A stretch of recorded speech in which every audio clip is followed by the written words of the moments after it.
Let's see. Alright, there we go. Let's continue this. Okay, so...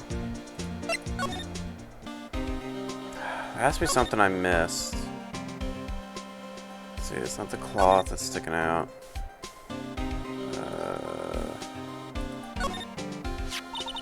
Someone left a glove here, but only one. Death Gumshoe, maybe? There you go, pal, making me out to be some kind of absent-minded detective. That's evidence from the case, you know. I mean, SL9 does have a tag on it. Hey, pal, look at the time. Was there something you needed to be going to? It's just that Edgeworth's inquiry committee should be letting out soon. Now give them my report for the day. Might help, you know. Report? You mean the note written on the back of that flyer? The one that says nothing but no problems? Hey, it's Mr. Edgeworth we're talking about. I'm sure he can use a report like this. I believe in him. Who needs enemies when you got friends like Detective Gumshoe? Yep, I am Raccoon. I'm off, pal. Later. Should probably see what Edgeworth has to say, too. Alright, well, finally making progress. I guess all I had to do is look at a glove.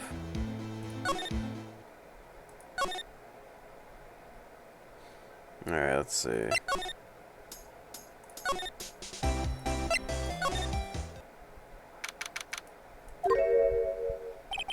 Ah, guess. My apologies.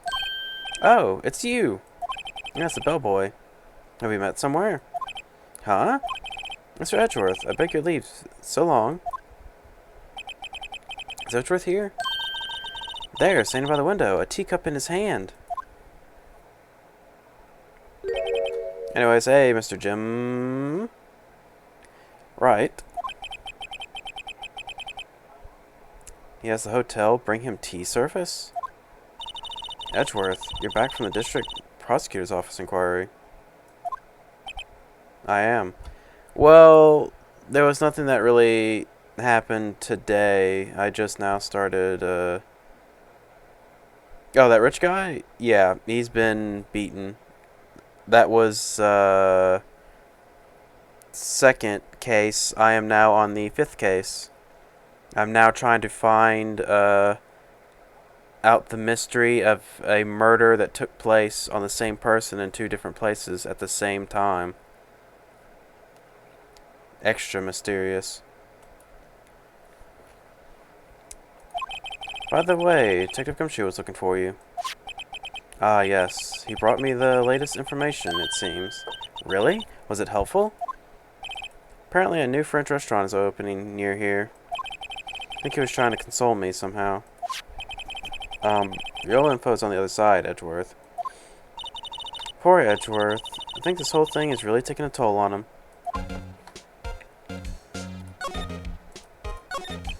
So, how did the inquiry committee go?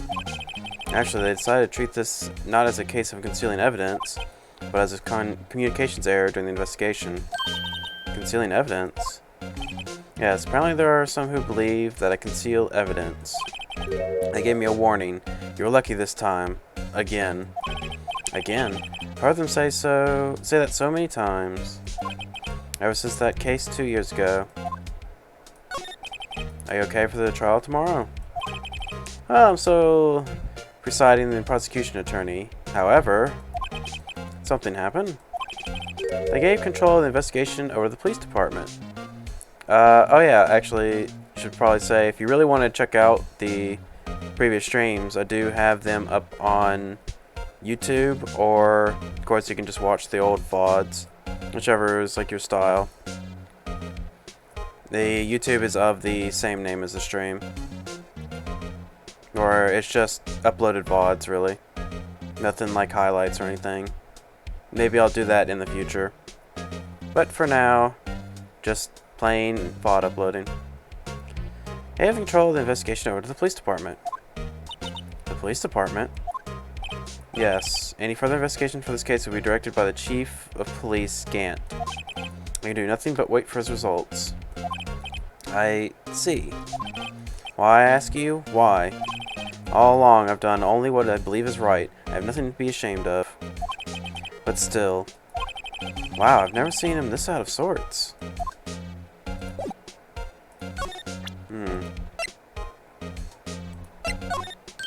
Oh, right. I better check this out now. As I was saying, What's this? A record of ID card usage? Edgeworth, you went to the evidence room that day, didn't you? Just before the incident occurred, no less. Yes, that's true. Why, Mr. Edgeworth? Please don't look at me like that. Oops, how did I accidentally click out? I was asked to go, by Chief Gant, no less. The Chief of Police? He wanted evidence for the case that wrapped up half a year ago. He told me he wanted to keep it here in the prosecutor's office. But it was solved, right? It would have to be if the evidence was already filed. The Chief has never wanted to explain himself. In any case, the day of the stabbings, I brought this back here. Can I ask what kind of case it was?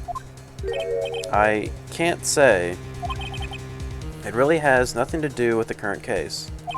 Now I'm curious about this other case. I better make a note of it. Screwdriver. Stubborn as always. I told you this has nothing to do with the current case.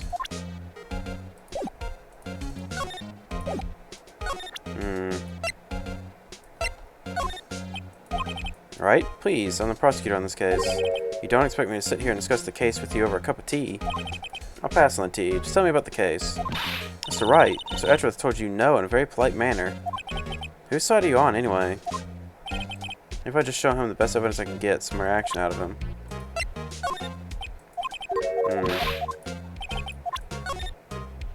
Oops. Son, tag says SO911. This is another piece of evidence from the case. You know, I never did care for the word tag. It's confusing. Huh? What's so confusing about it? Do you know how many other words sound like that? Bag, gag, nag, lag, zag. Zag? Is that a word? Do you challenge me? What are we playing? A word game now? Oh, is it Scramble? Or, not Scramble, it's Scribble. No, wait. I don't know what the game is. I never really play it. I'm not a wordsmith.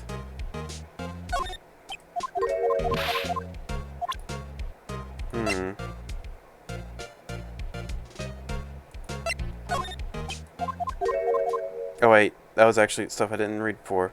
Sooner or later. Front of motor in the elevator. Yeah, Dorothy, why don't you tell me about it? Tell me the truth. Let me show that again. Just because I thought he was about to say same old stuff. I know you. You probably got a hold of some information already, right? It all has to do with the case you were on, the SO9 incident. And some dark suspicion you were wrapped up in. You are the man who revived the worst memory of my life. I figured I'd be telling you about this sooner or later.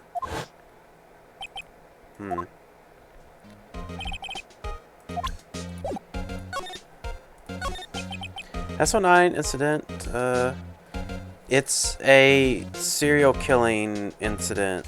It's, not explained in full, but what makes it bad is they believe there's a possibility they got the wrong person, and what makes it really bad about getting the wrong person is since it was a serial killer case, the person got executed. So they have people believing they might have executed an innocent man. And it was because of what they consider forged evidence, which got a whole bunch of detectives demoted and fired, essentially. And it made Edgeworth look really bad. Heinous serial killing case. The head of the investigation was the Deputy Chief of Police at the time, Damon Gant. That wacky old coot was involved in the case 2 years ago too, then. He was the top officer, and it was my first time working with him. I was nervous. Ah, you get nervous too, Mr. Edgeworth? What I want to know is, why was the Deputy Chief of Police in the investigation? In truth, I used slightly more extreme methods than normal. We were dealing with a vicious murderer. If I let him go, the blood would be on my hands. You won our guilty verdict, and the killer was executed. Well, they explained that. Wait, you didn't? Of course not. I didn't touch the evidence. Yes, I will do anything in my power to win a trial. However, I do have a code, and I follow it faithfully. By the way, Emma, the chief prosecutor wanted to know something. My sister? What? If you were still studying forensic science. Huh? Yes, of course. Why, just today, Mr. Wright, we're using this. Luminal testing fluid, Well then, you might have use for this. Aluminum powder for taking fingerprints. It's been chemically treated for better adhesion. For me? Are you sure? What? We are the enemy, you know. I have no say in today's investigation. Do as you will. Edgeworth, I'm really... No need to thank me. Here, take your powder and these fingerprint files for everyone involved. Thanks. How about giving these to Detective Gumshoe as well? Now let's get going. One last investigation. Right. Do seem to remember seeing a suspicious handprint somewhere.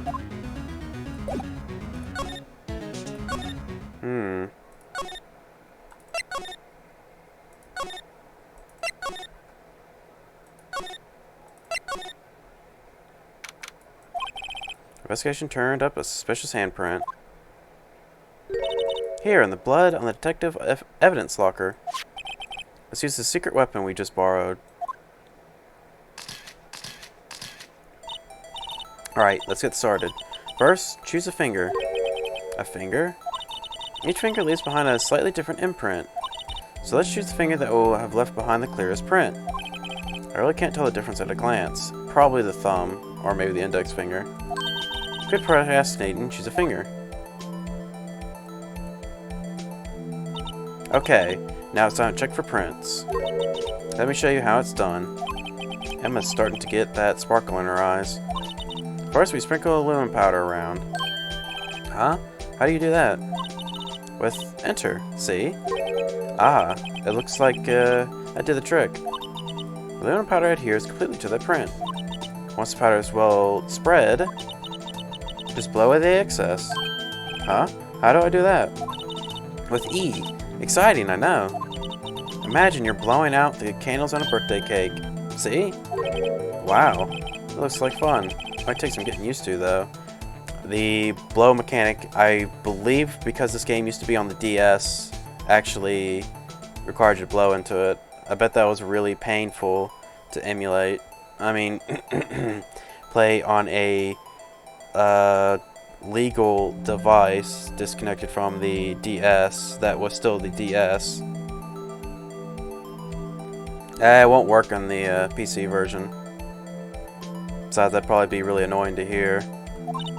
That's fine. It won't go up your nose or anything. You just pour the powder on thick and blow away the extra. Those are the basics of fingerprinting, Mr. Wright. I guess I'd better give it a try.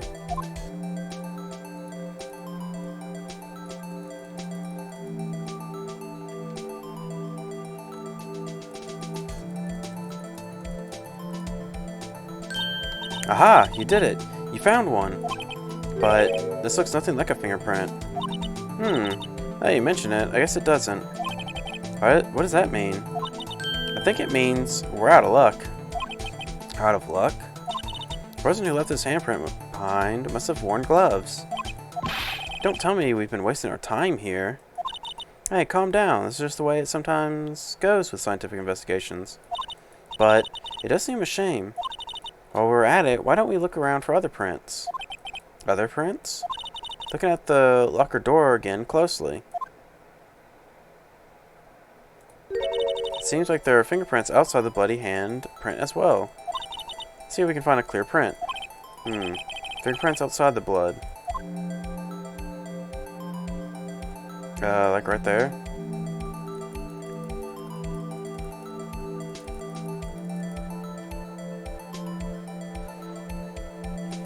Oh, cool. Gotta sprinkle a little bit there. A little bit there. Huh.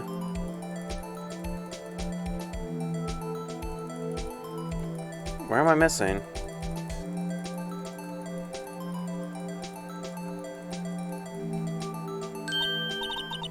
Yay, a print so clear it's dazzling.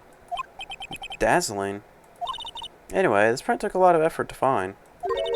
Let's match it up right away. So we're not done yet? This is quite a process.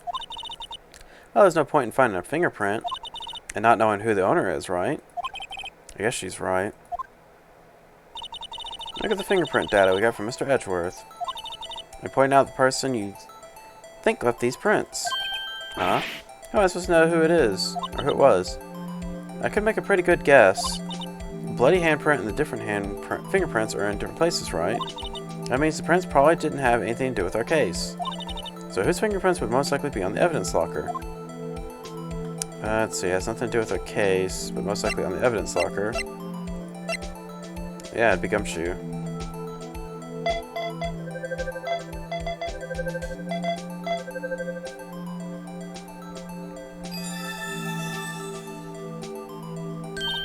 Aha! So these prints belong to Detective Gumshoe.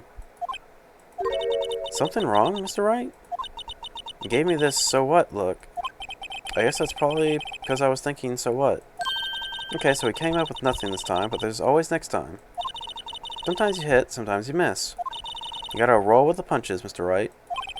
Thanks for the sympathy. Wait, if I remember correctly, there was one other handprint in this room. Let's check it out. Oh yeah, it was right here. That's where we got the luminal fluid reaction, right?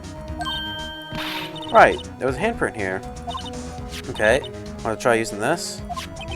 There go her eyes sparkling again.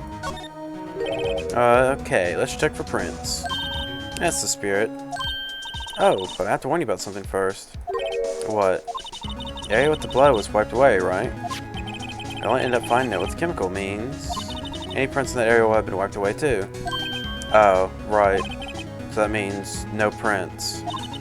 Why would you say probably would you say that the probability of your hypothesis is high? Don't ask me. Anyway, we must try to find prints that weren't wiped away. Prints other than the ones left by the bloody hand.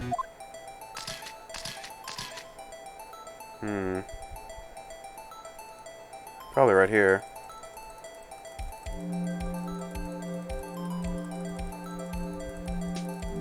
Just gotta put this powder on heavy and then... Yeah, that didn't even work fully.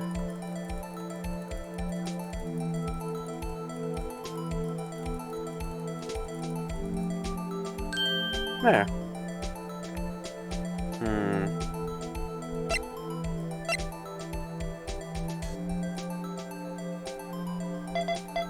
I think it was a DS game, but I don't really know for sure.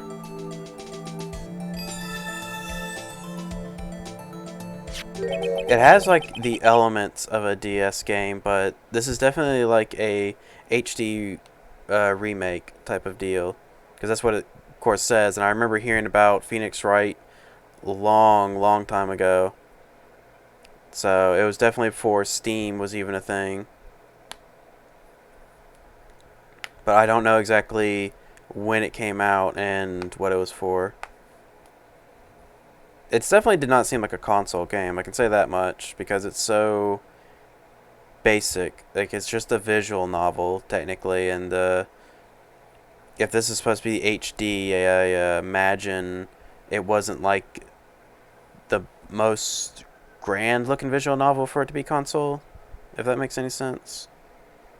Hey, these fingerprints, whose are they? Whose? Is it someone I know? It's Officer Marshall. Huh? Officer Jake Marshall? That's got to be a coincidence. He's not involved in the crime. Emma. This is decidedly different from Detective Gumshoe's prints. Luminal reaction. The blood and the fingerprints are in the same place. Oh. So we have Jake Marshall's fingerprints. And on a wiped blood stain. Why would Officer Marshall? Looks like our investigation has finally turned up some results. I guess this is what you'd call decisive evidence. I don't believe it.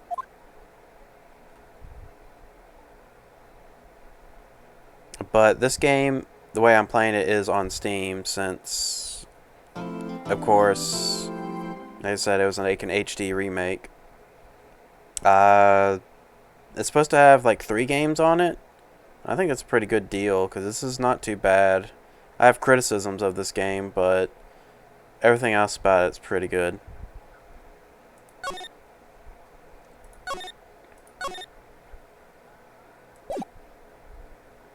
I can see why people liked it, and really why there was like a big series out of this.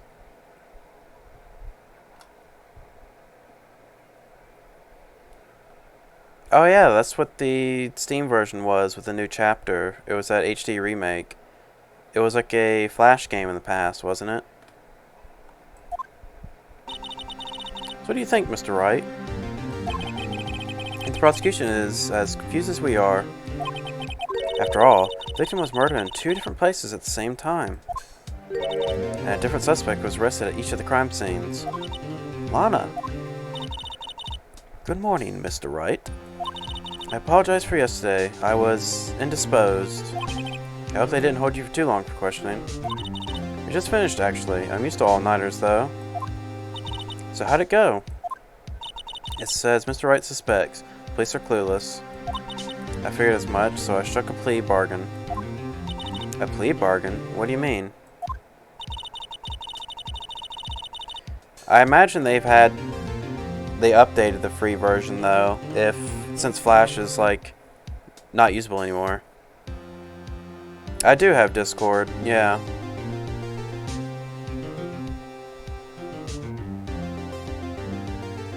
We agree that if I told them the truth behind this simultaneous murder, they wouldn't seek capital punishment. That's what I mean, Emma. But Lana, don't tell me you... Much to my regret, I'm as much in the dark about this as they are. I do not.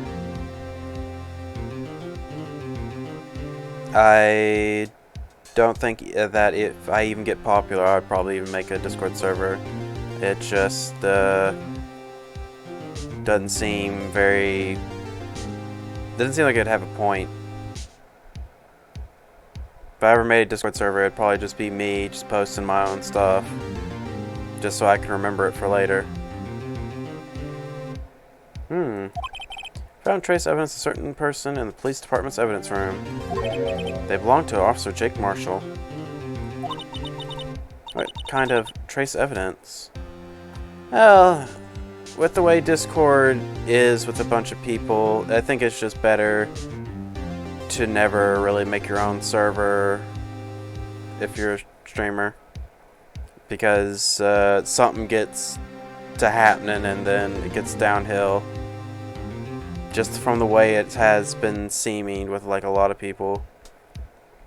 I think it's better to just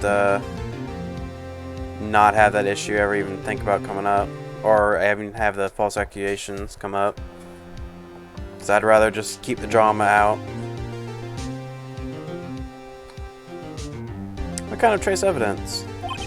Bloodstained fingerprints, to be exact. That's the trump card I have up my sleeve today. You do understand what this means, don't you? In order to defend my sister, you're going to accuse Mr. Marshall? I have to play the cards we're dealt. Isn't that right, Miss Sky? Do what you have to do, Mr. Wright.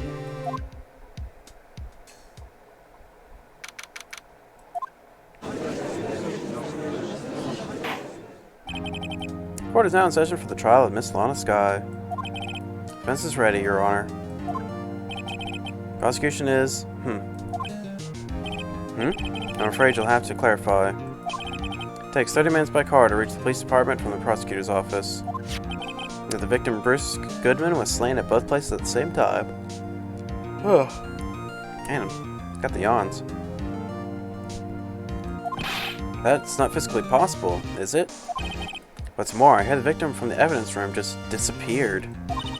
Yes, and the body eventually reappeared in the trunk of Mr. Edgeworth's car. Wow, this is one messed up trial. One of my duties as prosecutor is to present impartial evidence. Today I will present evidence relating to the murder at the police department. In doing so, I believe the way in which we should proceed will reveal itself. Now that's what sets Mr. Edgeworth apart. He sounds so on top of things. Even though he doesn't know what's going on himself. That's supposed to be an admirable trait. Very well, let the trial resume. On the day of the crime, what exactly transpired at the police department? Mr. Edgeworth, you may call your first witness of the day to the stand. What witness? The prosecution calls? Suspect of the murder that occurred at the police department. The suspect? You mean the so-called murderer? Oh boy. Things are getting wild from the get-go. Will the witness please state his name and occupation? Yes, sir. I am Officer Mike Meekins, sir. Occupation is, that would be murderer, sir. So you're telling us you're a professional killer? Sir, it was me, sir. I'm the one who did it. I'll never kill again, sir. You got to believe me, sir. Actually, what we'd like to hear from you is, sir, I'm what you'd call part of the younger generation, sir. A person whose actions adults can't possibly comprehend. Please, Mr. Edgeworth, sir, help me, sir. Officer Meekins. Yes, sir? Give us your report of the crime. Consider that in order. Yes, sir, as you wish. After all, I am part of a generation that must be told what to do, sir. Can't fault them for a lack of enthusiasm.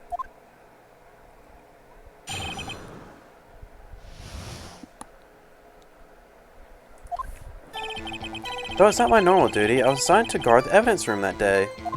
I spotted a suspicious man in the security room and rushed into the room, or its security screen.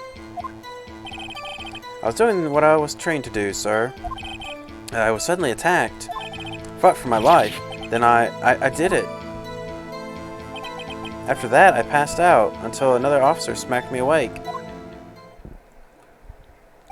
So the victim, Detective Goodman, attacked you? Do unto others before they do unto you. That's the Meekins family motto. I see. Then you fainted and a colleague helped you regain consciousness. Yes, sir. He knocked me upside the head, sir. Very well. Defense may begin its cross-examination. What I need here is more info to work with.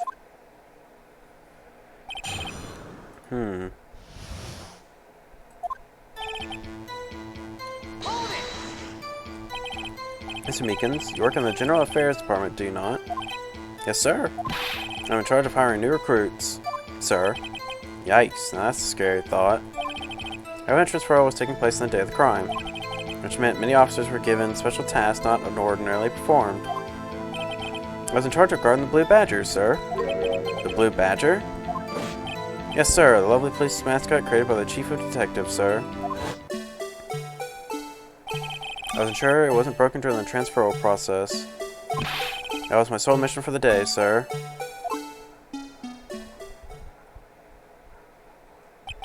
I see. Sounds like a very, important mission. After the award ceremony finished that day, there were so many people running around that I relocated the Blue Badger to the evidence room. Oh, that's why you went to the evidence room. Tell us, what did you see when you got there?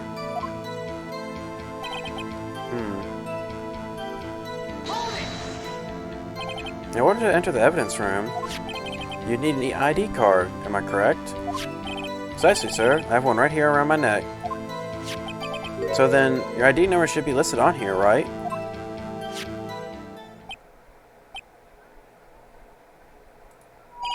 There it is. I found it. This is the one right here. Could you please read the number? Yes, sir. It's 4989596. That's my number, sir. I see. Huh? The number 4989596 is shown being used twice. Please explain, witness. It's no real mystery, sir. The first time was when I relocated the Badger to the evidence room. The second time was when I went in to go get him after everything settled down. I see. So it was during that second time when... Yes, sir. That's when I spotted the man on the security camera. Security screen.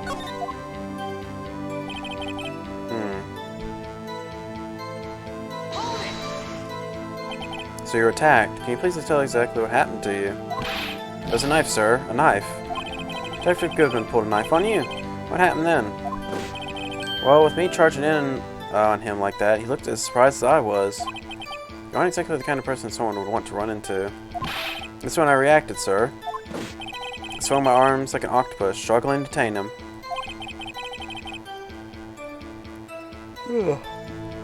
That's how I got this gash on my hand. Maybe if you kept your cool, your hand wouldn't be. When I saw the blood trickling down my arm, I panicked. Grabbed the man by his collar. For my life. Then I did it. What exactly do you mean when you say you did it? I know I don't look the type, but I'm really into kung fu films, sir. The man let his guard down for an instant, so I snatched his knife from him. You took his knife? He spun around and performed a disarming maneuver. Made sure to close my eyes like a man. He must have been desperate. Next thing I knew, his white coat was drenched in a sea of my blood, and then the next thing I knew, yes, he punched me right in my face, sir.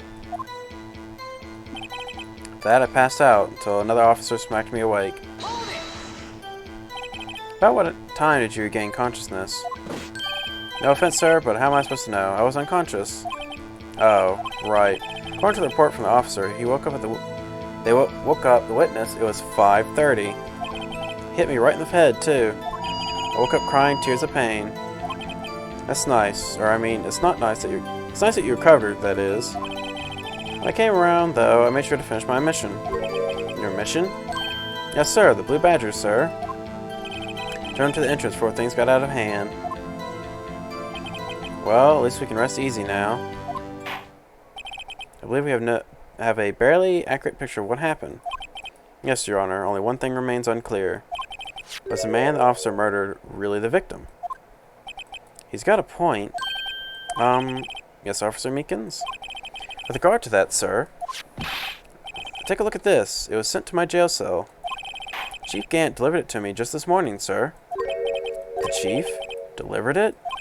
What is that? A videotape? Yes, sir. That's absolutely right, sir. A videotape, sir. It contains footage from the security camera in the evidence room. What? But I specifically asked for such a tape, and I was told it had been mistakenly erased. That's quite a mistake. I just do what I'm told, sir. It's the only thing I'm really good at. Looks like communication with the police department is as good as ever. Well then, let's have a look. Show us a video of you murdering the victim. Oh, please stop using the word murder, sir. It scares me. A video of a real murder. Just what are we getting ourselves into?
Well, I believe we're all thinking the same thing.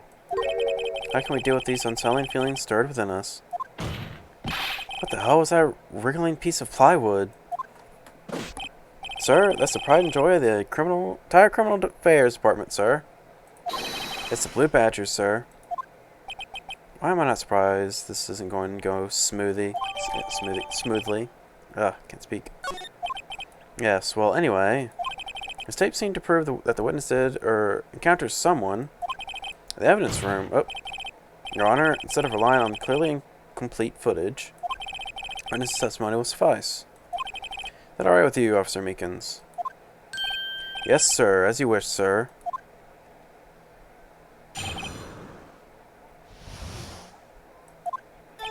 His face can't be clearly seen in the video. There's no question that the other person was Detective Goodman, sir. I mean, he opened the locker, which required Detective Goodman's fingerprint to do. The locker opened is unquestionably Detective Goodman's locker, sir. So it must be him. No one else could have unlocked it. This is about a fingerprint. Each detective has been given a locker, equipped with a fingerprint-activated lock. These lockers ensure that each locker can only be opened by the detective it belongs to. Intriguing. That would mean the victim at the crime scene would have to have been Detective Goodman. Very well. The defense may begin its cross-examination. I know where this cross-examination will lead, but everything begins with contradictions. That's where I have to start.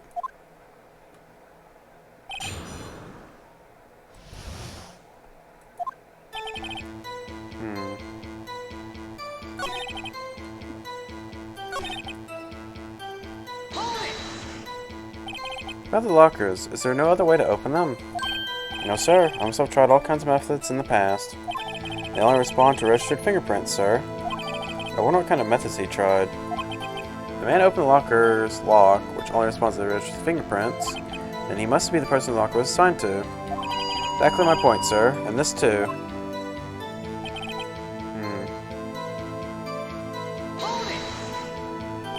How do you know that information? I've heard rumors, sir, from people in the know, sir. People in the know?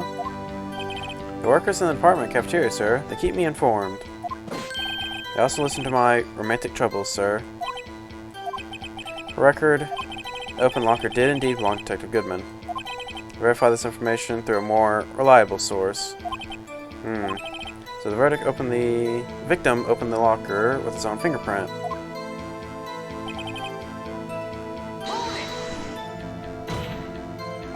However, the most important detail is not shown in the video, the man's face. Sir, if I may say something, sir. Please do. After all, you are the one being examined. I don't understand why the man's face is so important in this case, sir. I mean, it was his hand that opened the fingerprint lock. And it was his hand that tried to thrust his knife into my body, sir.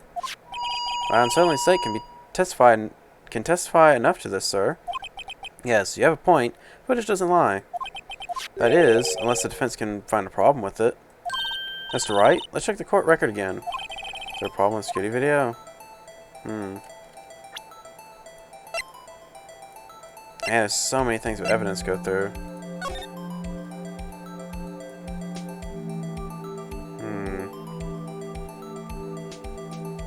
Wait, yeah, the light's already on. That means it's already been unlocked. Or it wasn't working. That and that locker there doesn't have the thing in there. I saw it at the end. Regarding the video contained on this tape, there is one thing in particular that seems rather strange. Strange? This contradiction leads to the possibility that the man may not have been Detective Goodman. What? This video contains such a contradiction? Interesting. Your Honor, I have a proposal. Yes, Mr. Edgeworth? I propose we have to the defense point out to us this alleged contradiction in the video. He would want me to point it out. Very well. Proposal accepted. Let us further investigate this piece of evidence. I will now play the security tape. Mr. Wright, please show us this contradiction you speak of. I have to point out a problem in the video? This is the first time I've ever had to do that. You can do it, Mr. Wright. Set up so you can fast forward, rewind, or pause the video. Take a good look and be sure to point out the right thing. Please don't play it too many times. I can't stand watching this video. How did this guy ever become a police officer? Now then, Mr. Wright, please enlighten us. Where is contradiction? Oh.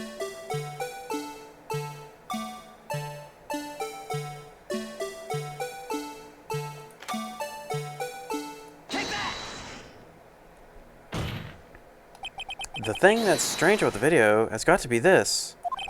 Officer Meekins. Sir? What do you mean, sir? As I understand, the locker apparatus works like this. When you grab the handle, a sensor reads your fingerprint. If it's a match, the light turns on and the lock is released. According to my very limited experience, that's the way I understand it, sir. If so, then something is seriously wrong with this picture.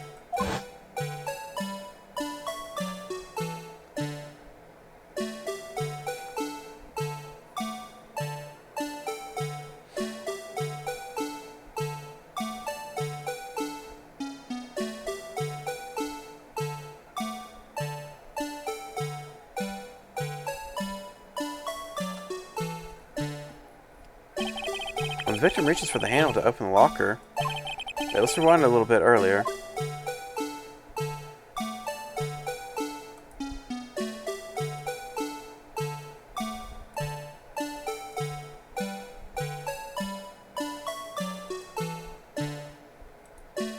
Here, notice the light?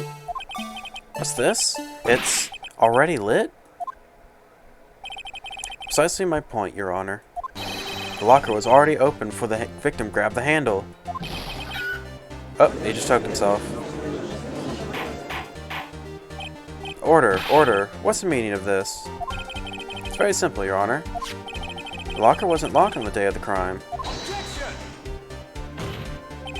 But the locker locks are controlled by an electric system. When a door is shut, a sensor is triggered, and the locker is automatically locked. Oh, I know. Must have broken down. Of course, I'm not an expert in this. That's not likely, Your Honor. The sensor would detect and report any malfunction. Oh well, it just goes to show novices should keep their mouths shut. So then, Mr. Wright, do you have an explanation? Me, Your Honor. Yes, why wasn't the locker locked? Me, Your Honor. Yes, well, you see, this wasn't exactly my field. What do you think, Miss Scientific Investigator? Huh? Oh, maybe something like jam the system sensor? Something jam the sensor? Say, there's something else that seems out of place in this video. Yeah, I thought so too. There's got to be another clue somewhere in this footage. Didn't a glove fall out? Well, let's inspect this video once more. Locker wasn't locked. Oh, well. Let's see, I can fast forward.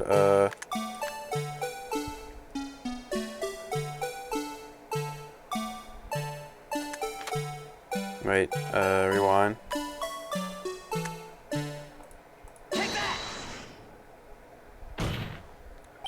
Please watch closely. It's a continuation of the part I showed you earlier. Alright, this time the music just doesn't play.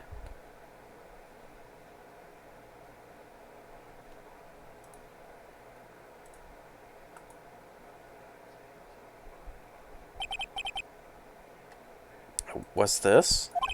Something white fell out of the locker. But sir, it's been my experience that things fall out when doors are open.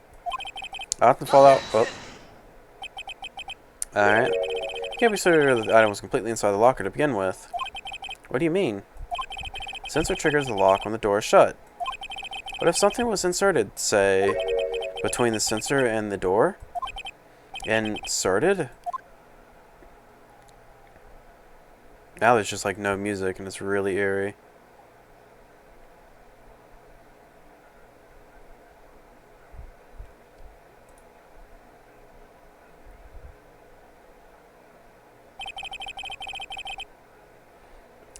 The white thing wasn't inside the locker.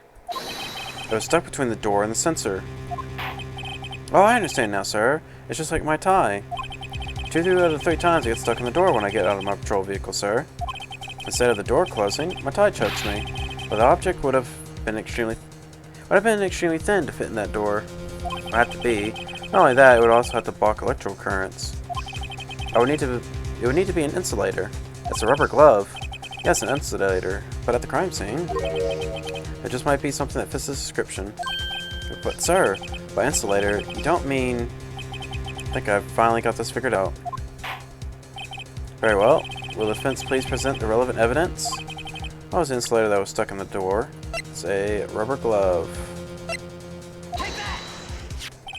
found this near the locker, a thin rubber glove.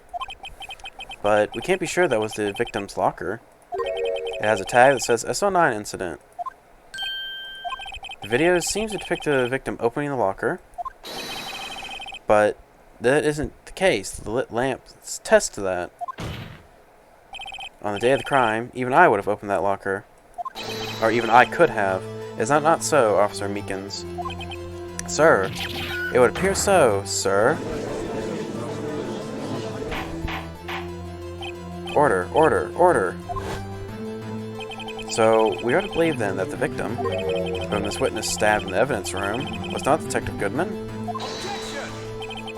Do not be misled, Your Honor. What do you mean, Mr. Edgeworth? Events has merely demonstrated the possibility and nothing more. The victim in the video was indeed Bruce Goodman. Prosecution will offer one more testimony to prove this. What? Officer Meekins, please testify about this. Sir. Me, sir? I'm not sure what you're referring to, sir. Oh, you mean that, sir. Of course, sir. Is this a joke? Very well. Begin your testimony. Mystery Man 2. There's one thing that proves the man was Detective Goodman, sir. To enter the evidence room, one must use their ID card. When an ID card is used, there's a record of it. At the time of the crime, the detective had used his card. An ID card record. I see. I have the ID card record right here, Your Honor. ID used at 5:15 is that of the victim. Just before the crime, Yes, without a doubt, this is the victim's ID. However, one thing does strike me as unusual. Several hundred cases should have been due for transferal. Why are there so few people using this room? This particular evidence room is only used for storing certain special cases. Special cases? Extremely violent cases involving police staff. Just hearing that makes my hair stand on end. Me too, although it doesn't make much of a difference. There were only a few cases up for transferal there, and most were cleared up by noon. Alright, I see. Now let us move on to the cross-examination.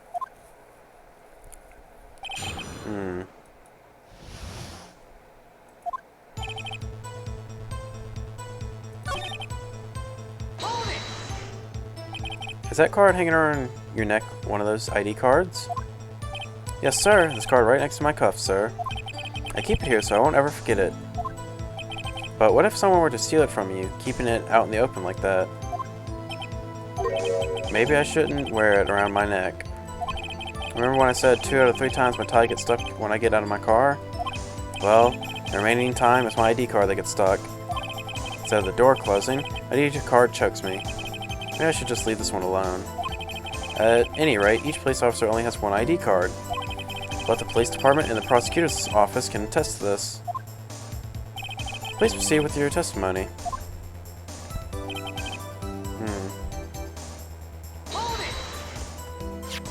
Let it be noted that the record the witness referred to... Let me see. Yes, that would be it. Detective Goodman. What's the matter? According to this... Mr. Edgeworth, your name is on here. So it is, Your Honor. Not prosecutor again. Hey, maybe he's behind all this. Being a prosecutor, he could hide the evidence. Mommy, is that man in blue a murderer? Shh, don't stare at him. You've got the wrong color, kid. It would seem the inquiry committee will want to speak with you again today. I have nothing to be ashamed of regarding my actions or their consequences. For now, let us continue with the cross-examination. Poor Mr. Edgeworth. It must be difficult for him.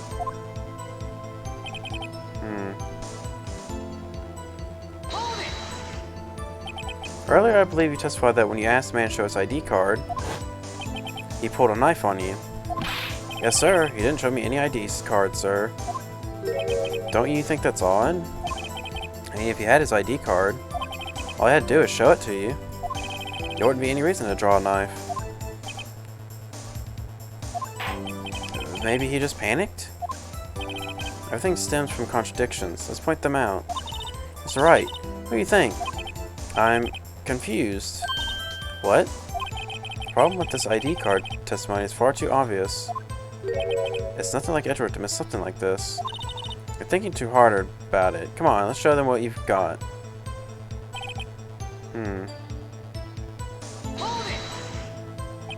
So unlike your earlier testimony, you believe this to be rock solid, do you? Yes, sir. Solid as stone, sir. My hand wasn't wrapped in bandages. I'd even give the V for victory sign, sir. Couldn't he just use his right hand for that? Let's hear him out fully. As we've seen, one never knows what he might say until the very last second.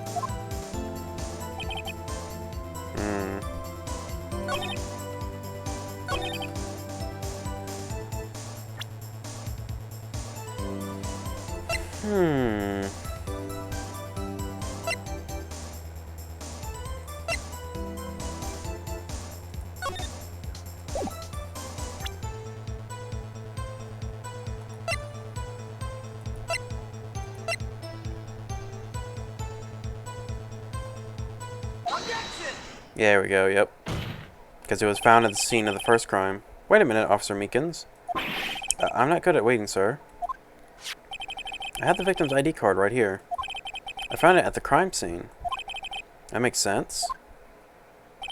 When I say crime scene, I'm not referring to the evidence room at the police department. I mean the other crime scene. The underground parking lot at the prosecutor's office. Your Honor, I have one more piece of evidence to present. It's a very important clue regarding to the victim's ID card. A lost item report? It's only half completed. But it shows that Detective Goodman had lost something on the day of the crime. Something important enough to fill out this report. Let me guess. You believe this something has to be his ID card, right? I can't say for sure, but there is a high probability. On the day of the crime, Detective Goodman was not carrying his card. Order, order. So now, what does this all mean? It can only mean one thing. It doesn't require much thought. The man Officer Meekins encountered in the evidence room was not Detective Goodman, but rather the man who stole his ID card. Order, order, order. Does this prosecution have a response? I have only one thing to say to the defense. Bravo, Mr. Wright. Bravo. Allow me to summarize the defense's argument. At 5:15 on the day of the crime, the man in the evidence room Officer Meekins encountered was not Detective Goodman. There are two grounds to support this. First, the locker evidence room was already unlocked. Second, the victim lost his ID card. Am I correct so far, Mr. Wright? Yes. What's he up to? He's about to probably pull out the bloodstains or something.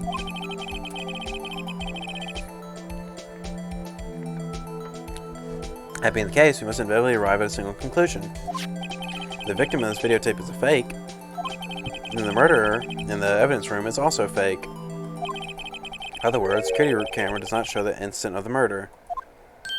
That is... Well, I guess that's right. Is something wrong, Mr. Wright? Only moments ago you seemed content to be pointing your finger around. This isn't going to end well. Well, well. Seems you finally realized exactly what you've gone to the lengths to prove. Explain yourself, Mr. Edgeworth. The defense has already done the explaining for me. The victim in this video is a fake, which means a murder did not take place at the police department at 5:15 on the day of the crime. So, the real crime could only take place at one location, an underground parking lot. The prosecutor's office, the murderer being Miss Lana Skye, the defendant.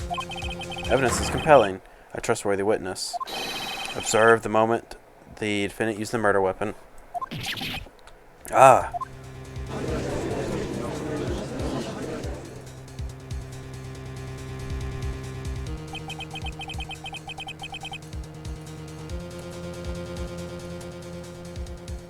I knew the testimony was way too shabby. It was all a trap from the beginning. The activity in the evidence room still leaves many questions unanswered. Who exactly was the victim Officer Meekins encountered? And where did this person disappear to? However, this trial's purpose is examining only the murder of Detective Goodman. Just so, Your Honor. Mr. Wright, you only have to do something. You have to do something, or else Lana... What do I do? How am I supposed to get myself out of this mess? Objection! One moment, Your Honor. What now, Mr. Wright? Don't tell me you're objecting to what you've just proven. Of course not. I am almost walked into the prosecutor's trap. What are you talking about? My examination has proven one thing and one thing only. The security video did not show the actual murder.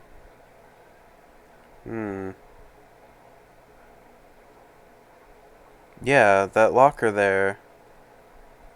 So it wasn't until after Meekins was shown there. There's no guy walking by.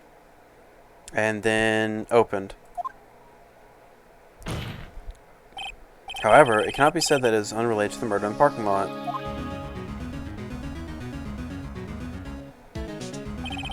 Specifically, the Marshal Mount's blood traces were found in the evidence room. The defense demands further examination into the truth of the matter. Mr. Edgeworth.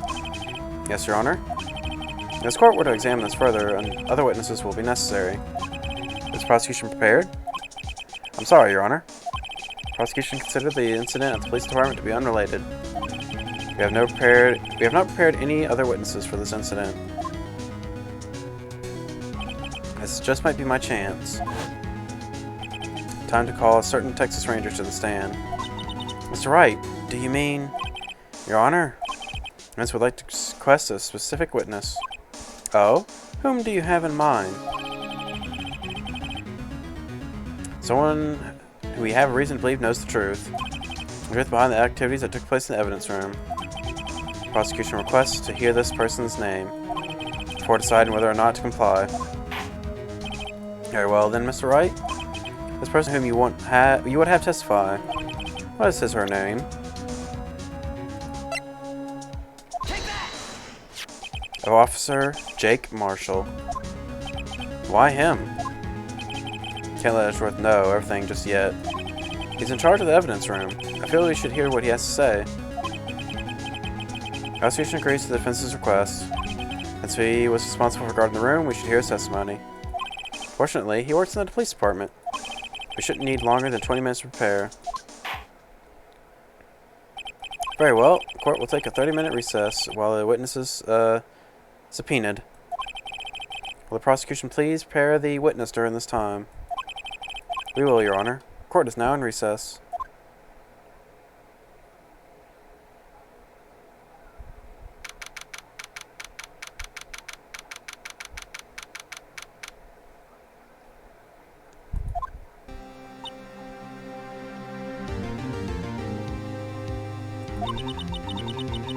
There's no stopping you, is there, Mr. Wright? Huh? What do you mean? You called for Jake Marshall. It seems you figured out everything. I haven't figured out anything. Lana, you're the one who knows everything. Emma. You always know everything. Why don't you just tell us? Mr. Wright is trying his hardest to protect you. I don't recall ever asking for his protection. How can you be so cold? Don't you trust me? Don't you trust us? Don't you trust me? Hope I'm not interrupting anything, pals. Oh, guess I am. I'll come back later. Wait, Detective Gumshoe, what is it? You got a lot of nerve, pal, making a detective run all around while on duty.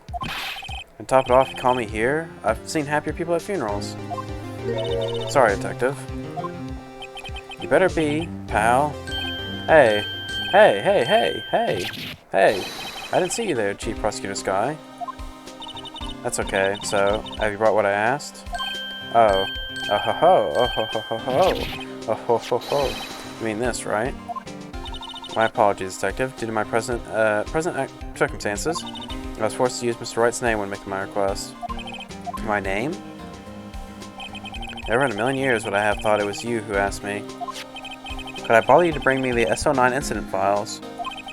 I'll need them by noon. Talk about crazy. SO9 incident? But Lana, that's... I thought Mr. Wright might need them, so I had them brought here. Here, you might do well to read them. I can't believe you, the chief prosecutor, were a witness in the case. This guy was a witness? Files for Joe Dark killings, solved 2 years ago. Take it from me, you want anything to do with serial murders. Oh what, now that I brought you your stuff, you're just gonna ignore me? Emma? But why? Why is your name in here? What? My name's in there? I don't know. Unless... No, it couldn't be. Lana, this SO9 incident, is that... That's the classification number the police filed it under. 2 years ago, the rest of the world knew it as the Joe Dark killings. The Joe Dark... No, Lana. That's over with. No! Emma, wait. She ran away. You know what? I just remembered. I gotta be somewhere. Sorry, pal, but I'm out of here. Jake Marshall, Angel Starr, Damon Gant, Miles Edgeworth. Not to mention Lana and Emma. Everyone involved in this case is connected to those killings 2 years ago. This can't be just a coincidence. Knowing you, you just might be able to figure it out. Time to get back into the trial, Mr. Wright. Best of luck. We're gonna take a good look at this file.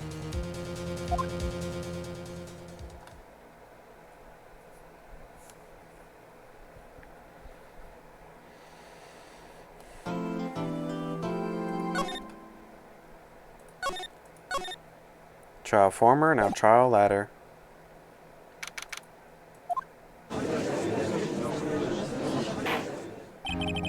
Court will now reconvenience for the trial of Miss Lana Skye. Emma didn't come back. Allow me to call the next witness to the stand. Officer in charge of guarding the evidence room on the day of the crime.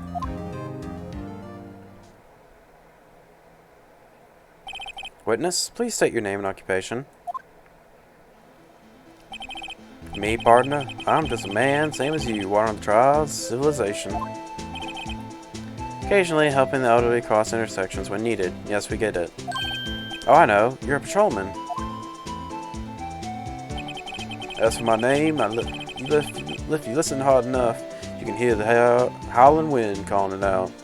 To be exact, it's Jake Marshall, Your Honor. Howling wind? Never heard Edgeworth described that way before. Now, Mr. Marshall, let me ask you something. You were in charge of guarding the evidence room on the day the crime took place. Is that correct?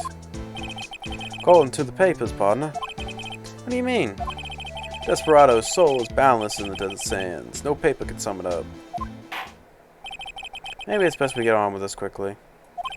Please share with us your testimony of the day of the crime. In plain old English.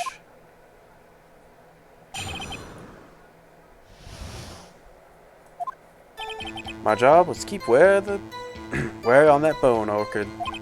They said it was supposed to make rounds 3 times a day, but that ain't my style. Besides, the room's protected by 2 security systems anyways. If I remember right, I was a street-side saloon at the time it went down. I'm just an innocent traveling man, so if you're out of ammo, it's time to hit the trail. I can't say I particularly care for your attitude. Can't say I care for your beard, but you don't see me complaining. Wait a minute. What do you mean by 2 security systems? I mean the security cam is an ID card reader. I reckon even a cowpoke like you knows about those. Yes, well, what about the fingerprint-activated locks on the evidence lockers? Fingerprint-activated locks? What kind of newfangled doohickeys are those? He's not being very helpful. He's not that good with machines, or with following orders. Everyone's got their weaknesses, now don't they, Mr. Prosecutor? This one seems like trouble. Okay, Mr. Wright, he's all yours.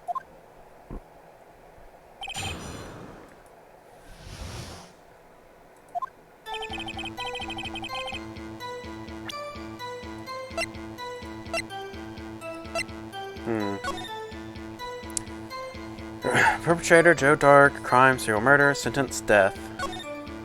Victims Edward Jones, Jason Knight, Edith Kirby, Rachel Moss, Jeb Bates, Neil Marshall. Wait, Neil Marshall? That must be Jake Marshall's brother. Head prosecutor Miles Edgeworth.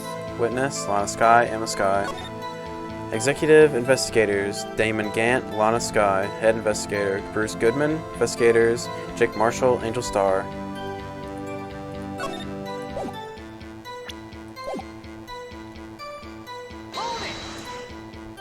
How exactly did you keep an eye on the evidence room?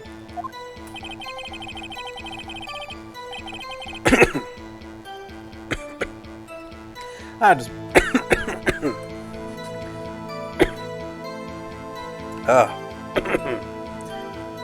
I just made sure there's nothing moved in the security camera monitor. The room's so still. Even time dies in there. I was just a caretaker who inferred the recordings. Inferred them? Videos are not that useful. When the time would come, I'd erase the tape. But nothing unusual is recorded. Tapes are to be erased every 6 hours. Each time I'd erase the tape, it felt like I was erasing part of my life. This guy has a flair for the dramatic, but it isn't going to do him any good. So in actuality, you don't physically enter the evidence room. They said I was supposed to make rounds 3 times a day, but that ain't my style. But you made your rounds on the day of the crime, right? Ain't you heard a word I said, partner? I told you that ain't my style. I'm afraid I don't understand. No desperado I know lets rules get in his way. No desperados I know join the police force. So, Officer Marshall, on the day of the crime, just between you and me, I didn't set foot in the evidence room that day. There was rubber gloves stuck in the victim's locker. Do you know anything about that? Sorry, partner. I can't say I do. Haven't been in that crypt in weeks. Does this guy avoid being fired?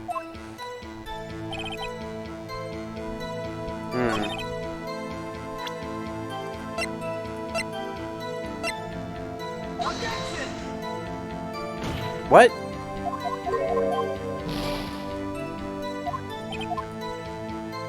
Oh yeah, I should probably save, actually.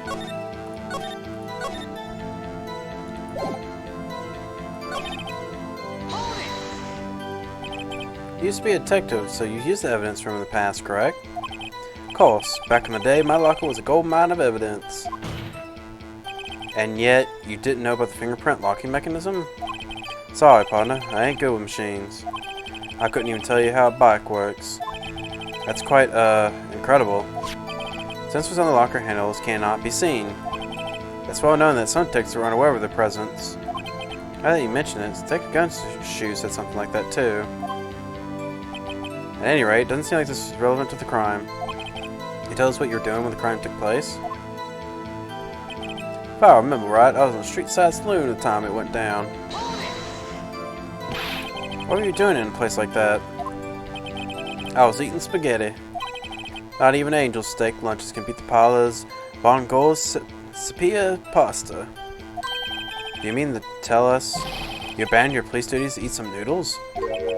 Not all desperados eat tacos, partner. That's not what I meant. I hope this has at least taught you a lesson. That's strange. This is usually where Edgeworth says, "Did you not want a raise this year?" I'm just an innocent traveling man, so if you're out of ammo, it's time to hit the road. Out of ammo, Officer Marshall?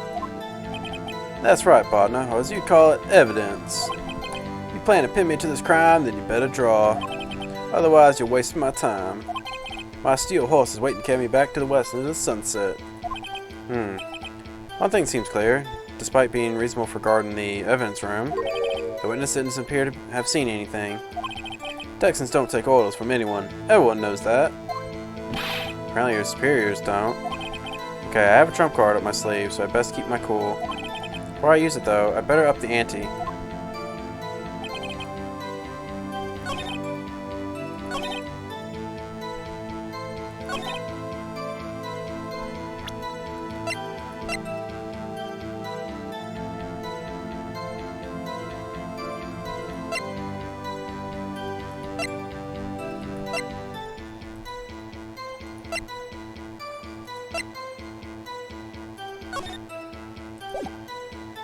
Hmm.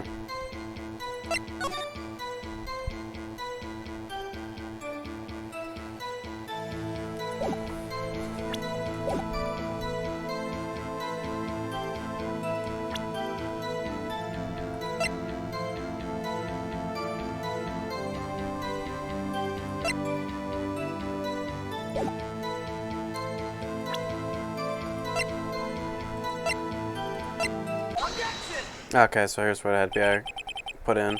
Officer Marshall, doesn't it strike you as odd? That is, you being called in to testify like this? After all, you weren't in the security room at the time of the crime. And yet you dragged me down here. Explain yourself, partner. It's quite simple. You left a very large trail behind at the scene. Or to be exact, a handprint. Listen real good, partner. Like I said, I'm the caretaker of that crypt. I pay my respects. That is, make my rounds about once a month. It's only natural my fingerprints would be in there. If only it were, officer. I wish it only were, officer. But you see, your fingerprints were covered in blood. Witness, what is the meaning of this? Your blood-stained fingerprints were at the crime scene? Blood was wiped away. However, luminol test clearly revealed this. Well, Officer Marshall? It seems to me there ain't a person in this room with a head on his shoulders.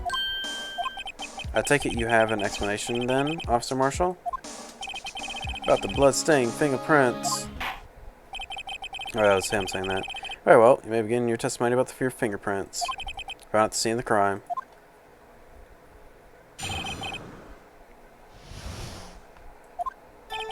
Like I said, it's only natural for my fingerprints being in that evidence room. One of them just happened to be in the same place as the bloodstained handprint. The murderer touched the locker where my fingerprint was by chance. Bloodstain and the fingerprint are completely unrelated. Oh, didn't you know the murderer was wearing gloves? See, I had nothing to do with it. Witness's explanation seems valid. Although there's room for doubt. Life wouldn't be fun without any doubt, partner. The defense may now cross-examine the witness. This guy's hiding something, I can feel it. Now's my chance to prove it.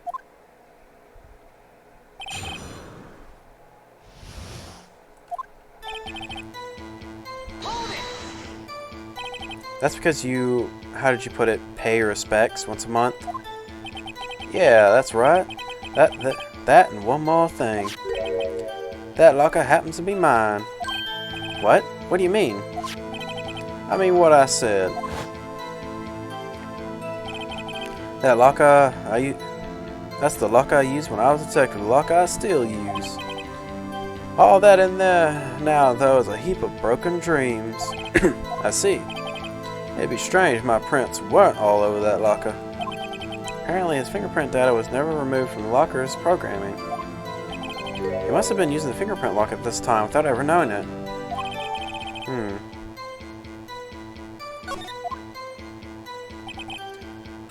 One of them just happened to be the same place. I already read that. So then, what about the bloody handprint? Wasn't mine. Wasn't mine. It's no mystery. Please explain. My locker is covered with my fingerprints.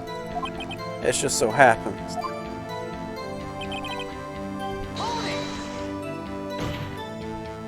The chances of that happening are 1,000,000 to 1. On the contrary, one could argue just the opposite.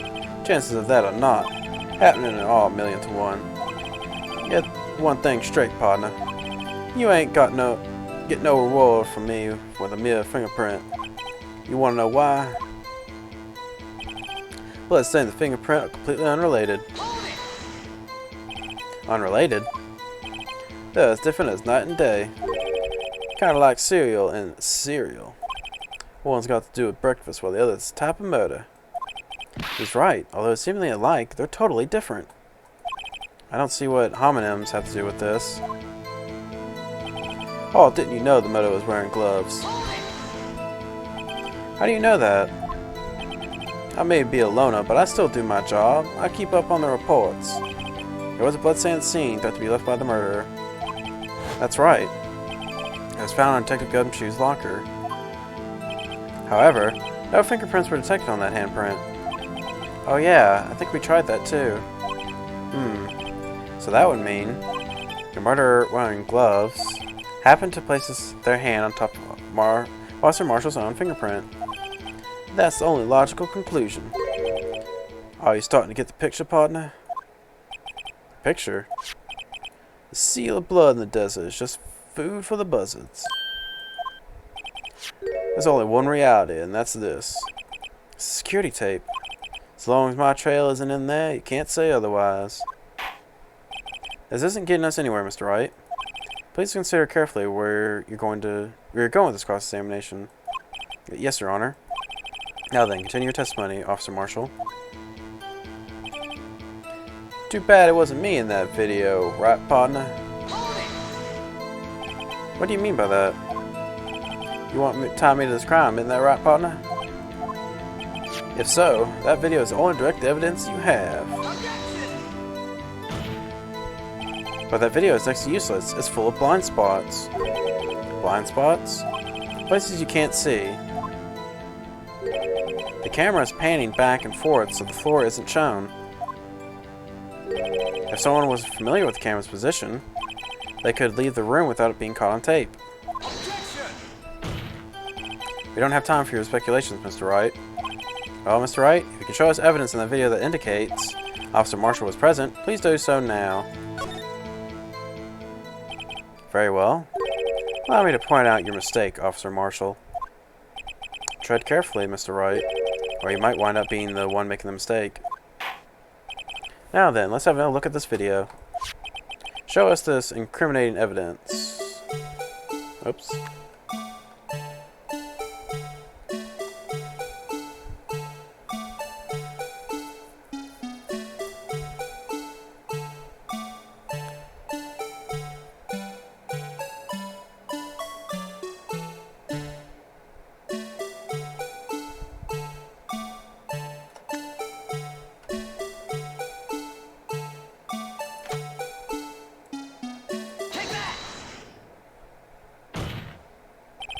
Bringing our attention back to the security camera.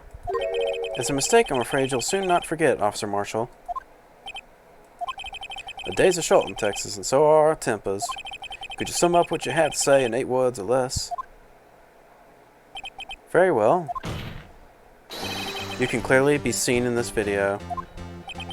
Exactly 8 words. Not bad, partner. The key lies in a certain locker shown in the video.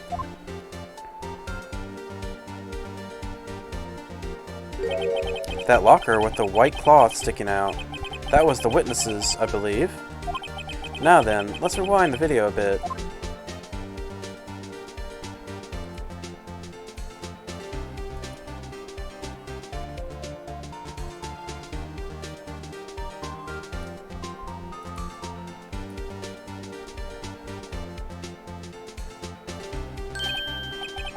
Oh, the white cloth, it's gone. What's the meaning of this, Officer Marshall? When the crime took place, the white cloth wasn't there. Then, it suddenly appeared. There's only one explanation. Officer Marshall, you were in the evidence room at the time of the crime. What's more, you opened the locker when the camera was turned away. Order, order.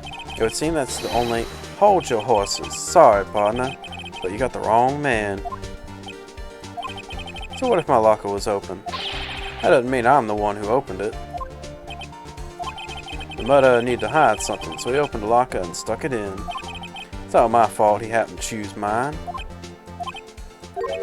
Why is everyone staring at me like I'm a wanted man? This guy isn't playing dumb. He really doesn't know. I hate to rain on your parade, but you're the only person who can open that particular locker. Oh yeah? I call your bluff. Say I opened that locker. Now prove it.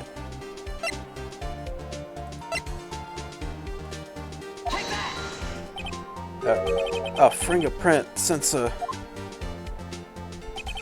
We talked about this earlier today. The locker can only be opened by the detectives they belong to. What kind of crazy talk is this? Well, Detective Gumshoe did mention something about this. In any case, the locks aren't that obvious. There are even some people on the force that don't even know about fingerprint locks. So, Sheriff,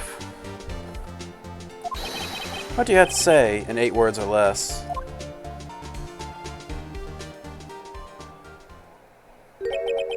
I only got 1 word for you, partner. No!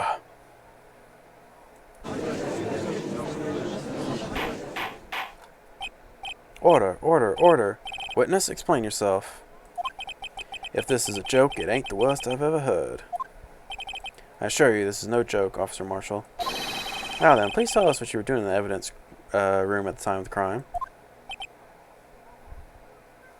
What's he trying to chew through? Is that like jerky or something? Or is he trying to rip something? Olay, please answer the question. What is he now, a bullfighter? That's alright, Officer Marshall. I believe we can figure out the rest of it from here. We can? Have a look at these floor plans. There was no place for someone to hide in the evidence room. Yet, Officer Meekins didn't see Officer Marshall. If that's so, then nor was the witness. Seems Mr. Wright has an answer. That's right, the only possible conclusion. Well then, let's hear it. Where was Officer Marshall during the time of the crime? Take that! Officer Marshall was standing right there. There, but that's where the victim, Detective Goodman, was. Correct, unless the man wasn't Detective Goodman. I believe the victim in this video is Officer Marshall. It was you dressed up like Detective Goodman. That's preposterous. Officer Meekins witnessed the detective at the crime scene. Once he saw the man's face, he'd know for sure. May I point out that Officer Meekins did not know Detective Goodman. He testified about the man's reaction when confronted. When I entered the evidence room, I asked him to show his card, sir. Yes, and how did Detective Goodman respond? He suddenly put out a knife on me.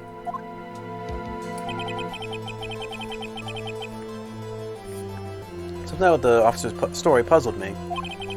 The man had his ID card. Why didn't he just show it? Yes, he would have needed it to enter the evidence room, so he must have been carrying it. The answer is simple. He couldn't show it. As you can see, Detective Goodman's picture is on his ID card. Oh, I get it. If he showed that, his cover would have been blown. Officer Meekins would have to realize this man wasn't Detective Goodman. Do you have anything to say to this, Officer Marshall? You've got quite an imagination, partner. We got time for that. It's called circumstantial evidence. Circumstantial evidence? He's still denying it. You're gonna have to do better than that to break a detective. Unless you have hard evidence proving I dressed up as the victim. Can't say I particularly care for this uncooperative disposition. Can't say I care for your beard, but you don't see me complaining. Well, Mr. Wright, do you have any evidence proven beyond a shadow of a doubt that Officer Marshall dressed up as the victim? Well, who am I kidding? I don't have anything like that. I can see the fear in your eyes, partner. Seems you're the one who couldn't take the desert heat. Ah, this can't be happening. So obvious he's the one. What can I do? Looks like your lack of experience has finally been exposed. I'll pass on to you what someone told me when I was just starting out. When you run into a wall with no place to go, return to the basics. The basics? For me, that would be what me used to tell me. Phoenix, try thinking outside the box. I should look for proof that Officer Marshall was in disguise. But rather, I should look for evidence that came about because he was in disguise. Why do you think this locker was open in the first place? What do you mean? There's a reason for Officer Marshall to open his locker at the time of the crime. Yet he did, despite the chance of it might be discovered later. It has been. Which means he didn't originally plan to open his locker. According to the defense's argument, Officer Jake Marshall dressed up as Detective Goodman at the time of the crime.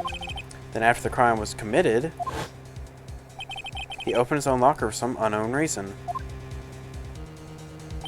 The fact that a white cloth is sticking out of the locker seems to indicate that he opened it in order to put the cloth inside. So what exactly is this piece of cloth? I have got the lith now. A piece of cloth. Perhaps this video is the key to all our unanswered questions. I don't have any evidence, so this video is my only shoot. Very well, let's take another look at the security tape. Committing the crime, witness opened the locker to put away the white cloth. Let me show us why the witness did that.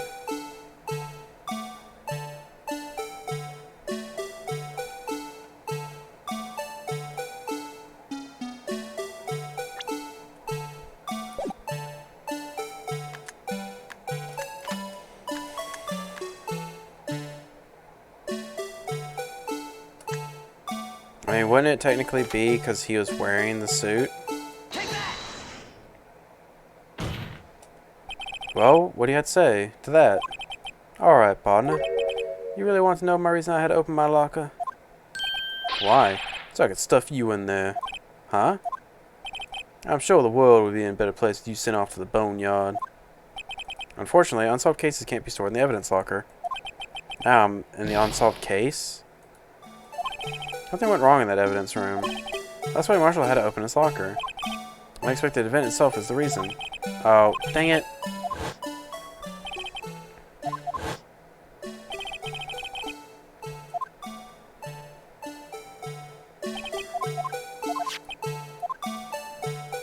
Let me save, because I feel like it's got to be like a very specific point. I could just say like he was wearing a white suit and that's why he did it, but that's apparently not it. It's not good enough.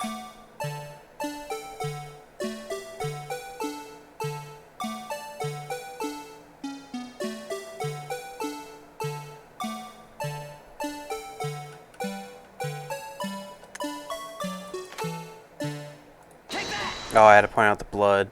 For some reason, you disguised yourself as Detective Goodman and entered the evidence room and thought, I don't know what to end. And enter the evidence room, though I don't know what end yet. However, something unexpected happened. Officer Meekins barged in on you. When asked to show your ID card, you pulled a knife on him. However, Officer Meekins panicked. And the white coat you were wearing was soiled with blood. A bloody white coat. You couldn't just walk out like that. So you hid the coat in your locker. Not bad, partner.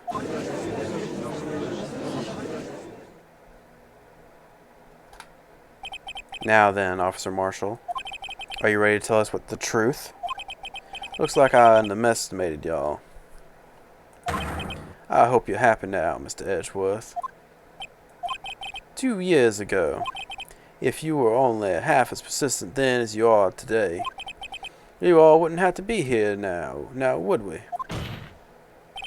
Officer Marshall, tell the court what you did. Why? What you did. All of it. No, it was... What the hell? Okay. Just cannot read. Alright. Seems time's come.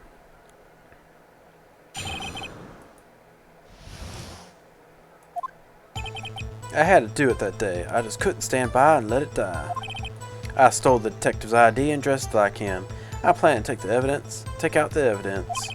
I wasn't expecting Officer Meekins. I knocked him out. And they managed to escape. I knew which areas wouldn't be caught on the camera. There wasn't any murder in the evidence room at 5:15. So the supposed victim was really you. But there's one thing I still don't understand. Traces of a large quantity of blood were found on this floor of the evidence room. If no one was murdered, then how could that be? Officer Meekins managed to cut his own hand. My guess is he's the donor. It was way too much blood for a small donation.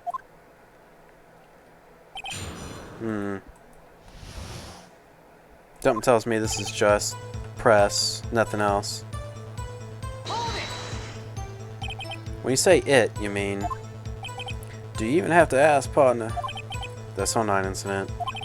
2 2 years had passed since the case was closed. It was going to completely end with the transferal that day. Not if I have anything to do with it. That incident's not over. But what did you hope to accomplish by sneaking into the evidence room? When a case is closed, only the case's lead detectives can look through the evidence. I wanted to have a look at it myself one more time. No matter what the cost. I don't care what anyone says, partner. That case is mine. But Officer Marshall wasn't in charge of that investigation. Why does he care so much about it? That day was my last chance. That's why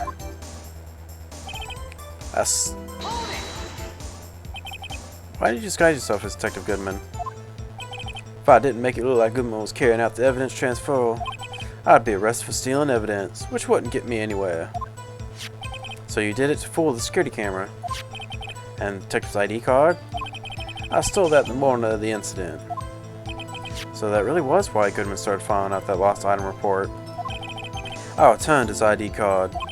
I left it on the floor in the prosecutor's office parking lot. The ID card I was found was left there by Officer Marshall.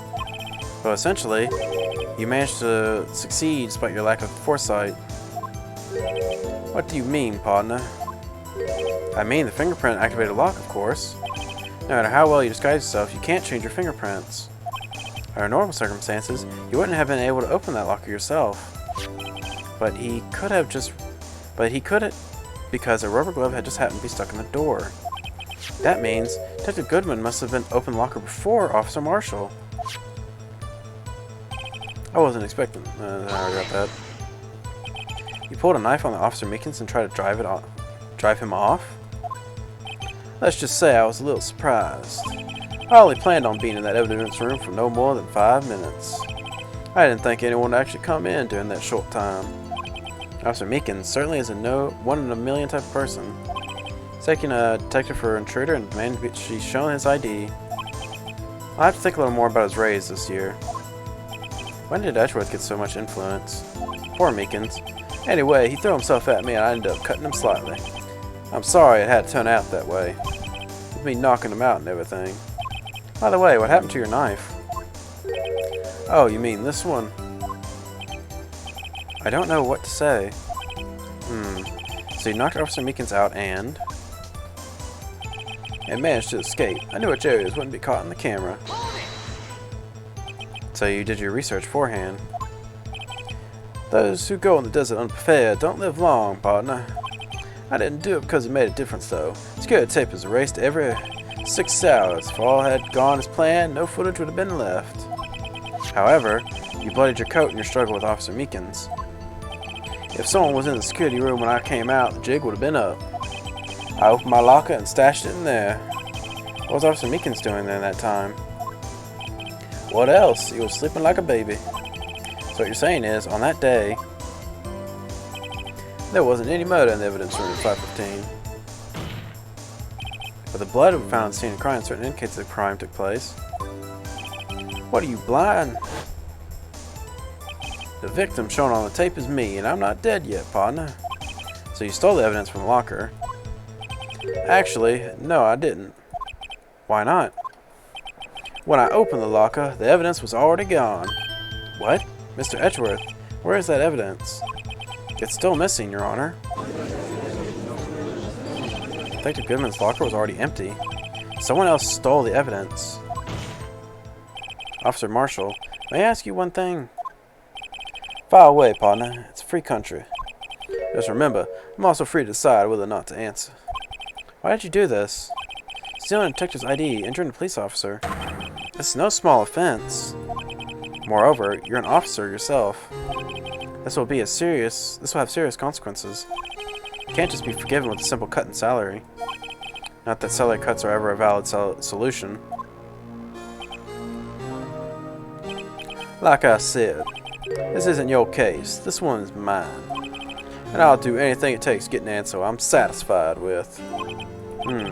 Notice there's an unusual amount of zeal. Let's hear more. I can't just forget SO9 incident. You know why? But the case was already solved 2 years ago, wasn't it? That's the reason the evidence was stored in the evidence room. Joe Dark was convicted for his crimes. One thing I can say for sure is he deserved his sentence. I remember the Joe Dark case. It involved serial murderers, didn't it? I don't intend to complain about how it turned out, but there's something that still bothers me. Something went down that trial. Something no one will talk about. What happened? I don't know. That's what I'm still trying to find out. Why is he concerned with that incident? Maybe I should present him with what I think his real reason is. I have a feeling we'd wind up here sooner or later. Everyone involved here is related in some way to the case. I better take another look at the files. It's because his brother or something was killed.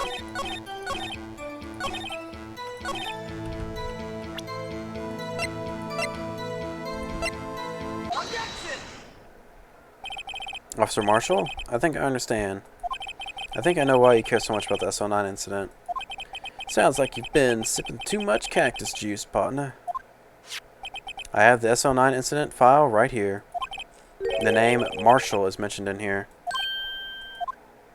And a list of murder victims. Neil Marshall. Are you related to this man? Neil Marshall? Yeah, I'm sure you've heard the name. 2 years ago,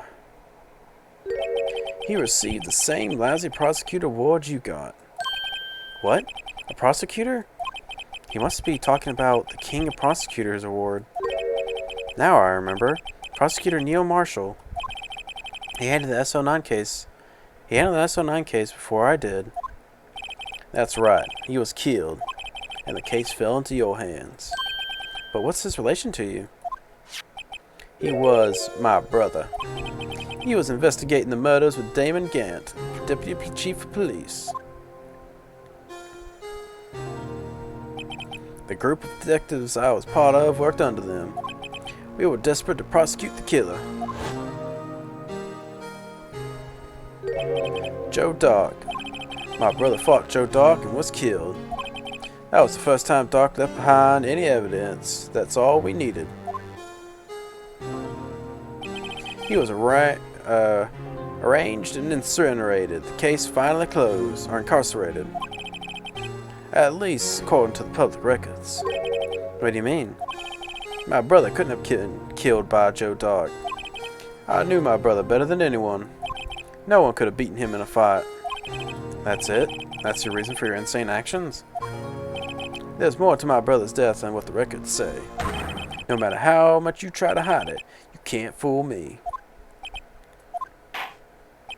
Well, at least one thing's for certain. What happened at the police department on the day of the crime? That was the last day the SL9 case could be reopened.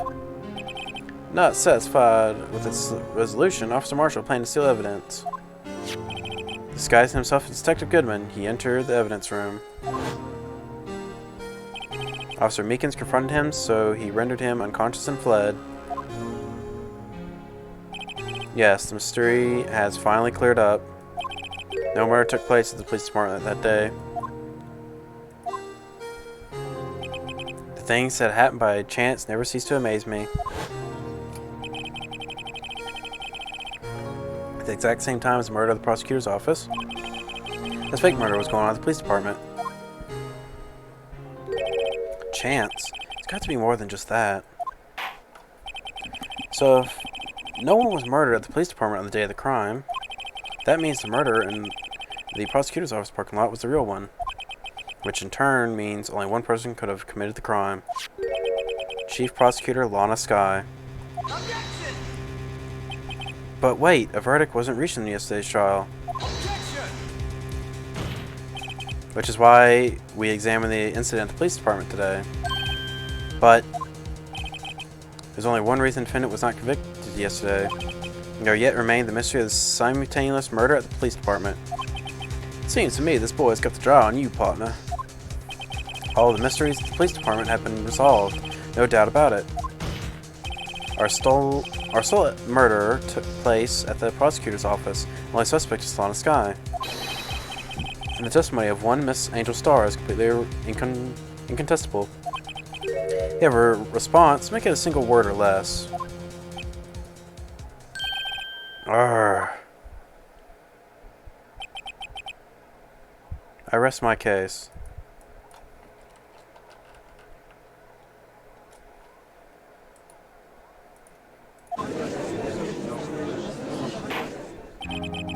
The trial has reached its conclusion. There's no room for doubt. Well done, Mr. Wright. Thanks to you, I didn't need to waste my time disproving all the alleged murder at the police department. There's no doubt what I proved today is true. An apparent murder on the security camera's tape really was faked. But I didn't realize that would end up proving Lana guilty. Now then, time for the verdict has arrived. Once court finds the defendant,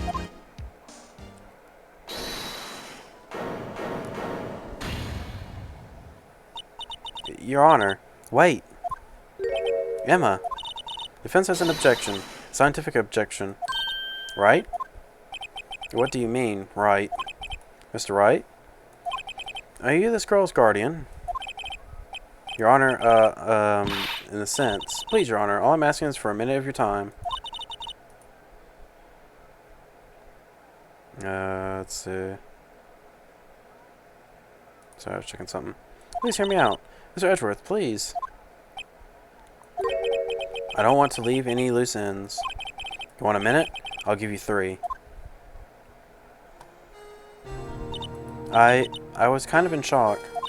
I mean, find out the SL9 incident referred to the Joe Dart killings. Now that she mentions it, the names of both Sky's sisters were in that file. But that's when I figured it out. I mean, what Officer Marshall was trying to do that day. So I knew his fingerprints had nothing to do with the crime. And that left only one thing. The other handprint. You mean the traces of blood found on Detective Gumshoe's locker? But no fingerprints were found on that, right? No, but I figured if I examined it scientifically, I'd sure to find a clue. So, right over there and looked at it again. So you did? Did you find something? No. Huh? Sorry, I guess I'm not much of a scientific investigator after all. Is that all? Please don't be mad. I'm just a high school student. And I'm just an attorney. But Mr. Wright, those traces of blood are the only clue we have. If we can't find something wrong with them... Please, Mr. Wright, you're a professional. If anyone can save Lana, it's you. Me? Oh boy. Time's up. Now then, Mr. Wright. With regard to the incident at the police department, does any reasonable doubt remain? Appears the defense is troubled by the other blood mark. Looking at the floor plans, a handprint was discovered around here. Is there any problem with this? Mr. Wright, I'm sorry I can't be of more use. But still, if you can't find anything wrong with that blood mark, Lana will be... Please answer my question, Mr. Wright. We don't have all day. Yes, Your Honor. If ever I needed to concentrate, it's now. What could be wrong with the handprint on Detective Gumshoe's locker? Could there be something I'm missing? Well, why was that one not erased while the one on Marshall's was? Objection! This handprint left at the crime scene. Clearly, it shows a contradiction. The only thing that seems clear is you're grasping, Mr. Wright. You've been staring pretty intently at those floor plans. Tell me, is there a problem with them? Yes, this is strange. Take a good look at these floor plans. Something is missing. Missing? You mean something hasn't been drawn on here? Yes, something that, when drawn, will completely change the meaning of the blood mark.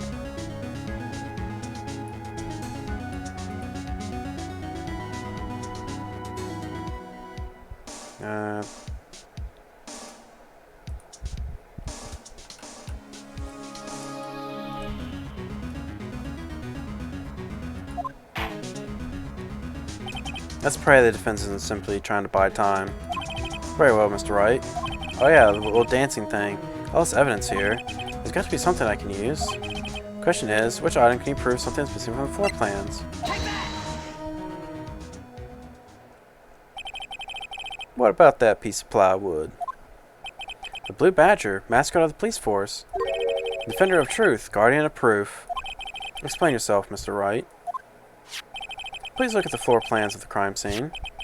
The crime scene, the Blue Badger is not here. So So watch what happens when you put him here. As I swear, he was dancing at the time of the crime. Well, what? That's right.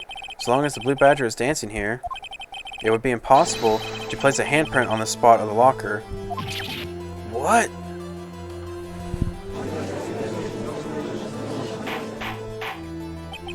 So that means, just exactly what does that mean? It means it can't be done.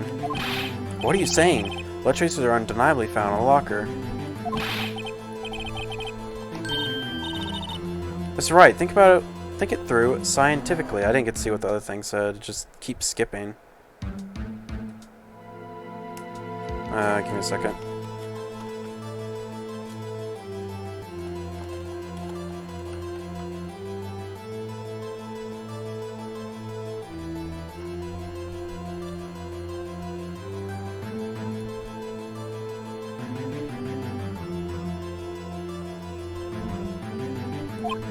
Emma. On that afternoon, Officer Meekins was the one who brought the Blue Badger to the evidence room, right? And he put it down where it would be impossible to leave a handprint on the locker. So that must mean this blood mark was left before the Blue Badger was brought in. Just one moment. I will not allow such far-fetched balderdash in my courtroom. It may sound far-fetched, Your Honor, but it's the only possible explanation. On February 21st, in the police department's evidence room, blood was spilled not once, but twice. But how? One time was captured on this tape, taken by the security camera. Officer Meekins cut his hand, from which a trivial amount of blood fell. The problem is, the other time,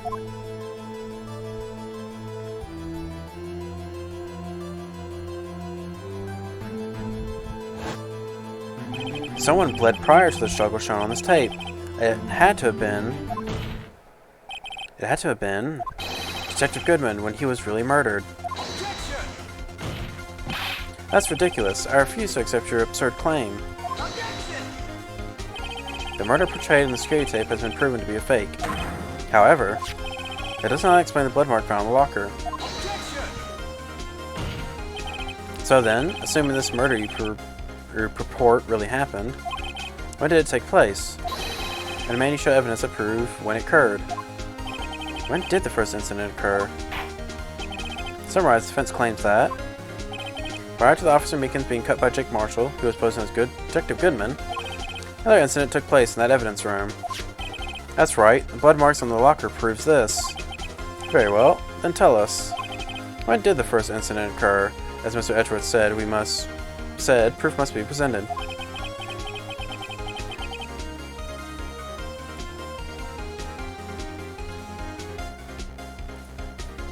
Give me 1 second. I need to fix something.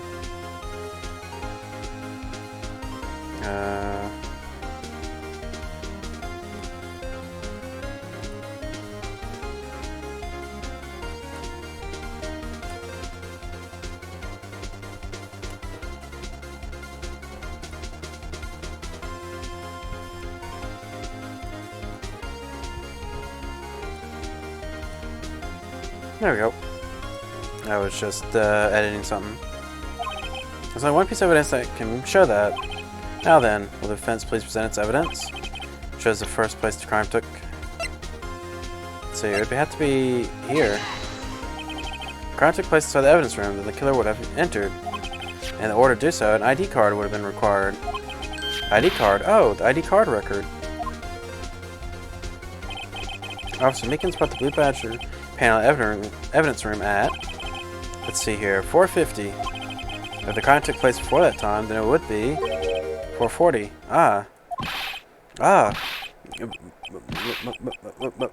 Miles Edgeworth, just what have you done? I never would have figured you had that nerve, boy.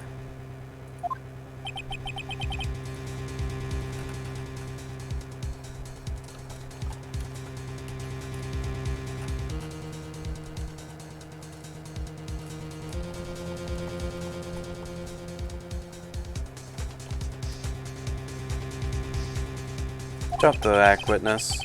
Doesn't take a lot of thought to figure out it couldn't have been me. Nope, I ain't getting it. I'm afraid I don't understand either. It's clear from the luminol test that blood was there. However, when the second crime took place, both Officer Meekins and Officer Marshall failed to notice the blood. That means the blood from the first crime was wiped away by the real murderer. I would have had just 10 minutes to murder the victim, carry his body away, and clean out the blood. Unfortunately, that's physically impossible. That would mean the crime must have taken place before Edgeworth entered the evidence room. Let's look at the chart again. There's only one other card remaining, all 7s. Talk about a lucky number. But wait, that doesn't make sense. How could Detective Goodman have entered the evidence room? Since there's no record of his card being used beforehand, he must have entered all along with the real murderer. It's the only plausible explanation. He went in with 7. That's probably Gant. Like how Von Karma is like 1 because he's number 1. This one's probably Gant. Like he probably influenced it to get his number to be all 7s because he's lucky. Mr. Edgeworth, please look into this ASAP. Find out whose ID number is 7777777. That's 17 too many, Your Honor. Unfortunately, I'm unable to look up the owner of the ID card. At least, at present. What? Explain yourself, son. ID number belongs to someone with a rank of captain or higher. Someone who is a so-called executive officer. We don't have the authority to inquire into such a person's identity. But that's ridiculous. Just how... I'm not finished talking, Mr. Wright. There is one situation in which we can be granted such an authority. Official charge filed against the executive is accepted. An official charge. Y'all like, aren't you? With your cover-ups and your forgeries. That's how the prosecutor office operates.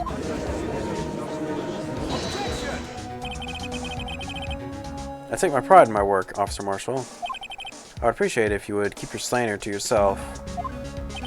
Slander, is it? Okay.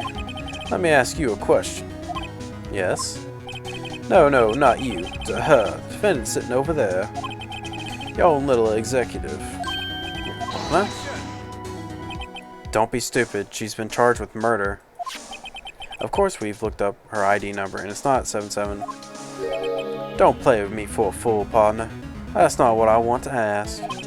All I want to know is one thing about that incident. That's an incident? Answer me this, Chief Prosecutor. In that trial 2 years ago, did you really only use legitimate evidence?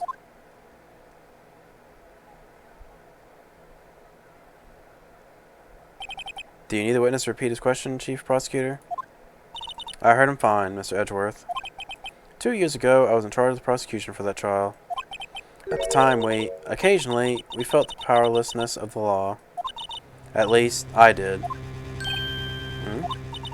Lana, I became a prosecutor in order to suppress crime with the law. But before I realized it, we were the only ones being suppressed by the law. Defendant, just what are you saying? I'll ask you again, Chief Prosecutor.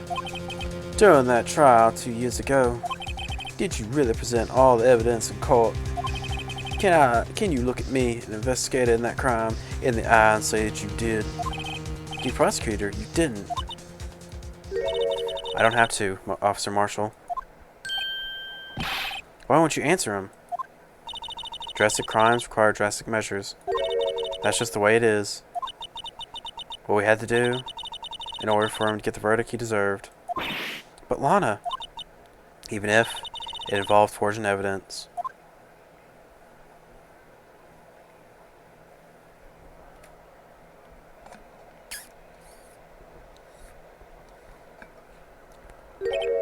See, that's what I'm talking about.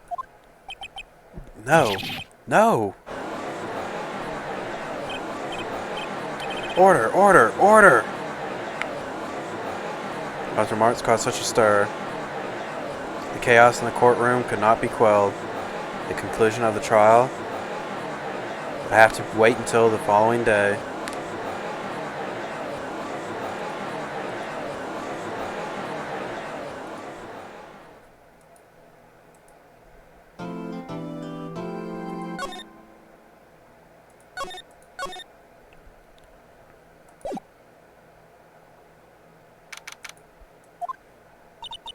I'm so sorry, Mr. Wright.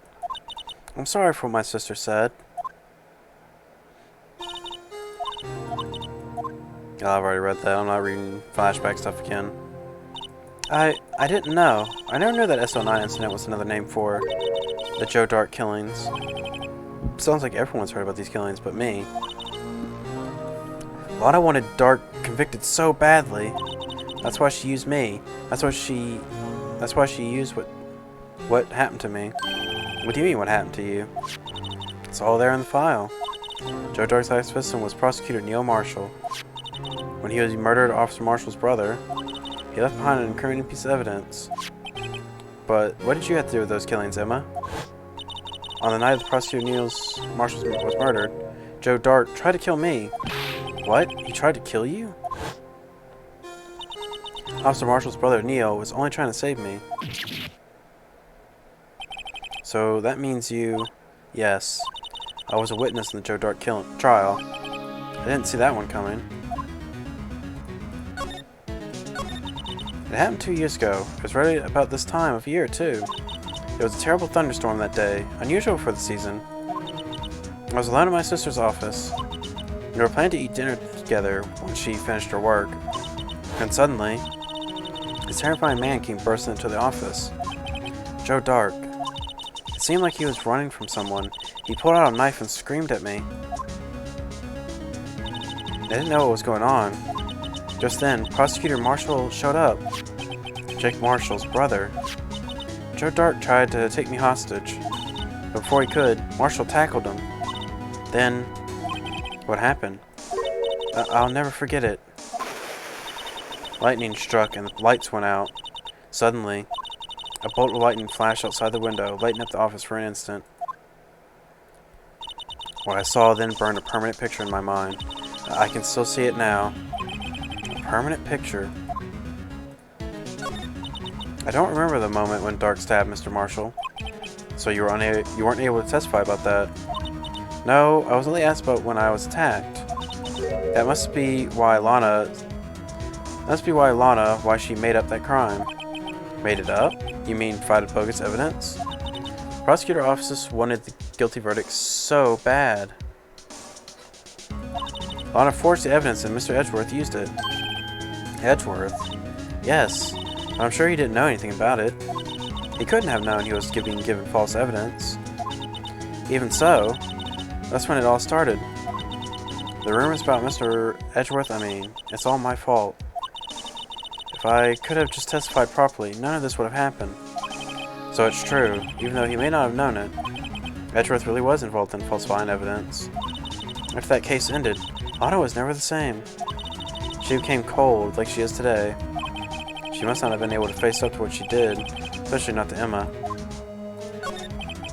What did you see in the instant the crime occurred? Dark knocked Mr. Marshall down and raised his knife. Neil Marshall was stabbed right in front of this poor girl. I don't remember what happened after that. Apparently I passed out. When I came to, Lana was cradling me in her arms. Poor Emma, you've been through so much.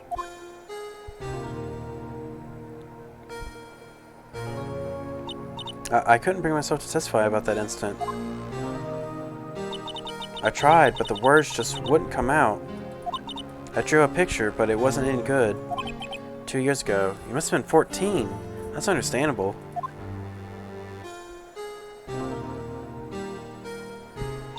Once it was all over, I made up my mind. I decided that when I grew up, I'd become a scientific investigator. I would want to be able to fight crime with my testimonies. I'd find the evidence to make an airtight case. That way, Lana would never have to forge any. I see. Do you think I'm finally starting to understand what makes Emma tick? But there's still something that bothers me about the crime. There's something that's puzzling me, Emma. What is it? You said that you were in Lana's office at the time, right? That's right. Why would there be a serial killer come running in there? Not only that, but he was being chased by a prosecutor? Oh, there's no mystery there. Joe Dark had been taken in for questioning that day. Taken in for questioning? You mean by the police? Of course, this happened at the police department. He tried to run halfway through the interview and fled into my sister's office. But why did he run all the way over to your sister's office? The detective's office and the questioning room are right across from the elevator. Across from the elevator? But Lana was the chief prosecutor, wasn't she? No, silly. Didn't I tell you? 2 years ago, Lana was a detective. She was the best in the entire force. What? That's news to me. With the Joe Dark case, she was referred to the prosecutor's office and made chief prosecutor.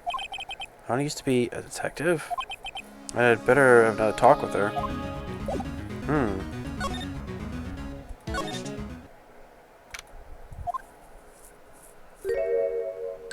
Lana! Mr. Wright, seems I keep causing you trouble. Falsifying evidence. Didn't think you were the type. Criminals don't mind playing foul. Why should we? But Lana, if you're wrong, an innocent person might be found guilty. Believe me, I understand the risks. Lana, Emma told me about you. Oh? About how you were a detective 2 years ago. And how the SL9 incident was the reason for your transfer to the prosecutor's office.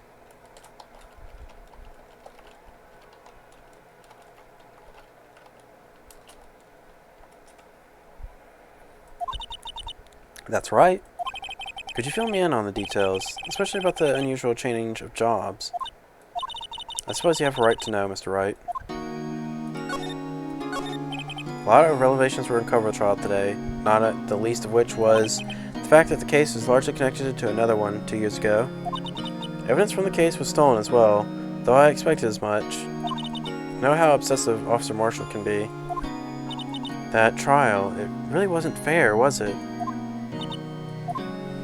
I believed in you, Lana. I believed that no matter what happened, you'd always stick to the truth. It couldn't be helped, Emma. At the trial 2 years ago, I sold my soul. Well, I'll draw my side. The fact of the matter is, at 5:15, there was no murder at the police department. Tell me it's not true, Lana. What the witness, Miss Starr, said about you stabbing Mr. Goodman with a knife. Lana, I don't understand. Why won't you tell us? Emma, this doesn't involve just me. I don't think I've ever seen Lana look so fazed before. It's true. I was a member of the police force 2 years ago. She was amazing. They still talk about all the cases she and Chief Gant cracked together. Chief Gant? He was a deputy chief of the police back then, but he still worked the crime scenes. Damon Gant. He was everything I aspired to be.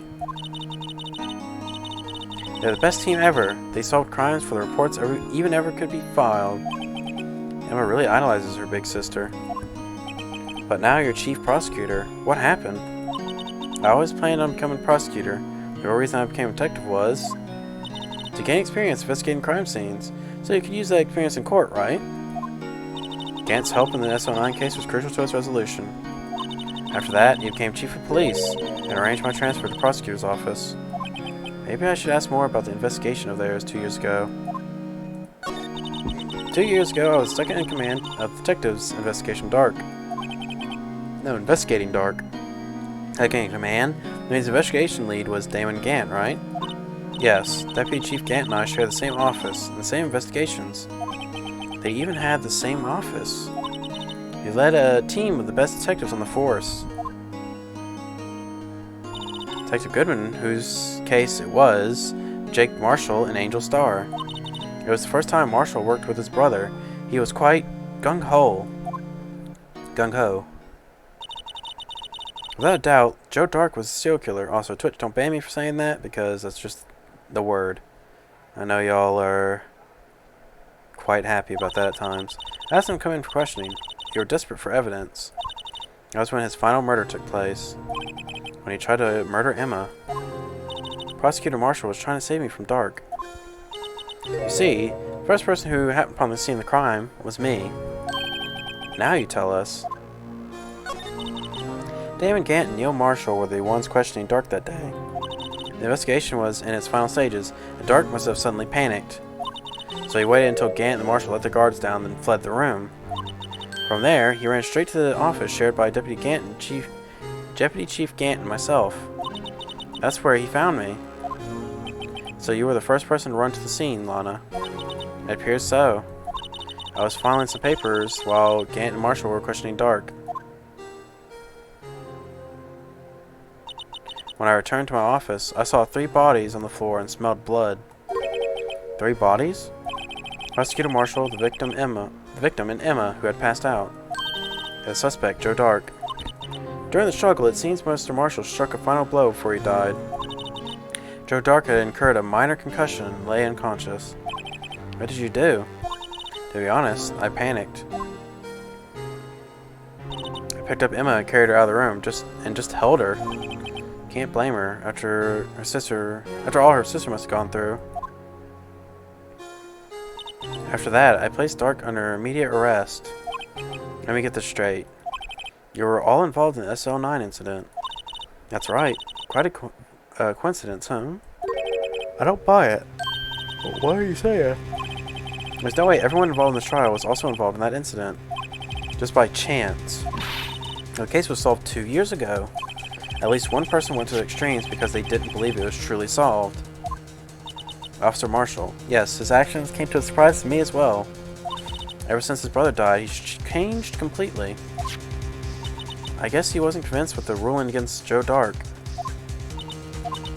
Life doesn't end with the closing of a case. Everyone has to live the rest of their lives with their memories. That case just might not be over yet. Emma was assaulted by Dark at the police department, right?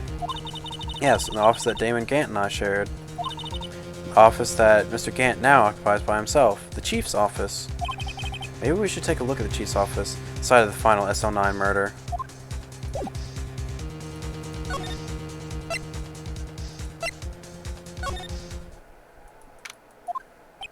No one's here today, not even Miss Starr. Everyone's probably busy looking through what exactly went down in the evidence room. That must be where the detectives are.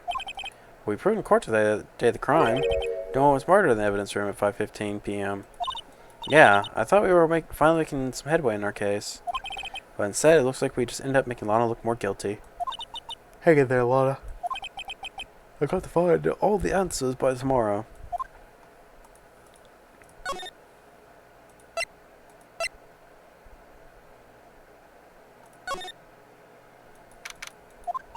Mr. Edgeworth isn't here. Maybe he's being questioned by the inquiry committee. He took a real beating in court today. Yeah, with Lana admitting to falsifying evidence 2 years ago. I guess we'll just have to come back later. I guess it is down to the criminal department thing. So,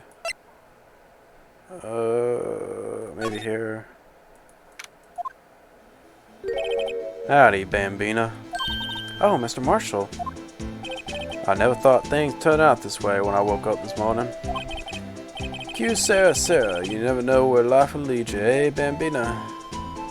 Or K Sarah. I should have known my luck had run out when old Billy dried up this morning. Billy?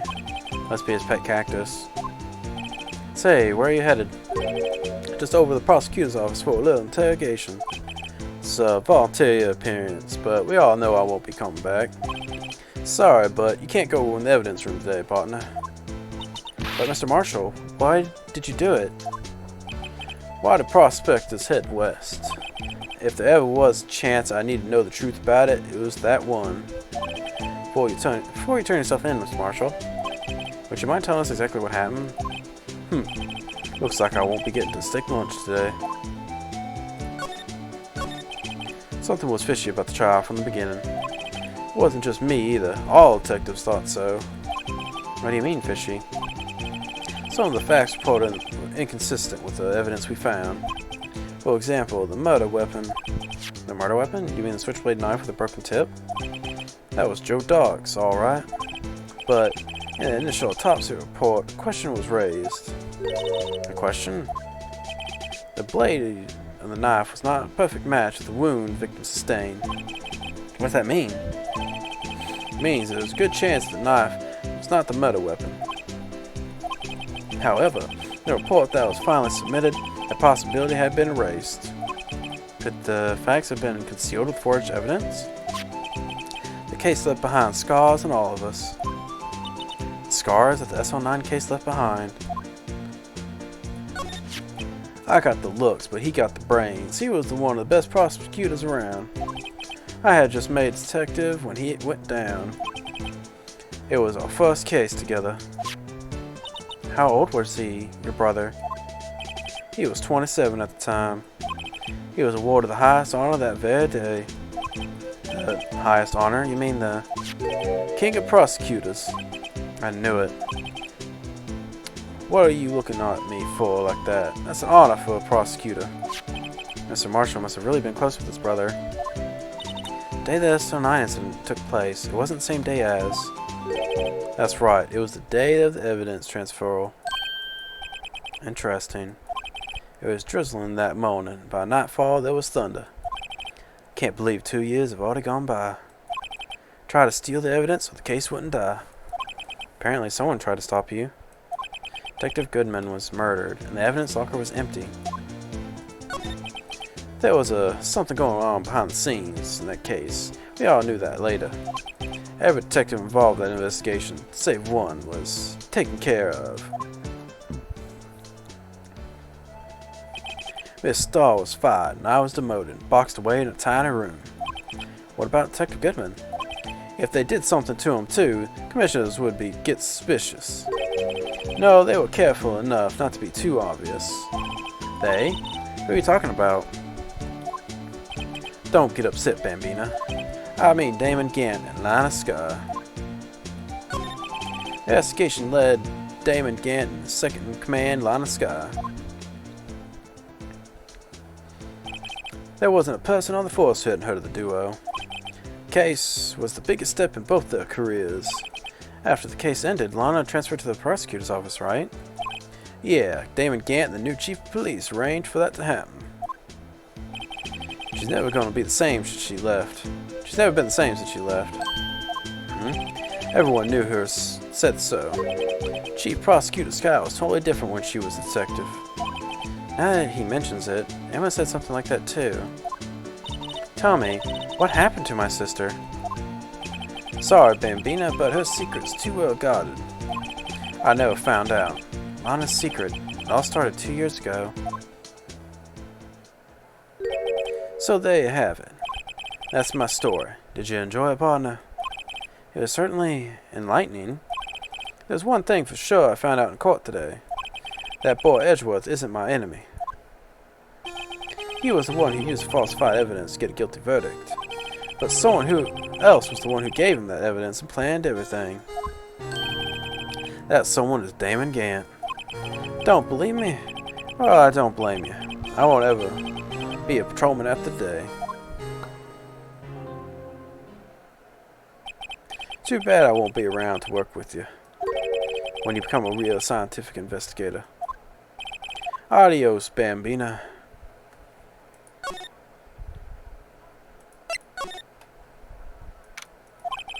So it's always pretty empty, but today it's deserted.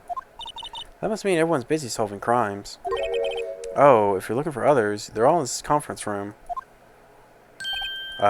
Thanks. Wow, he actually talked to us.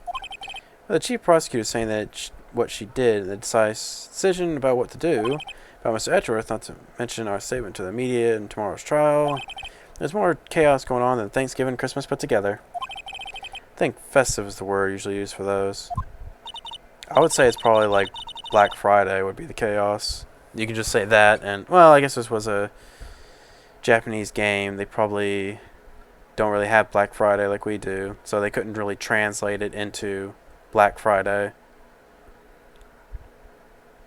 Well, I don't know. I guess they could have, but it's a mystery type of deal. Sir, we'd like to have a look around Chief Gant's office. Just use the connecting hallway to the other building and take the elevator to the top floor. Really? You mean it's okay for us to go in there? I mean, aren't police officers or anything? Hey, you're right. You can't go in there. It's off limits. Now I see where Detective Gumshoe gets his unique charm. Well, what are we waiting for? Let's head to the chief's office.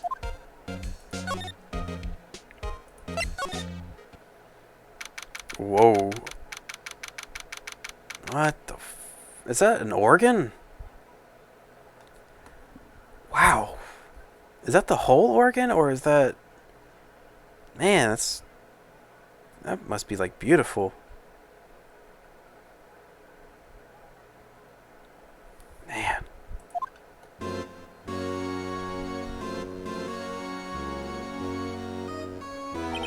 Whoa, where am I? In the chief's office, silly. At least that's what I said on the door. Check out that pipe organ. That's real, isn't it? Hey, I used to take organ lessons in kindergarten. They used to call me Little Miss Bach. Thought I was... Oops.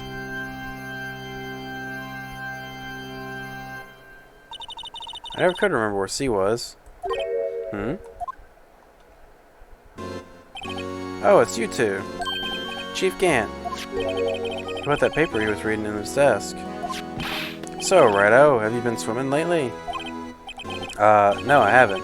Been kind of busy lately. I appreciate that. I have my hands full, too, with Mr. Marshall's misconduct.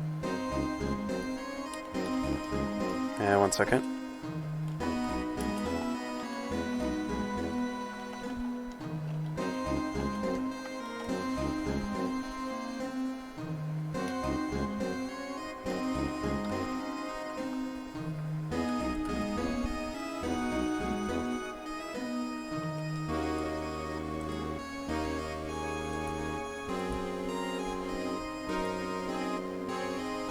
Okay.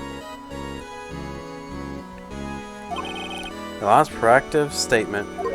Corrective statement. Oh, you mean with the forged evidence? 2 years have passed since that incident. My, how time flies. See that big picture on the wall over there? That picture of Lana, Neil, and me. So this is why Mr. Marshall's brother rescued Neil. Took it to commemorate our work together. Something's not right about this picture. I can't quite put my finger on it though. It's the vase.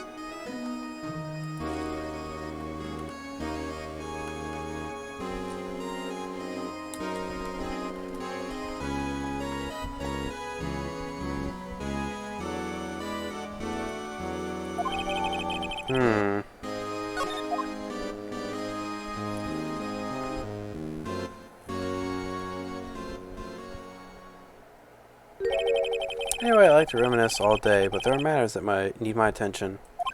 I'm going to lock up here, so let's go out together. Oh. But this office, it was a crime scene 2 years ago, wasn't it? That case was long since over. There's no need to investigate anymore. All the same, we'd still like to have a look around. Perhaps you didn't hear me. I said there's no need to investigate it anymore.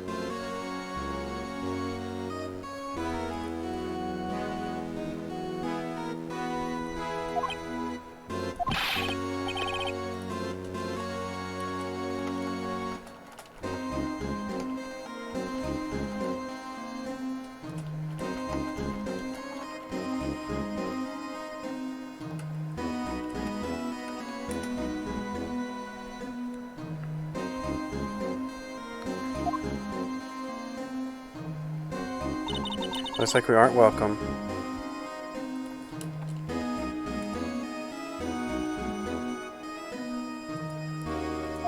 Seems like this case isn't over with yet, after all. What do you mean? Chief can't deny our request to search the crime scene. That means there must be some reason he doesn't want us looking around in there. You mean like a clue? There's got to be a way we can get inside the Chief's office.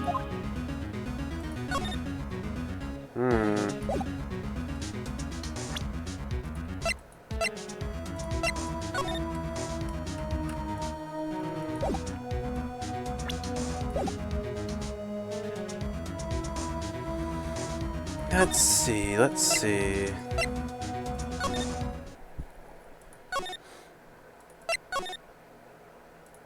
So it's not here.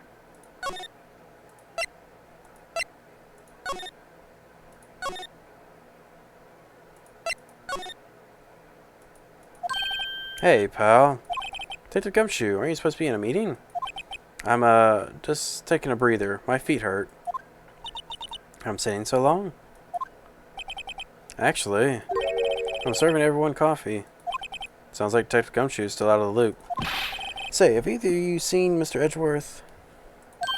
Edgeworth? No. Why do you ask? He's under fire from both the police department and the prosecutor's office.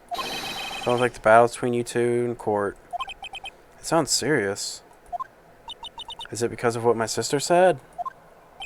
That's basically what it's all boils down to.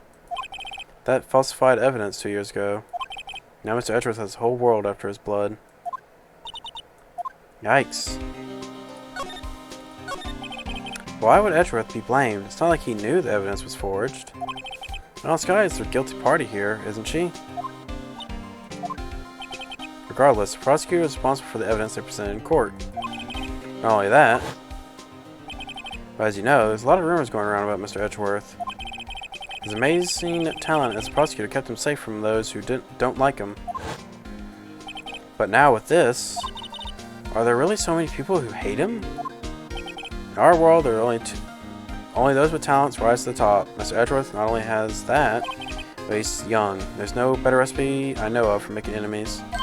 Hey Dick, keep up the good work. Yes, sir. Let's go out for lunch again sometime. My treat. Yes, sir. You're gonna take me back to the joint sometime, okay, Dick? Yes, sir. Seems like you don't have problems with enemies. Yeah, well, I'm careful not to stick out. Anyway, I'm a bit worried about him. Under all this pressure, I'm afraid Mr. Edgeworth it might just crack. Actually, I took a look at the file earlier while the coffee was brewing. He seems genuinely concerned for Edgeworth. Well, did you find anything? Evidence Dark left behind was during his final attack. His final attack, you mean? When he killed Prosecutor Marshall, he was trying to protect some girl. Me. Detective Gumshoe never realized Emma was the girl. That's when he left the most incriminating evidence of all. Well, what was it? Oh, let's see. I think it had something to do with the murder weapon. Oh, I forgot. Oh, I forget. Let's look Look, it's all written somewhere in here, okay? His powers of recollection never fail to impress.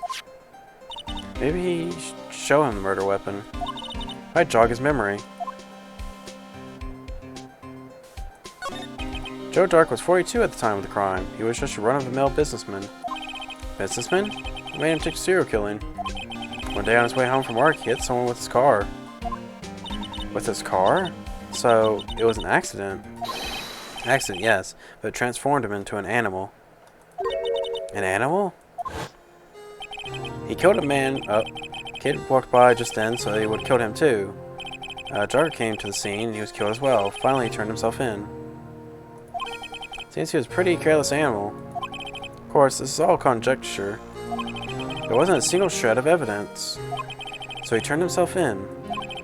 Yes, but in the middle of his questioning, he fled and murdered his final victim. Prosecutor Marshall. That crime was witnessed by someone too. Luckily, Dark was arrested on the spot. It's a good thing that last witness wasn't killed. That last witness, aka Emma.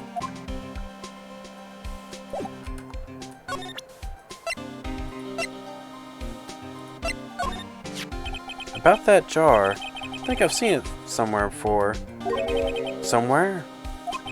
Or maybe it's one of those memories people have from previous lives. This must be the most informative detective I've ever met. Something about it makes me feel uneasy. It's like I'm in the chief's office and he's yelling at me.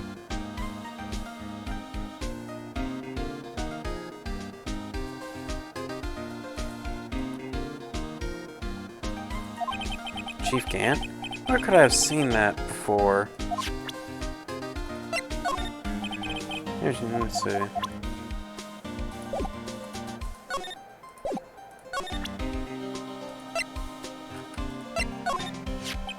About this. Hey, is that? It has a tag attached to it with the label SO9 incident on it. Maybe this would be the broken murder weapon you were speaking of. What are you doing with that? Ever since that case was closed, the knife's been locked away in a locker.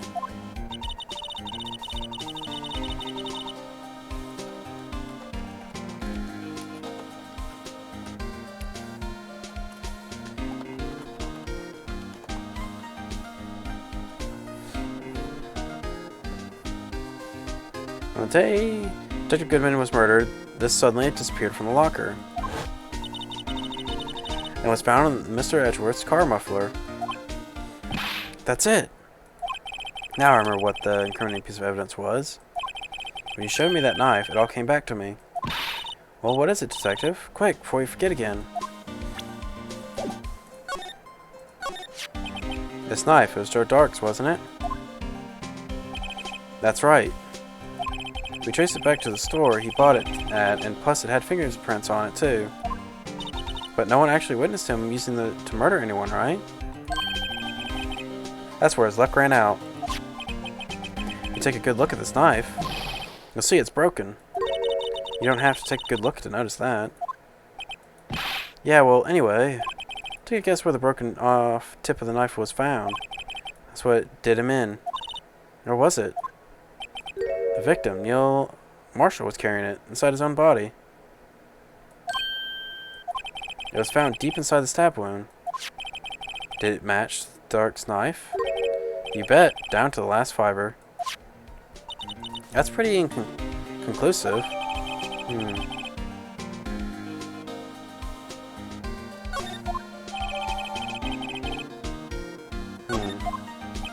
Well, there you have it in a nutshell. That's all I know. Can I ask you one more thing?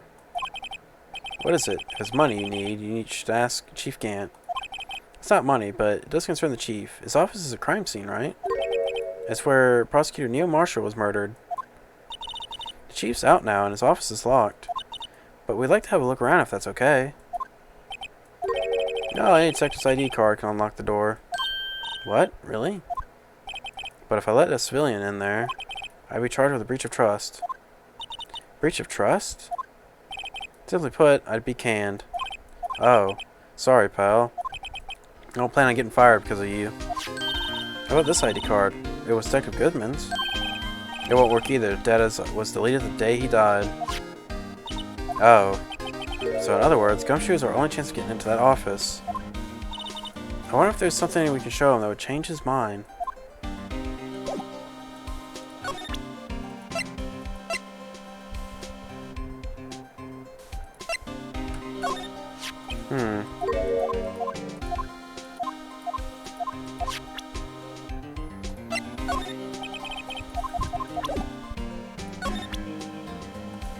I mean, the knife had no fingerprints, though.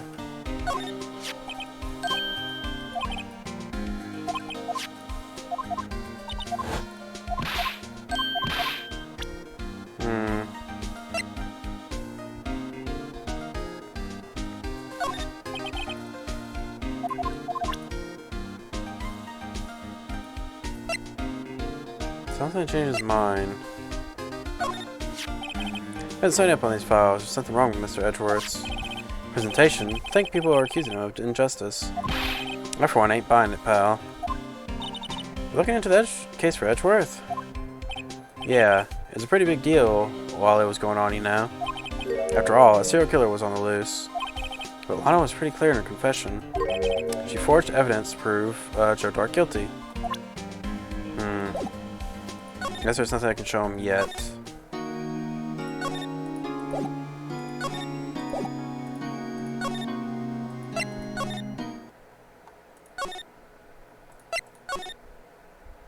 Yep. I wonder if Edgeworth is back yet. There he is. It looks like he's writing something. Oh, what are you doing here? She's sure quick to throw that paper on the floor. Tough day in court, huh? I had to live the past few years with rumors flying around. What's another allegation to me? Cheer up, Mr. Edgeworth. I'm rooting for you. That's Edgeworth for you. Or he's trying to hide his real feelings. So what do you want? Unlike some people, I don't have all day. I wonder what he was writing for. Come on, Mr. Wright. Let's take a look. Are you crazy? Edgeworth is sitting right here. Just distract him. I'll check it out. Hey, Edgeworth. Is that Detective Gumshoe out the window there? Oh no, he's fallen to the ground. Hold on. First, let me see what this girl's doing crawling around my feet. He didn't even look. What? letter of... If you're having trouble reading, I'll read it for you. It says, letter of resignation. Resignation? Edgeworth, you don't mean... I'm tired, right? I feel as if something's come inside of me has died. Mr. Edgeworth, none of it is your fault. I know. The path I've walked, you don't need to tell me. And the path I've walked hasn't been just one. I can't forgive myself for what I've done. No one else should forgive me either. Uh-oh. I think he's serious. Mr. Wright, please, you have to do something. This letter of resignation. I wonder if I can use it for anything.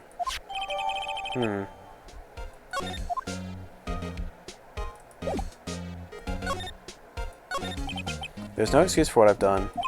2 years ago, I used false evidence to obtain a guilty verdict. That's what it all breaks down to, and nothing I can do can erase that fact. But you didn't know, did you? I mean, the evidence was falsified. The police department and the prosecution office share a bond of trust. If that bond is broken, we stand to lose everything. The police department's error is my error, my responsibility as a prosecutor in charge. Fact remains that no matter what excuses I might have, Mr. Edgeworth, I take pride in my work. But tell me why? Why has it all come down to this? Even Edgeworth can't keep this kind of emotion bottled up.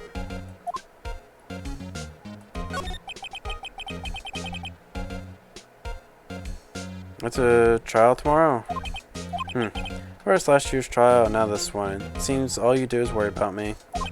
To be honest, you're getting on my nerves. But Edgeworth, you can't just walk out the trial. Tomorrow's the last day. It's too late to change prosecutors. I'll bet that's what my superiors are banking on. I never thought that case would come back to haunt me like this. What do you mean? List of evidence. It seems too short. Most lists run twice as long. It's only half as long as most lists? That is odd. After Neil was murdered, I became prosecutor for that case. I may not have been part of the investigation, but I knew what I had to do. Use the evidence I was given to prove the suspect guilty. That was really the only thing on my mind at that point. Say, we just saw a picture taken around that time. That picture, something seemed strange about it. Could you tell us again about what happened that day? The day Detective Goodman was murdered. You were participating in a ceremony over that station, right? I've never cared for ceremonies, but I had to attend that one. Because you were awarded this? Those received rewards can't exactly skip out on the ceremony. Finished up at the office in the morning, then drove over to the police department. You finished up at the office? Yes, just odds and ends, clerical stuff. I didn't plan on returning to the office that day. That is until I was asked to take something back. Take something back? This. Oh yeah, Chief Gant asked you to hold on to that, didn't he? Yes, it was a piece of evidence in a case that was closed half a year ago. He asked me to bring it back to the prosecutor's office. That's the story we heard yesterday. So you came back here to the prosecutor's office because the chief asked you to? That's right. So they were mentioning that photo. Should I present it? This picture was hanging on the Chief Grant's office. Well, in Chief Grant's office. Prosecutor Neil Marshall, he just started making a name for himself. Looks like this was taken when he received the King of Prospectors trophy. Speaking of that, there's something that bothers me. Yes? That trophy Mr. Marshall was holding. It's a little different than yours. Yes, you're right. Ah, I remember now. I remember what? That was what the official prosecutor's trophy looked like until 2 years ago. There was a story behind its design. A story? Sounds interesting. Would you mind telling it to us? It's simple, really. Contradiction. That's what the award's based on.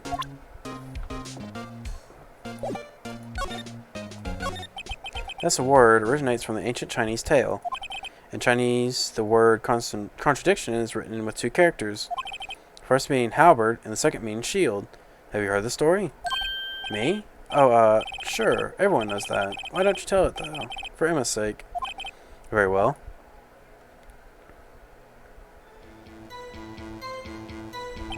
Long ago in the kingdom of Chu, there was an arms merchant. One day he presented the king with two items. The first was a halberd he claimed could slice through any shield or armor. The second was a shield he claimed could withstand any weapon. Wait a minute. Objection! Those claims contradict each other. Very perceptive, but then again, you've heard this story before, right? Anyway, as you mentioned, the very descriptions of these items discredit them both. The king pointed this out, and the merchant was left speechless. And thus, the Chinese word for contradiction was born. Oh, I see. So the chipped shield and the broken knife symbolize... Precisely so. They symbolize a merchant's items. The ancient tale ends with the merchant at a loss for words. But it's in our nature to pursue matters to their conclusion, even if it results in something as ugly as this. Wow. Thanks, Mr. Edgeworth. I learned something new today. That's funny. If that's so, then why were you only given a shield? You'll have to ask Chief Gant. A few years ago, he had the halberd part of the reward abolished. Chief Gant.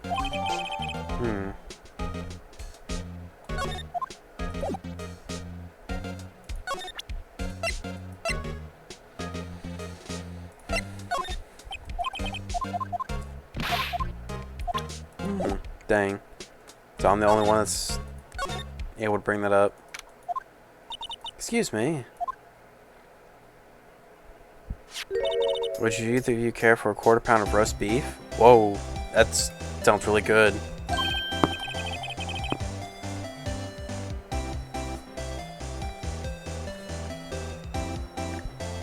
She's out of lunches. You sir, really are the curious sort, aren't you? Kind of like the first person who sucked a cow's nipple to discover milk.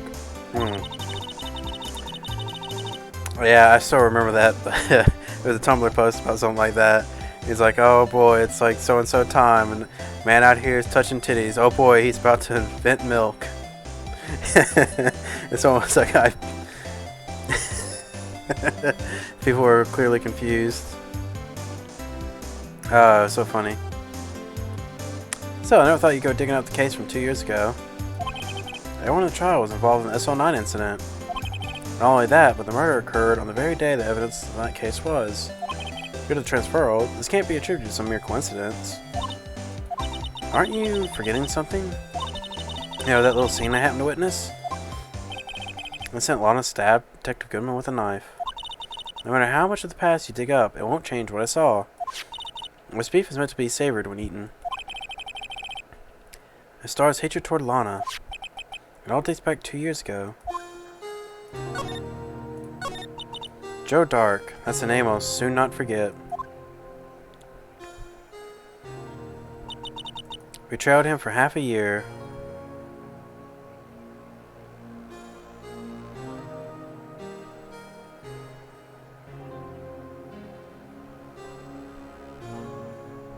Oh, the pressure. So, I don't think I was ever more alive than I was then.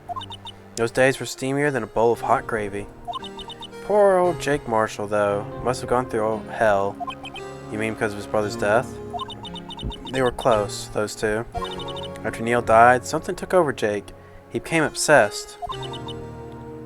Seeing Jake like that made her all the more desperate. Her? Lana Skye. My sister. Best of the best were put on the SO9 case. Of course they were led by that legendary duo.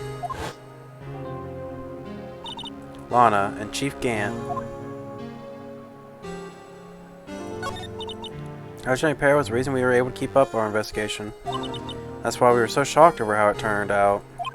You mean with forging of evidence? Don't get me wrong, Joe Dark got what he deserved. Still, it was obvious the evidence produced in court was manipulated. Items our team never found would suddenly appear, while other items were kept secret. But you don't have proof anything illegal was done. Proof enough of what happened. After that case, all of us save Goodman were relieved of our duties. Most without even so much as an explanation.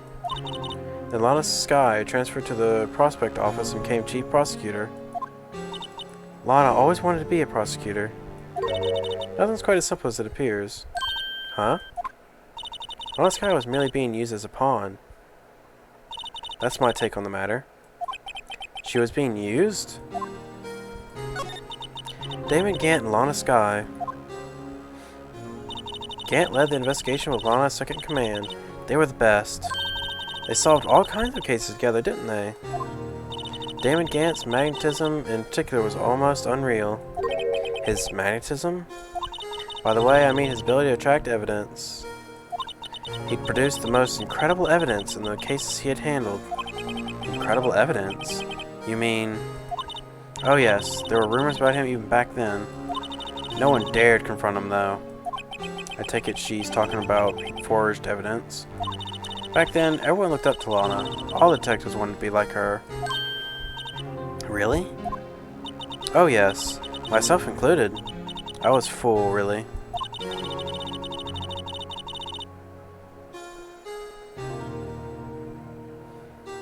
She hated anything crooked and always watched out for other detectives.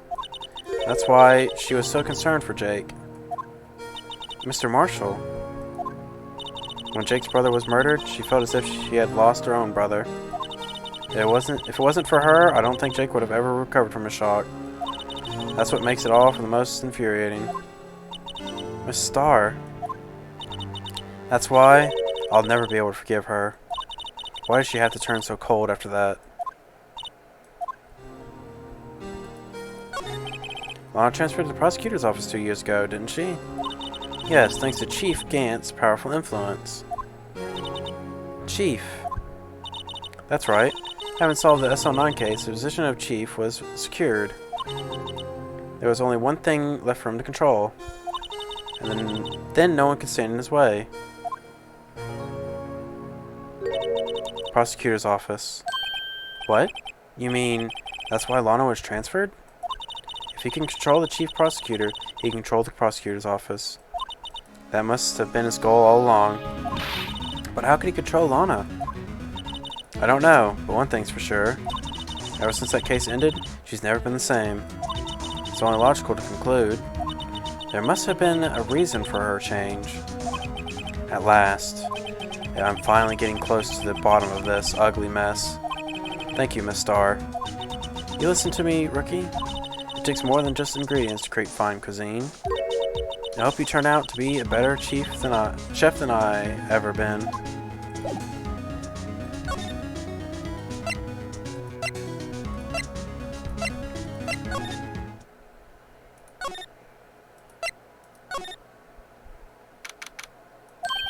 Oh, you're back. You're still here? I gotta make 150 copies of these files. Brewing coffee, copying files. I'm turning into a regular DJ. You're a DJ as well? If I'm not mistaken, I think he means desk jockey. Oh, that DJ. Oh, that DJ. Gotta admire your persistency, but my answer's still no. I'll let you in the chief's office, period. I'd be my neck on the line. That office is the last crime scene in the SO9 incident. I had to take a look in there. There's got to be something we can do to make the detective change his mind.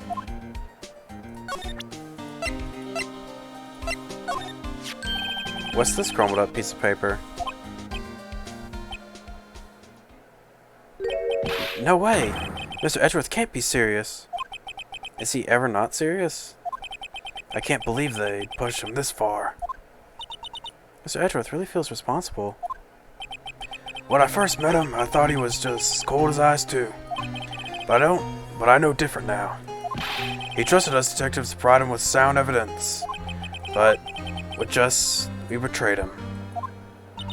Detective. That's it. I've made up my mind. But here, take my ID card. I can't do that if someone found out. They wouldn't let you off the hook with another lost item report. Look at me. It's no secret I'm already out of the loop. After all, friends with Edgeworth. Depending on how this case turns out, I may already be good as terminated. What?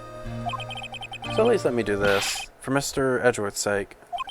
Alright, detective. Thank you.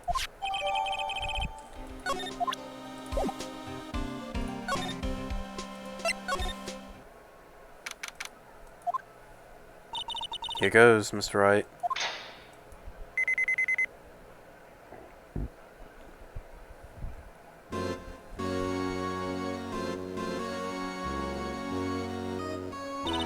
We're in. If anyone finds us now, Detective Gumshoe's a goner. If that happens, I'm counting on you two to bail me out. Eek. Ah.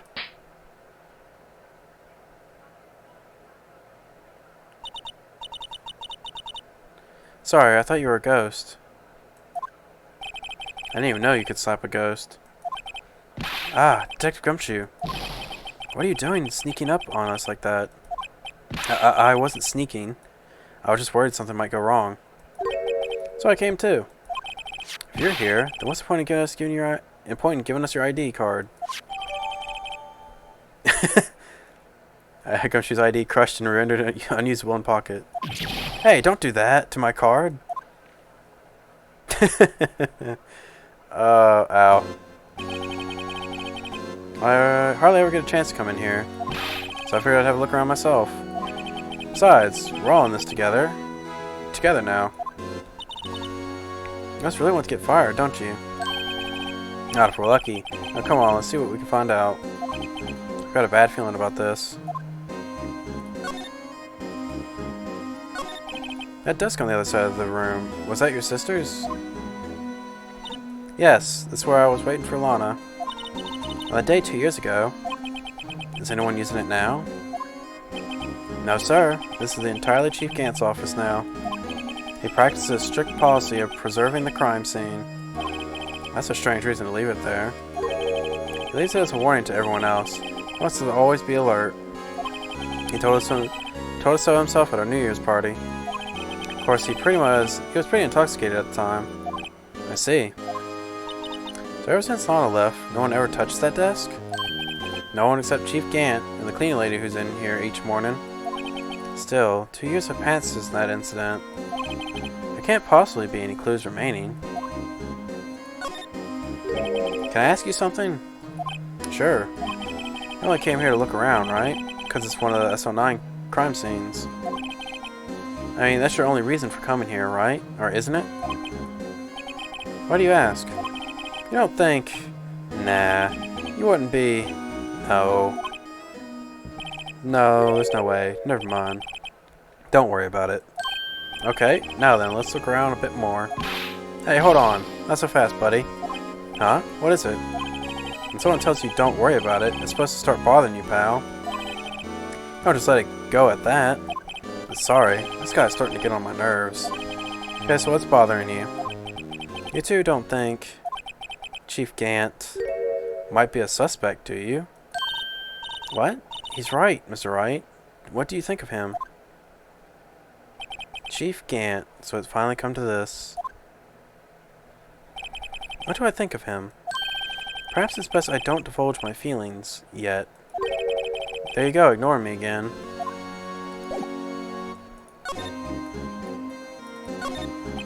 This is a real deal, isn't it? This armor and these weapons? Sure is, pal. The chief doesn't care for imitations. That's the pipe organ, now this armor. You know how many taxpayers' dollars must have gone into this room? What? You mean we're paying for this? That's it. I'm not paying 1 cent of my taxes. You don't have any taxes to pay. Shh, be careful what you say. Who knows? The chief may be hiding this armor as we speak. I don't think he'd fit in there. Even if he did, he'd never be able to get back out. Cut it out, you guys. Cut it out. You guys don't know how scary that guy can be.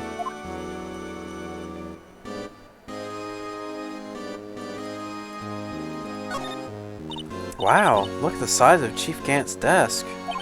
Speaking of that, when we were here earlier... Oh, it's you two. Chief Gant. I wonder what he was reading. This looks like a list of evidence. List of evidence? In most cases, the list runs twice as long as this, though. Hey, look at the case name. Huh? SO9 incident. I wonder what this is doing here. Hold on, detective. What did you just say? I said, I wonder what... No, about the evidence list. Normally they're twice as long. That's right. Guess there wasn't a lot of evidence. A half-size list of evidence. A list of evidence. It seems too short. Most lists run twice as long. What would the other half of this list be doing here? I knew it. The chief must be hiding something about the case. It would appear so. Found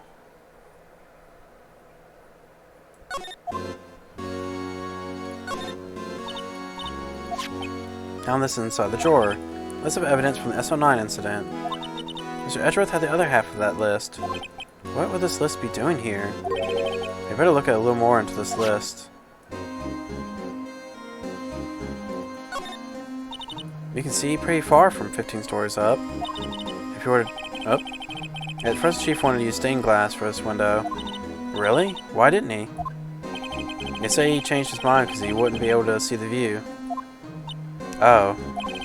Stained glass or not, it's a huge window. This is a safe, isn't it? Safe. That word is ripe with intrigue. Okay, if you say so. Looks like a code needs to be entered for this panel to open it. 7-digit number. I think I might know what it is.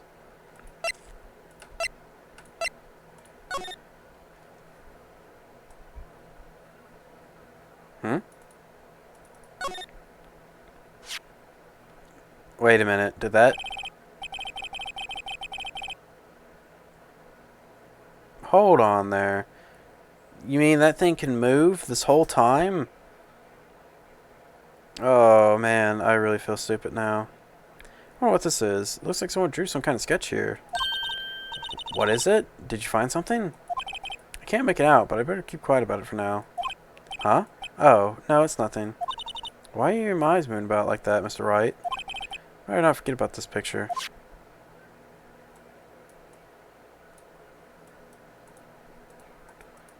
Yeah, I can click around. It's just you have to click.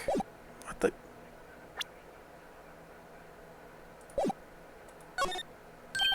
Do you know what it is? I have a hunch. Oh, I know. You want to try on my birthday, right? It's...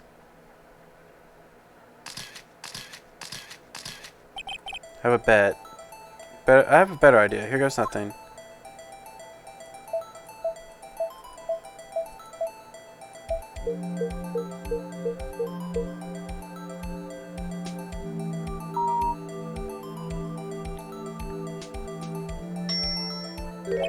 Bingo. What number did you enter? Whose birthday was it, pal? 77777. Final ID card number on that record. What? Number of the mysterious executive officer who entered that room that day. You mean... that ID number? I think you're 1-7 shy this time. It's going to mean one thing. The Chief Gant's ID number. Say, anyone care to look inside?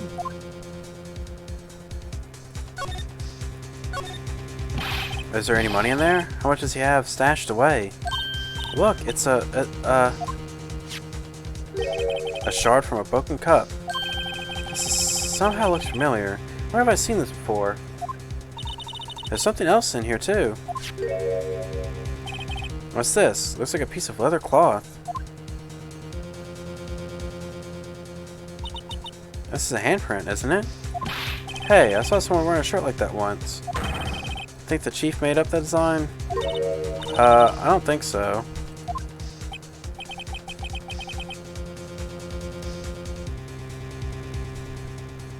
Oh well, it's just a thought. Is that it? That's all was in the safe?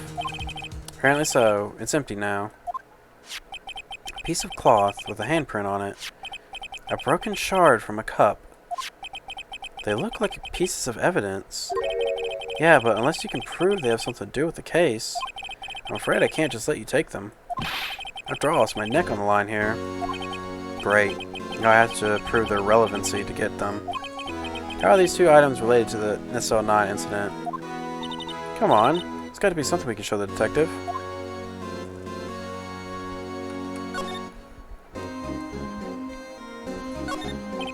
These shelves are mostly empty. Donna must have cleared them out when she transferred to the prosecutor's office. There's a small picture frame on the left shelf. Hey, this is when Lana and I went to that theme park.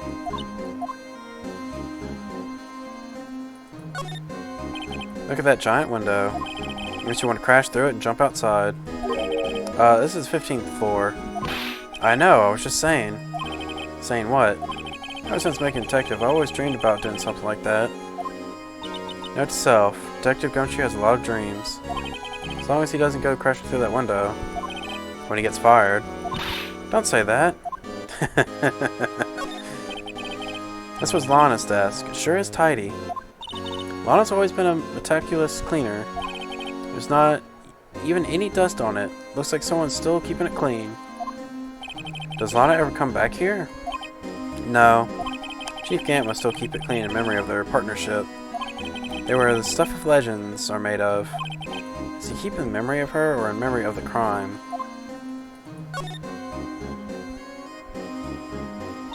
This is what was taken on that day 2 years ago. The day Joe Dark ran out of the questioning room and tried to kill Emma. After receiving his reward trophy, Mr. Marshall took a picture here. Then he went along with Chief Gant to question Dark. I bet he didn't know he'd be dead just a few hours later. Gee, you think?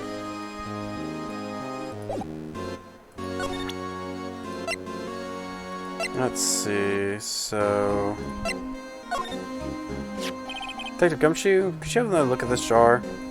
I remember when the three of us were putting that together. Ah, those were the days. It's kind of early to be nostalgic. Wasn't this jar a piece of evidence from that case? That's right, one of the shards had an SO9 incident sticker on it. Doesn't this ring any bells? You know, that fragment we just found? You mean this one? That was in the safe? Yes, that one. It looks like that was in the safe. Now that you mention it, it's ringing a lot of bells. Let's see if it fits. Let me see that shard. I'll take a crack at this. Go ahead, pal. Show us what a rookie can do. Mr. Wright, here's some glue. If we can piece this together again, it'll prove Chief Gant was unknowingly hiding evidence. Here goes. What? Oops.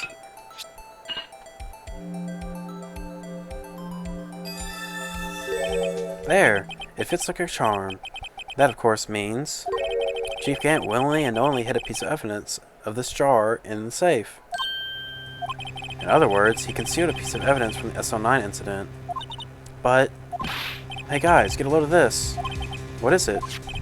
This piece you just attached? It's different from the others.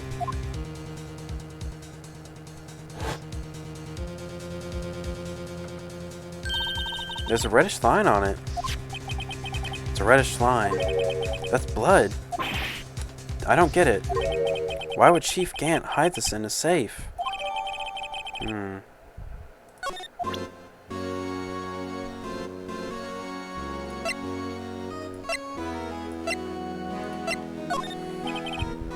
Yeah, we get information, so that's why I have to get it out of my system now. Understand, don't you? Don't be so negative, Detective. We just share your information, though. Oh, who am I fooling? I never had any information to share. Got stay positive. Or just be talking? Detective Gumshoe, let you have a look at this. Hey, I know what this is. So you want to take some fingerprints? That's a great idea, Detective. Alright, let's go to town. Sheesh. What are you doing? Why are you sticking out your hand like that? Go ahead, take my fingerprints. It's not your fingerprints we want to take. Huh? Come on, this isn't time for jokes. I'm talking about that cloth we just found in the safe. Oh, I knew that. The one with the handprint on it, right? Sheesh, where's your sense of humor? Okay, Mr. Wright, let's check out prints. Look at the powder on the cloth. And once they've absorbed into the prints, blow the rest away. What are you, my mom? I don't have to be told a million times. Alright, let's get this over with.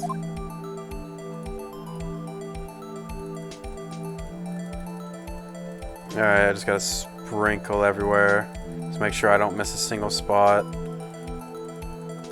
Be very liberal with the sprinkling.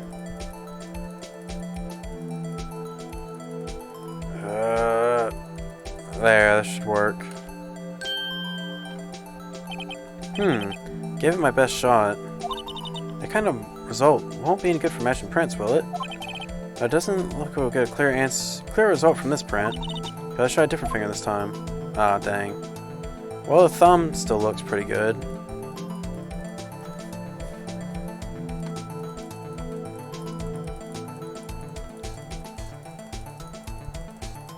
So the finger did matter. I guess shouldn't be too surprised.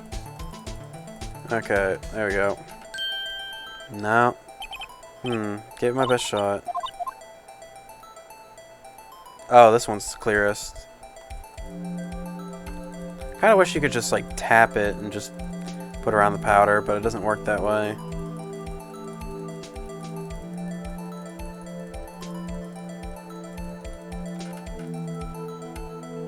There we go.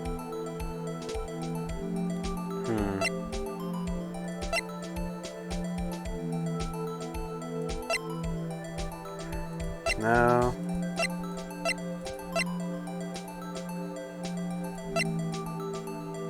No.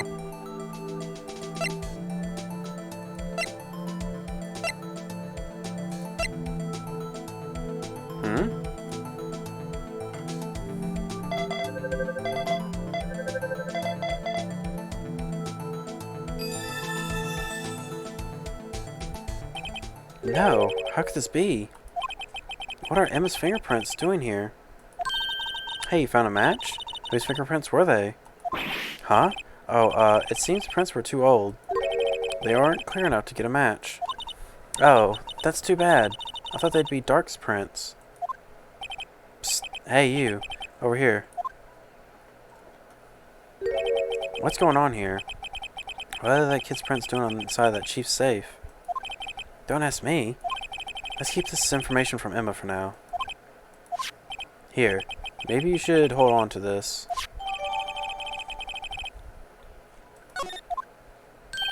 Well, was I any help? Of course. Thanks to your ID card, we were able to get some hard evidence. No, that's not very kind, is it? In other words, if it weren't for this ID card, he would have been useless. Isn't that right, you in the coat? Eek, Chief Gant. We didn't think you'd be back so soon. Fortunately, I'm a man who believes in signs. As I was walking to my meeting...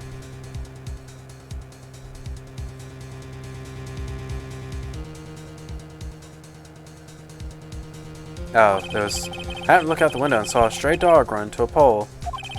Then I thought of a certain detective. Do you mean me, sir? Now then, I'm afraid I'm going to have to ask you all to leave. Yes, sir. Sorry. Oh, you in the coat. Me, sir? Drop off your ID on the way out. You won't be needing it anymore. But, sir... Now, get out. Yes, sir. We'll be on our way too, then. Wait, you're the one with spiky hair. Don't go out yet. Me, sir?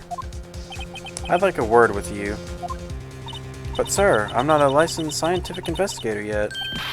You with spiky hair, you're free to go. Mr. Wright. Look, pal, if I haven't told you once, I've told you 1,000 times. The chief's office is off limits. But no, you just had to go sneaking in there like that, didn't you? I thought you said you didn't care anymore if you were fired. Yeah, but if I knew it'd be like this, I never would have said it. Now I've seen the evidence Chief Gant was hiding in his office. I think I'm finally starting to get the picture. Why has she kept eerily silent about it all this time? Anyway, you listening to me? I'm gonna try to smooth things over with Chief again. Later, pal. After that, I heard from Emma the police wanted to ask her some questions. So she'll be busy for the rest of the day.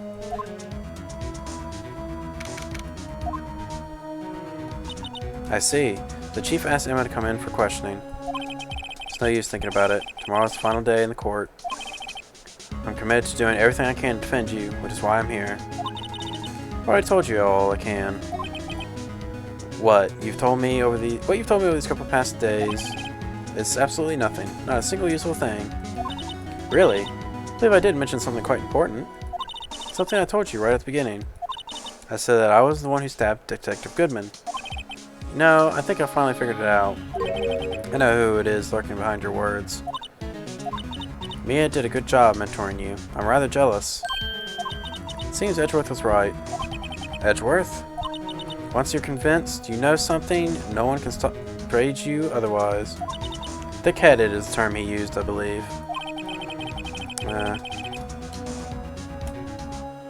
Now's my chance to get her to tell me the rest of the story. I have to admit, I was more perplexed at first. It's just that you did it, but there was no incriminating evidence. That's when it hit me. It's not like you're unwilling to tell the truth. It's that you're incapable of doing so because of a certain individual. What an intriguing notion. A certain individual, you say. So you think I'm protecting this person? Protecting? No, I think afraid of is more like it. If I'm not mistaken, the person in question may have persuaded you to silence. For argument's sake, Mr. Wright, who may I ask is this person you're speaking of? Who am I supposedly frightened of? What is this person's name? Oh, Miss Skye? Mr. Wright, you're addressing the chief prosecutor. Do not forget your place. I take it she's still not ready to spill the beans. My apologies. Could you please tell me a bit more about what you think you know? We were partners until 2 years ago. I respected him as a detective. Assuming that he's respectable, then tell me something. Why would he try to hide his crimes? His crimes? Both you and Edgeworth will be brought before a board of inquiry for what you did. Specifically, hiding and forging evidence. Of course, these are serious offenses. Why is it, though, that Chief Gant's name was never mentioned? Chief Gant? Edgeworth didn't know the truth behind the forgery. The only party who could have possibly tampered with the evidence was me. I had access because I was second in command of that investigation. Yes, but one other person, Damon Gant. If you intend to accuse Chief Gant, you'll need more than just words. Show me proof that Chief Gant falsified evidence in the case.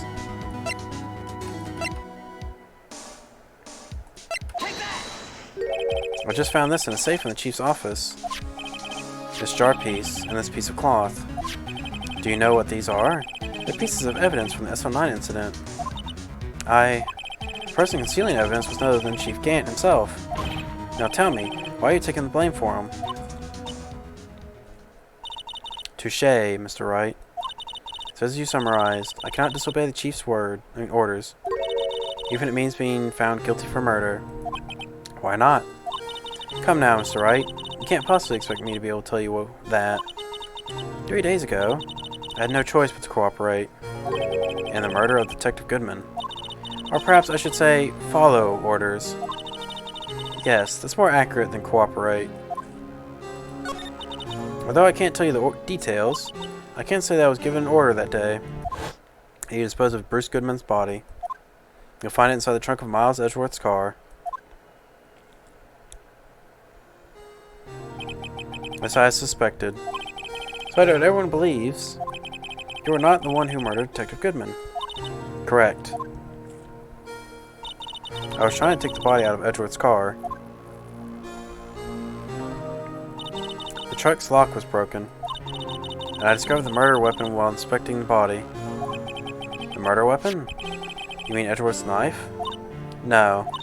When I found the body, this was the knife stuck in it. The knife from the SO9 incident.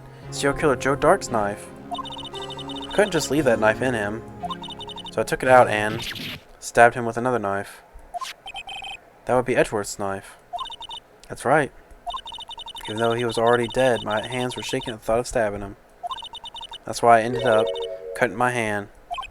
And that's the reason for the bandage on your right hand. Yes, seems like I got blood on the victim's shoe as well. And then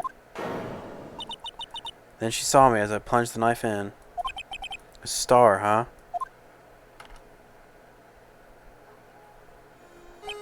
Why did you need to hide Dark's knife so badly? Took a lot of work to finally close the Dark case 2 years ago. It was over with. I didn't ever want to be part of it. Or I didn't ever want it to be opened again.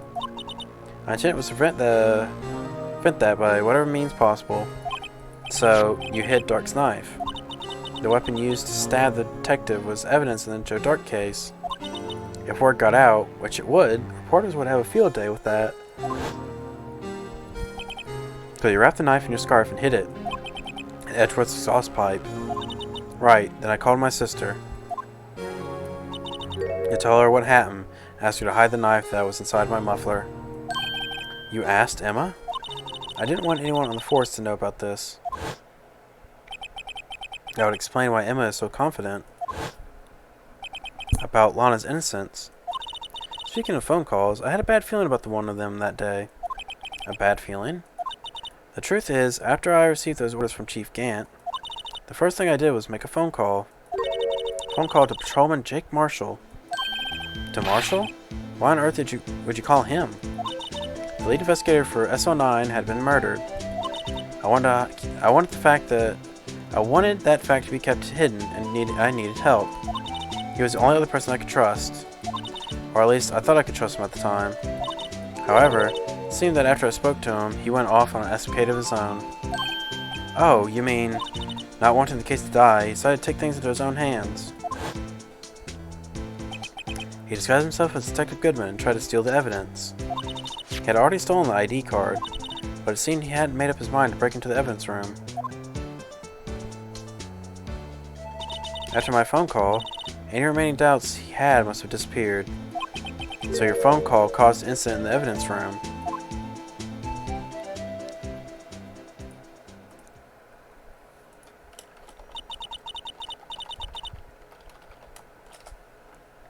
Afraid that's all I can tell you. But Lana, you've earned my respect, Mr. Wright, both as a defense attorney and investigator. Now please, don't pursue this any further in court tomorrow. Tomorrow's trial. There's only one way to drive off Lana's demons. I've got to get to the bottom of everything. Mr. Goodman's real murderer.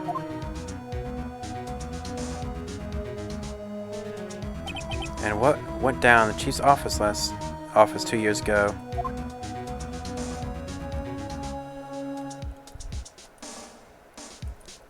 Nice, nice, nice. It's trial time.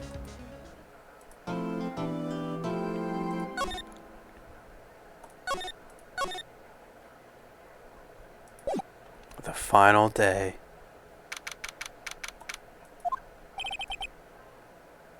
Let's see. Defense lobby, alright, but there's no defendant.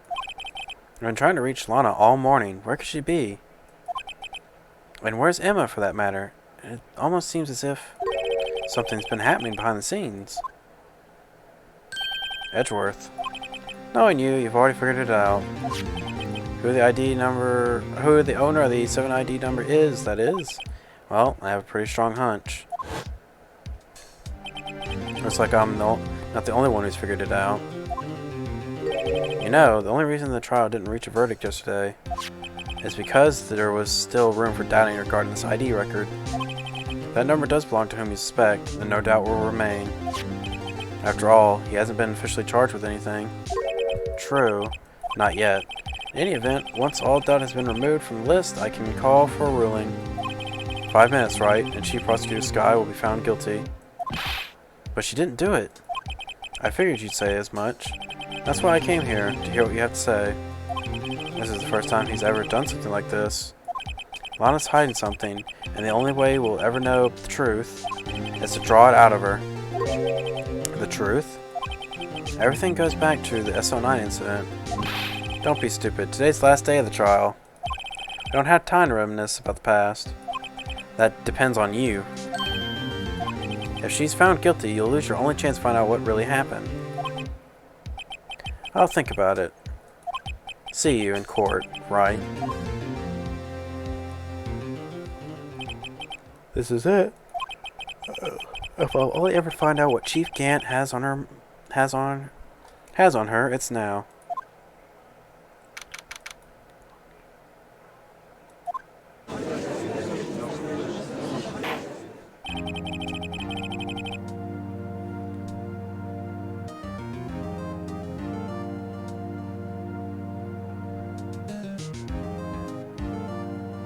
Court is now in session for the trial of Miss Lana Skye. Evidence is ready, Your Honor. Prosecution is ready, Your Honor. Normally, this is when the prosecution puts forth its opening statement. But before that, the police chief has a proposal to make. Chief Gant.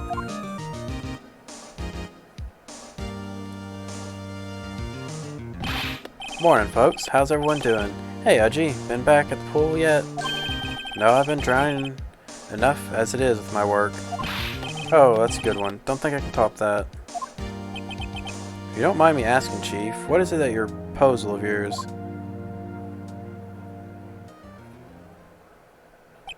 Lana, that is to say, the defendant, has asked me if she could speak directly to the court. She wants to do what? I haven't heard what she intends to say. I feel she should be granted her request. In the end, it should save everyone a lot of time and trouble.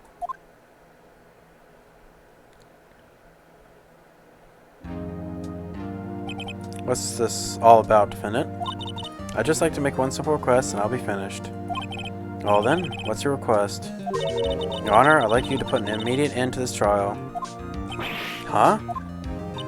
I confess to all charges against me. On February 22nd of this year, I murdered Detective Bruce Goodman in the underground parking lot of the prosecutor's office.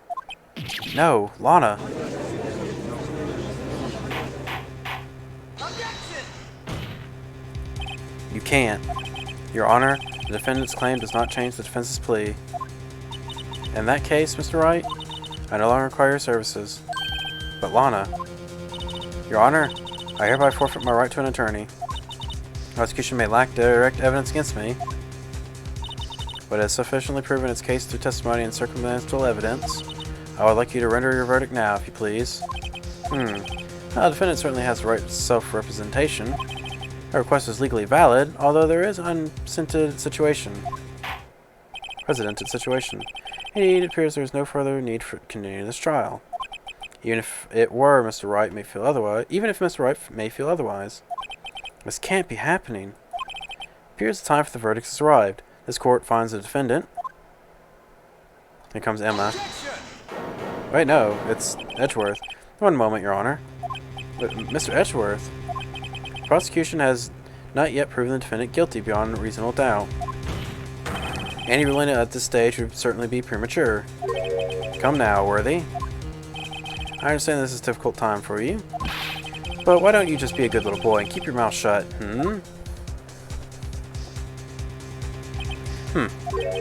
I don't think I care for your tone, Chief Gant. What? Create another fabrication to cover up your past mistakes. Sorry, but I'm no longer the naive little boy you would have me be. With this sudden confession from the defendant, it's obvious to me some kind of deal was struck behind the scenes. Some kind of deal? Not everyone operates as you do, Worthy. I thought so. Your Honor, the prosecution would like to change its first witness. Oh? To whom? As its first witness, the prosecution would like to call Miss Emma Skye. I request the court hears her testimony. Mr. Edgeworth, this is my right to self-representation. I don't think we need to I don't care what you think, Miss Skye. The exposure of truth sometimes results in tragedy. However, no matter how tragic the truth may be, it would be an even greater tragedy to avert one's eyes from it.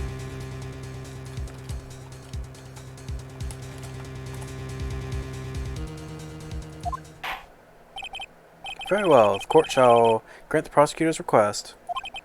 That's okay with you, right, Chief Gant? Worthy. You'll live to regret this. Mark my words. Miss Emma Skye, please take the stand. Looks like Edgeworth has decided to take the horse by its reins.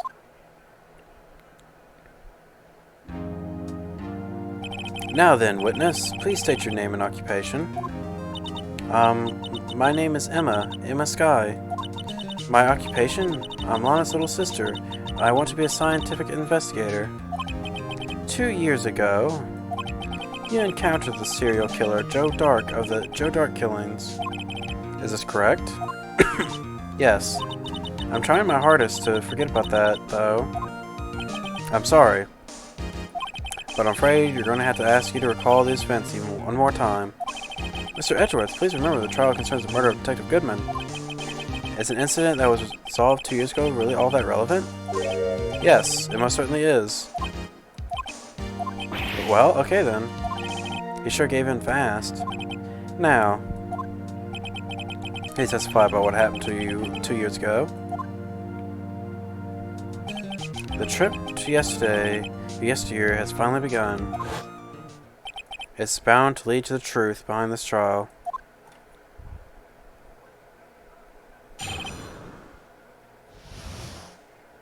At this rate, I wonder if one of the games in the trilogy here is,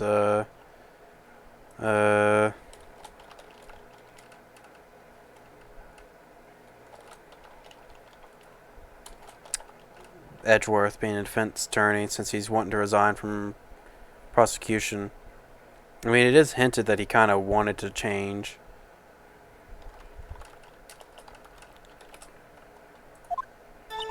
I was waiting in my sister's office that day. A man came running in and took me hostage. Neil Marshall rescued me. But I'll never forget what I saw in that instant. The man raised up his knife and stabbed Mr. Marshall in the chest. But the knife was in his back.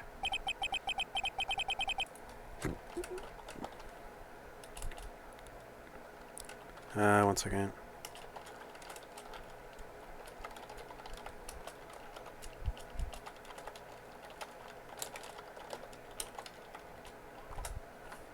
Good thing you weren't harmed. Passed out. I don't remember much.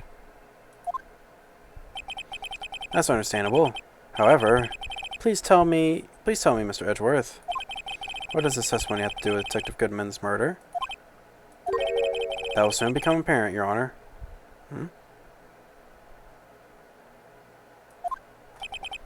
Wait, did my phone just... No, it didn't. Man, I have that weird, feeling like something was vibrating there. This must be just my imagination. Or some door slammed hard enough. Let's admire him for his courage, considering he has no evidence. Very well. Defense may begin its cross-examination.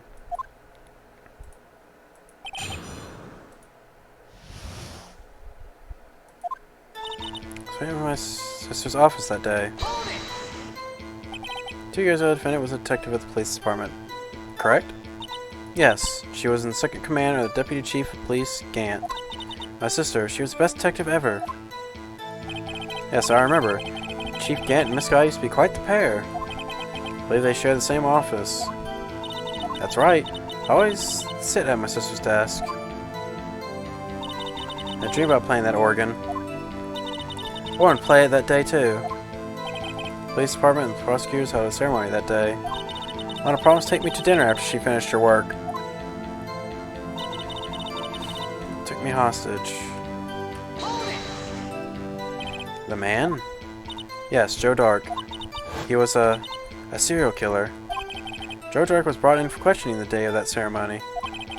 You were desperate to get anything on him that would lead to an arrest. When he saw his chance, he fled the room, right? Upon fleeing the room, Dark proceeded to take the elevator. He must have been in a panic because the elevator was going up.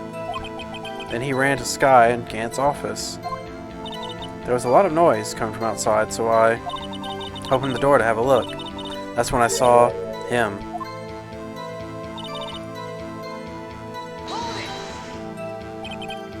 What was the prosecutor doing there? That day, there were 2 people present during Dark's questioning. Deputy Chief Damon Gant and Prosecutor Neil Marshall. I almost forgot about Gant. Neil Marshall just had received the King of Prosecutors Award. Young and dedicated, he went straight to the questioning room after the ceremony. I assume that would also be why he was the first to run after Dark. When Dark grabbed me, I thought I was good as dead. And that's when Prosecutor Marshall came running in. I don't clearly remember what happened then, but never forget what I saw in that instant. Can you tell us about it? Mr. Marshall jumped on Dark, and just then the lights went out. The lights? It was just this time of year. There was a terrible storm going on and lightning struck nearby. So the electricity went out? Wait a minute. If it was pitch dark in that room, you shouldn't have been able to see anything, right? Right, but there was just lightning just flashed outside again. And sudden flash left an unforgettable image of a scene in my mind. I see. I told the detective about what I saw. Then... The detective? Yes, Detective Goodman. He was in charge of the case. Detective Bruce Goodman was the victim.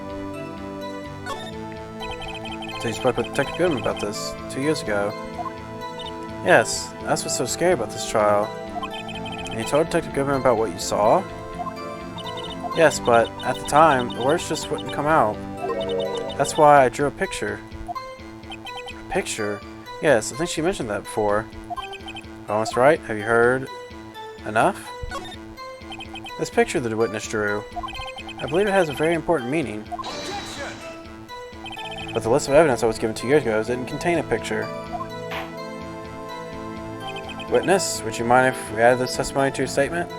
Statement to your testimony? Yes, Your Honor. I drew a picture, but it seems to have been lost.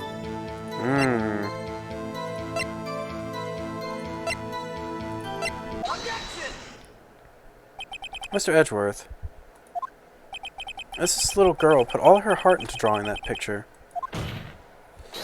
And yet you would insist on denying its existence? Huh? Hey, I'm not the bad guy.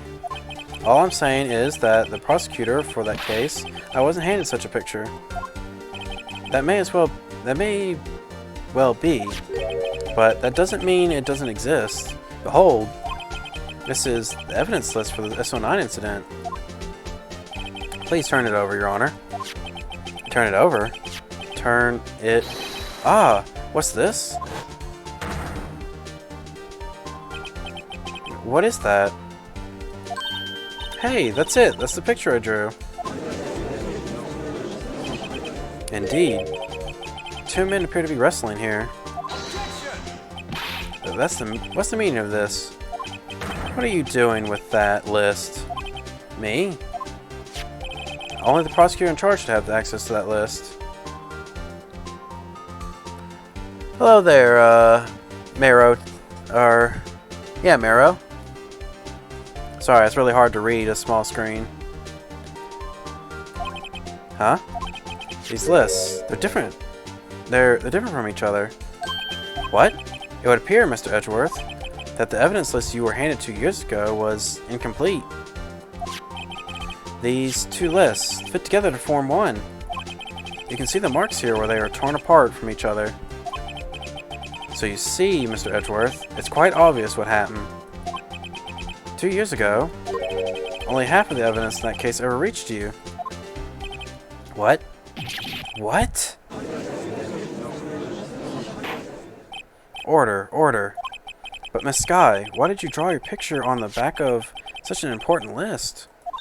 Because that's what Detective Goodman handed me in the question room, Your Honor. Wait a minute. If this list was torn in half, that means... Your Honor. Are you alright, Mr. Wright? Your eyes are bulging from your head. And if the evidence list was torn in half, then there might be more of the drawing on the back of Mr. Edgeworth's list. Yes, that's quite conceivable, Mr. Edgeworth. It's possible. Let's see.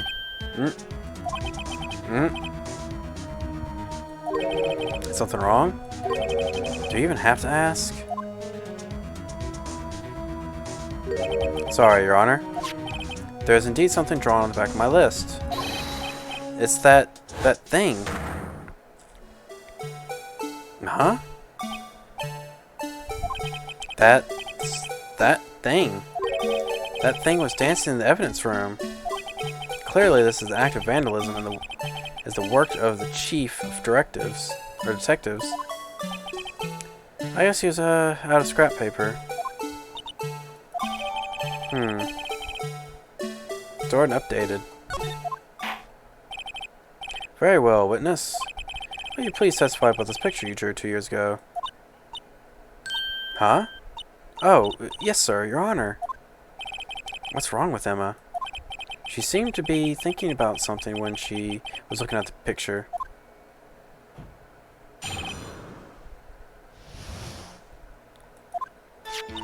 This is the picture I drew 2 years ago. The flash of lightning was so bright, all I could see were shadows. After that, I must have fainted. This picture shows exactly what I saw in that instant. To think of a flash of lightning could burn such an image in your mind. Thanks to that, though, she was able to show us exactly what she saw. Well, I don't see any contradictions here. This clearly shows Joe Dark about to murder Prosecutor Neil Marshall. The defense may now begin its cross-examination.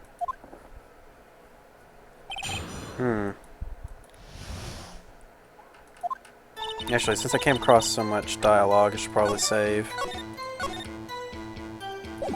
Yep. Let's see. Let me look at that one picture.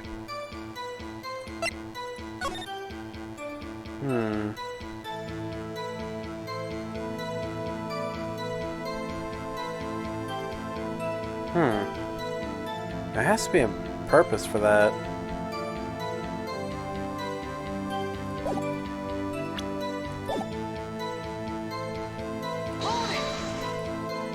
Did you draw this picture right after the incident?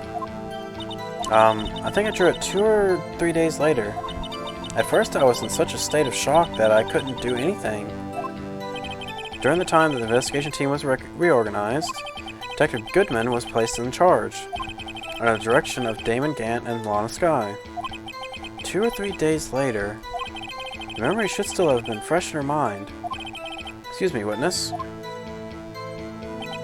But can you tell us why this picture was painted all black? The flash of lightning was so bright, all I could see were shadows. So at the time, you didn't even know it was Mr. Marshall who had come to your rescue? No, I couldn't see him clearly. The lightning was so bright, and I was knocked to the floor. You were knocked to the floor?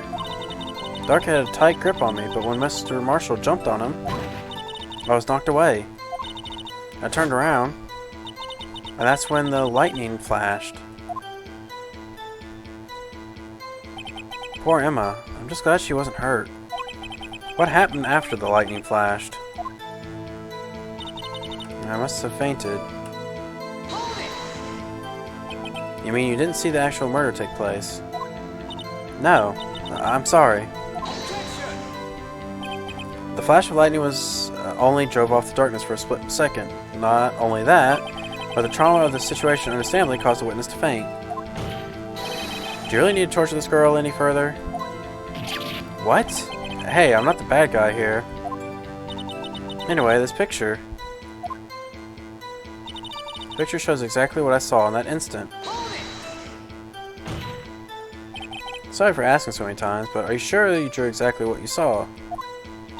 Of course, this is the exact scene. I wasn't influenced in any way from your talks from your detectives. Are you insinuating that we somehow manipulated her memory, Mr. Wright? No, of course not. I'd better watch out, or you might find some way to cut my salary. I drew this picture before I heard anything from the detectives, so I don't think anyone's story would have influenced me. Mr. Wright, is there something that's bothering you about this picture? Huh? Oh, well... That's strange. She claims this is exactly the scene that was imprinted in her mind. And yet, there's clearly a contradiction here. The knife here doesn't have a blade, it's just like that.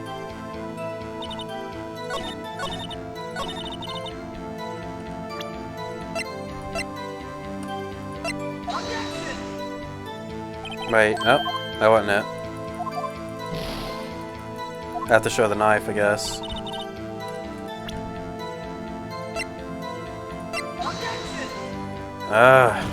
That wasn't it.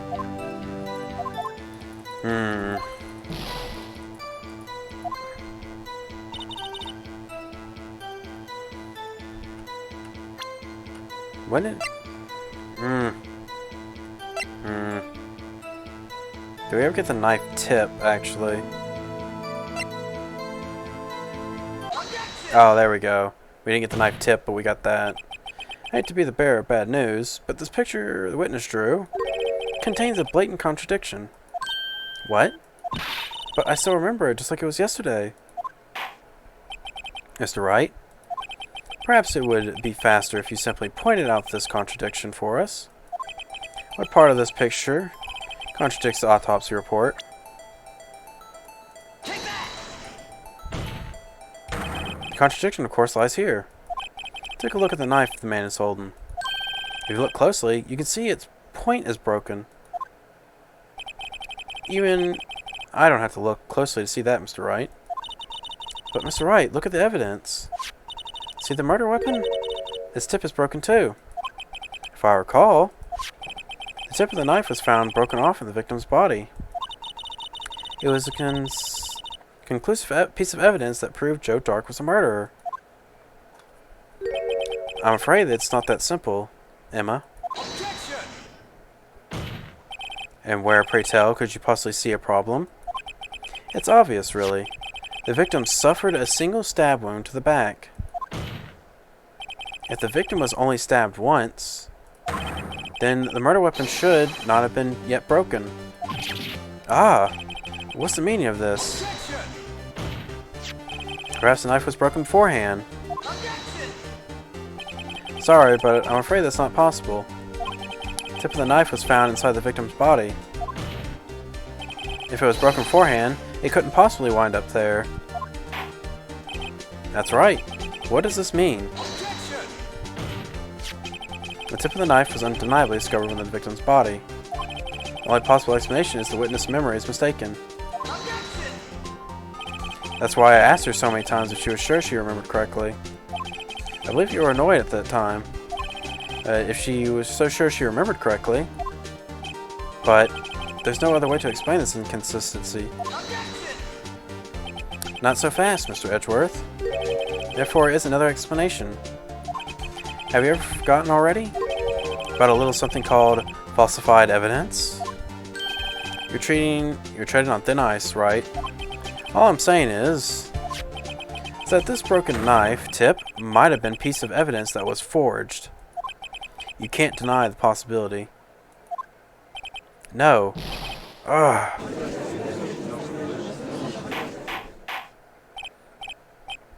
Oh, it's not the prosecutor that's faking it.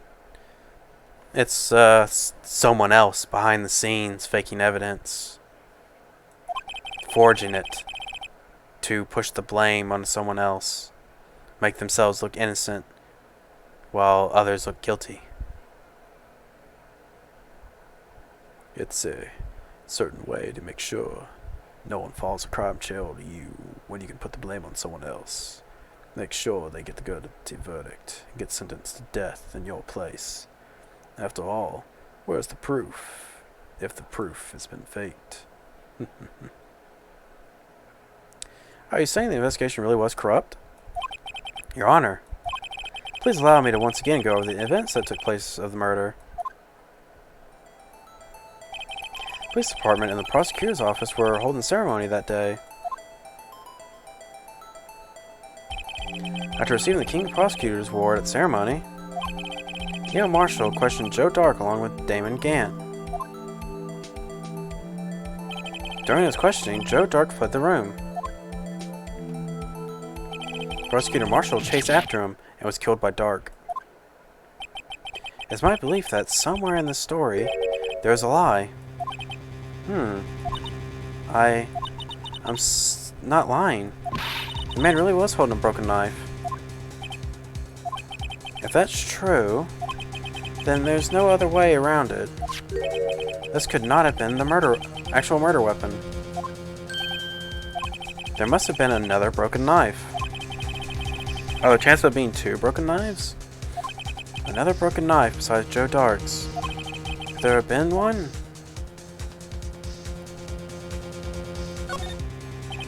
Broken knives don't just grow on trees.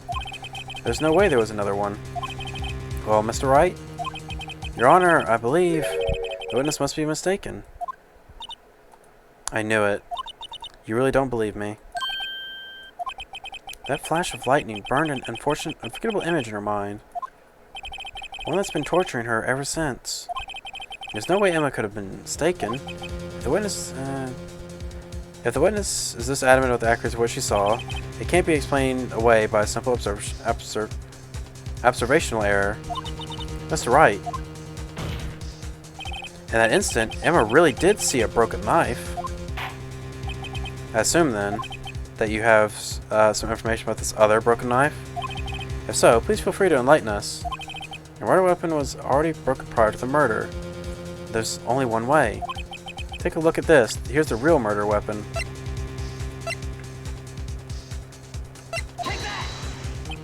If anything's broken here, it's you. Huh? I'm sure this must all be very amusing to you, Mr. Wright.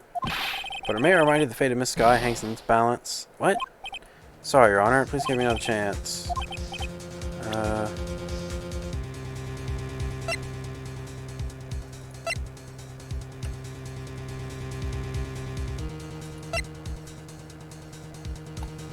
Wouldn't that have been it? I mean, No.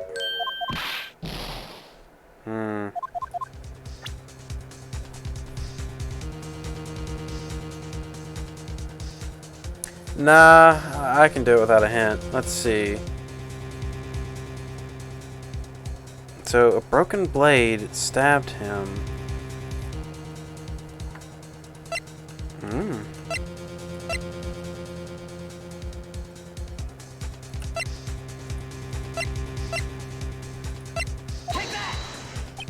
No. I'm gonna have to skip through. Oops. Ah, dang it. I didn't do that too early.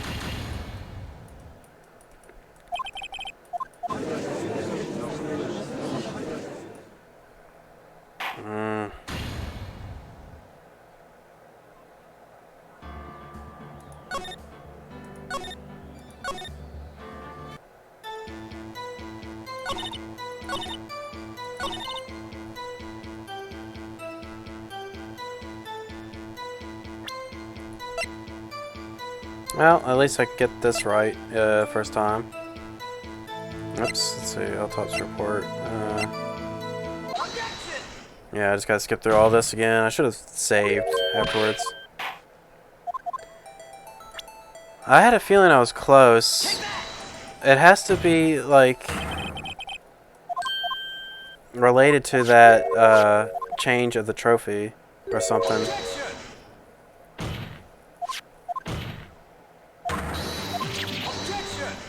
Alright, well, either way I gotta skip through.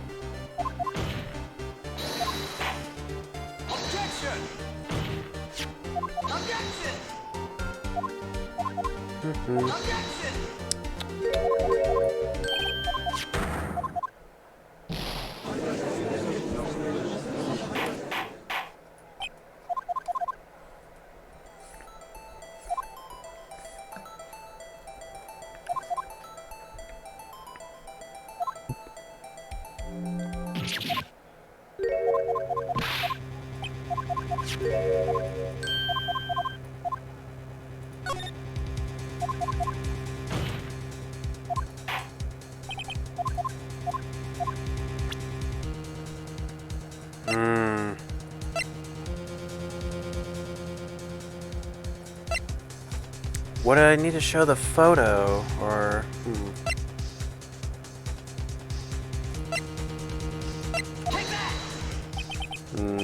Actually, lies in the past. 2 years ago in the past. So it had to be the photo. I guess they didn't count the... Alright. Kind of weird on that one. Right here inside this photo. Or picture. Picture of the award ceremony. What is it, Mr. Edgeworth? It's the broken murder weapon. Notice the award Prosecutor Marshall is holding. That's a broken knife. As we earlier concluded, the knife in the drawing was not Joe Dark's knife. That being the case, the knife the witness saw was in all likelihood this award. Order, order, order. Neil Marshall was awarded King of Prosecutors that day. As an award, he was given this broken shield and knife. When he chased after Joe Dark, he pulled out this knife. But being a prosecutor, he did not carry a pistol. This knife was only a weapon he had discovered in a dangerous situation. Oh hey, thanks for the follow, Kononaru-senpai.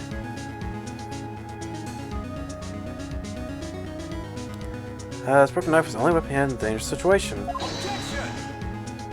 But that can't be. Oh, and why not, Mr. Edgeworth? Because if the King of Prosecutors Award knife was the murder weapon, then the murder on the victim would be reversed. What do you mean? I mean, the man raising the knife, it would have been Prosecutor Neil Marshall. Oh. Oh.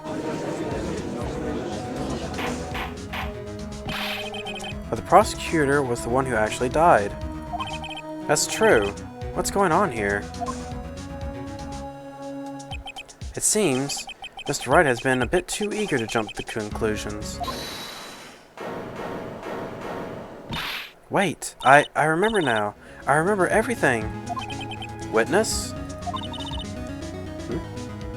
Oh man. I guess this is where I'm gonna be really confused. Mr. Edgeworth, what is it? Could you show me your evidence list again, please? His list? This one with the picture scribbled on the back?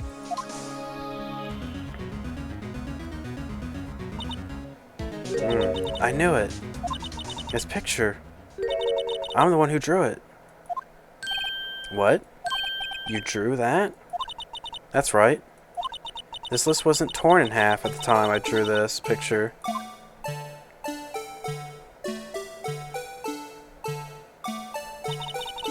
At the time, I've been trying so hard to forget. I must have locked this part away deep inside me. Perhaps it would be best if we added this to the witness's testimony. Would you please tell us what you recalled, Miss Skye? Yes, Your Honor. First, the knife mix-up, and now the blue badger? This should be interesting.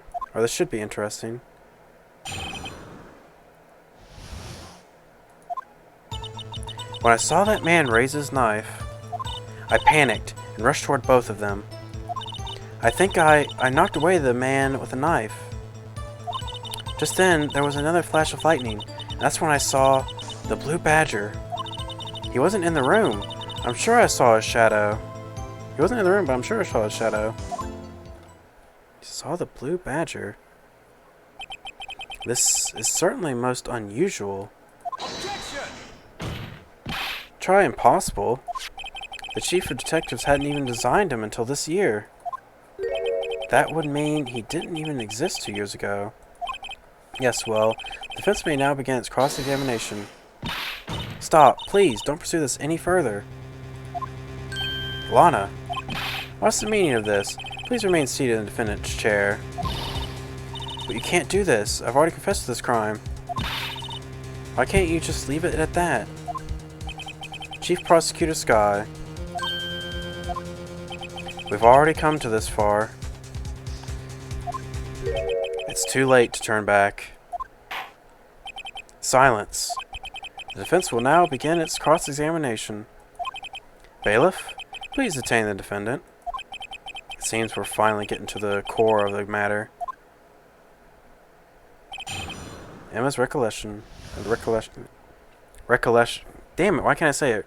Recollection. There we go. When I saw the man raise his knife. Wait, I wrote a save here. Oh, I got full bars again. Nice. Wait, I think I might have messed up. That's why I didn't have full bars. I saw the man raise his knife. I panicked and rushed towards both of them. I think I knocked away the man with the knife. Just then I saw the special lady, and that's when I saw the blue badger. I wasn't in the room, but I'm sure I saw a shadow.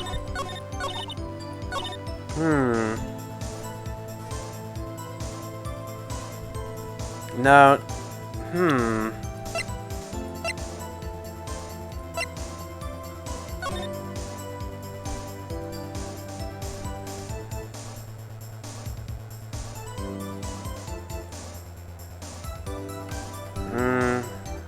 Would it have been this?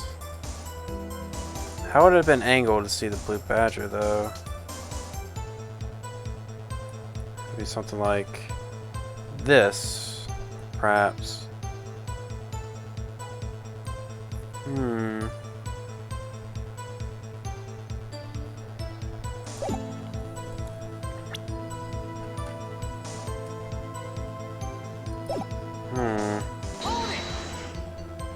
When you saw that man, I assume you refer to Joe Dark?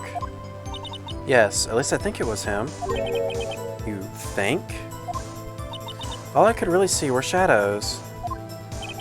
The power outage that immediately preceded the incident.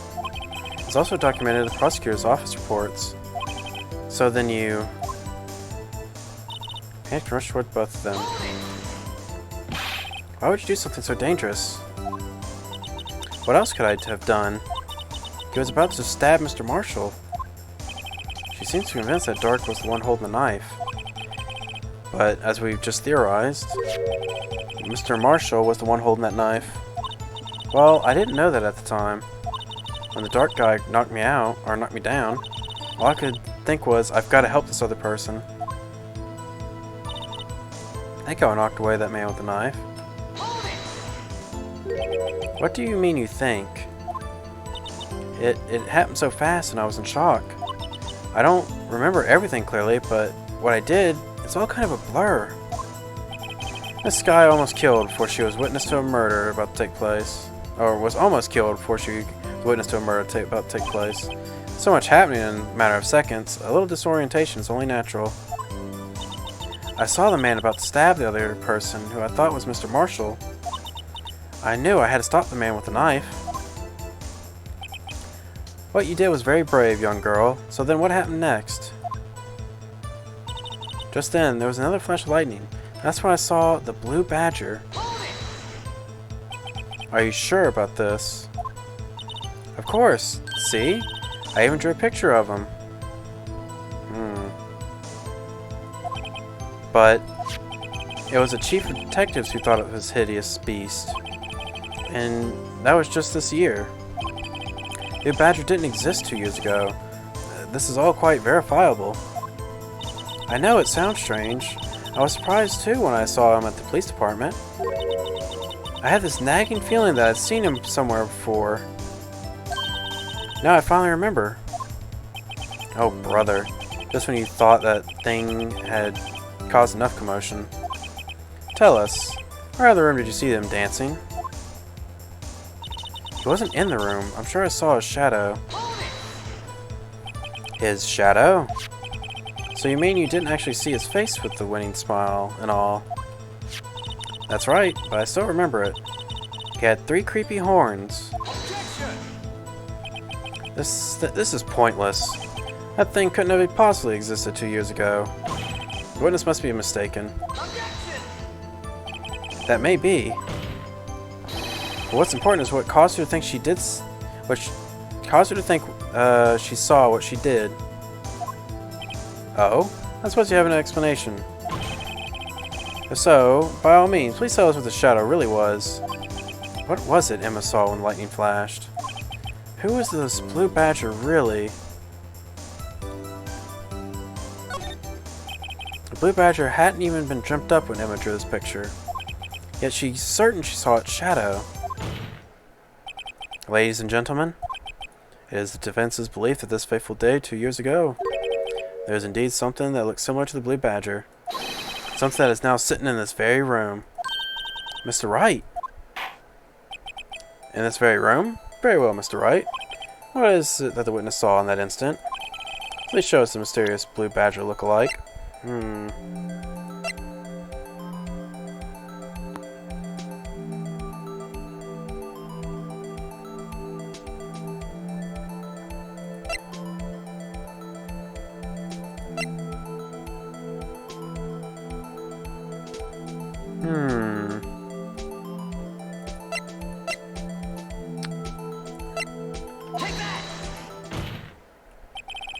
This blue badger was in fact this. But that's... what exactly is that? I believe it's some sort of jar. But Mr. Wright, that doesn't look anything like the blue badger. Wait, did she just do that one bug again where it just kind of like she just blinked one eye at a time? Indeed, it doesn't. As it stands now, it's just a plain jar. However, what if we were to change our viewpoint? Our viewpoint? We've got to show them the correct angle to look at this from.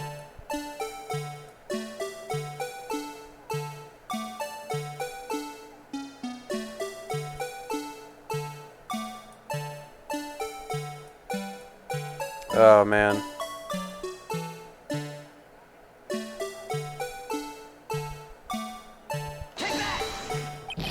This isn't right. I'm gonna make it look more like the badger. Allow me to remind the defense this case hinges on the witness's drawing. Mr. Wright can't match the shape the witness drew. We cannot accept his claim. Ah, don't penalize me just yet. Yeah, I should rotate it vertically a bit more, or horizontally. That's right, you can do it. You got to show him the correct angle.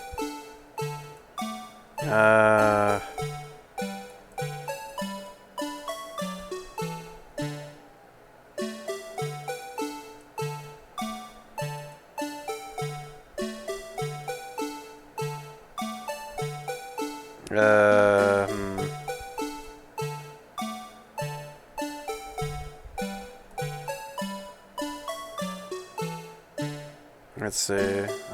Dang it, I'm messing this up now.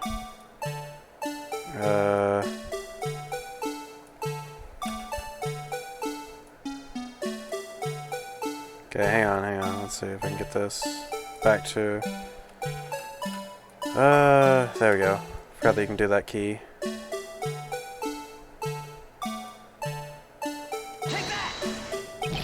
What? Oh, it's really picky? Ah, dang it.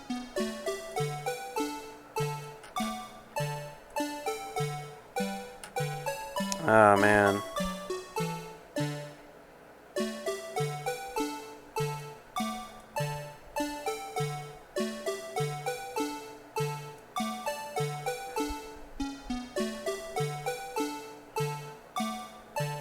I guess this is why they don't have a strike against you on this. Oh. What? Oh, I didn't mean to hit E, actually. Ah, dang it. I hit E too early. I was trying to hit R. Let's see here. Come on, I can get this.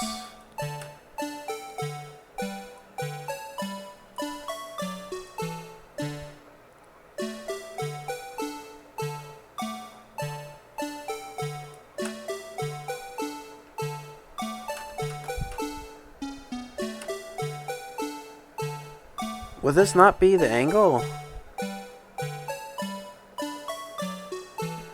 Does it need to be a little more down?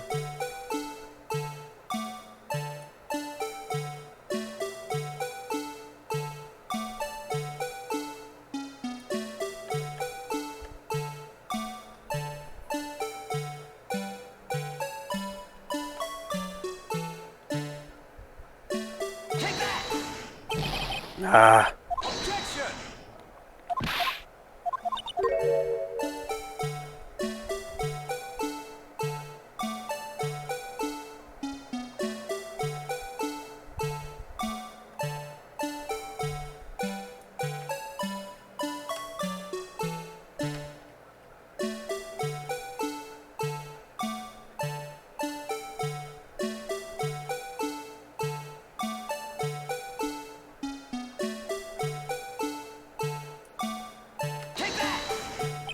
No, I meant to hit R again.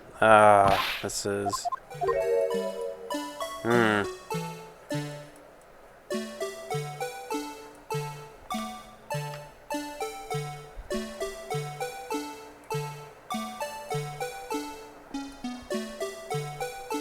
am not good at matching up pictures at all.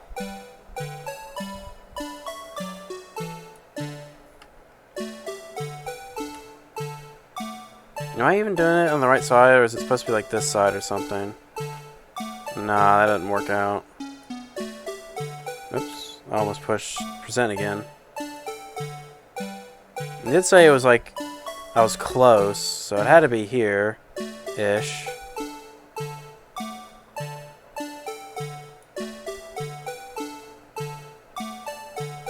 Take that!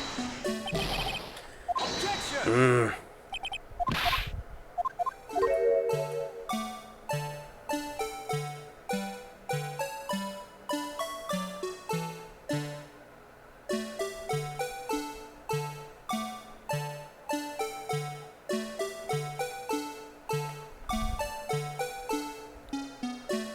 Take that! It looks like it to me, man.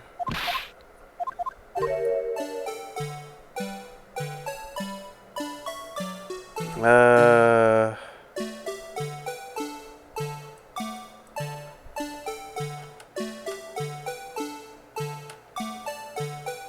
Okay. Lower, lower.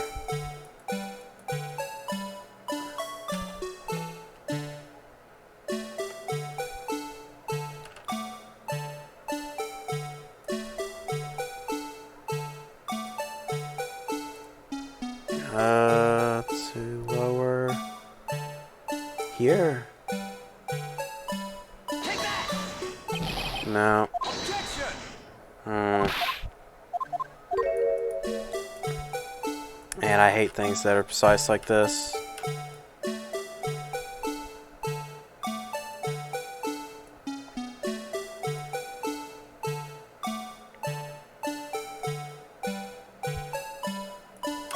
There, this must be it. Take that! Objection! It looked like the poof ball. Come on. Let's see. Need to be like still going up without showing too much of that. Like.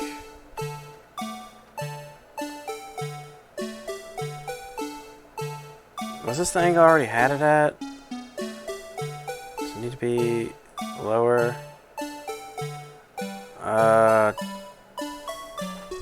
Let's see, can I move it with just the keys? No, that's too tricky to find out which key moves where.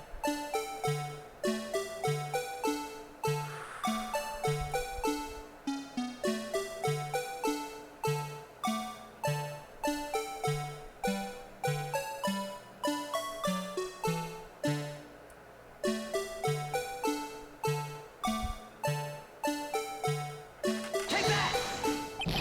Objection!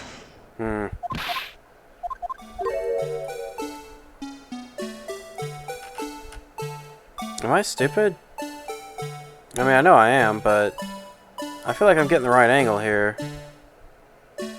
But it's still saying no. Take that! Objection!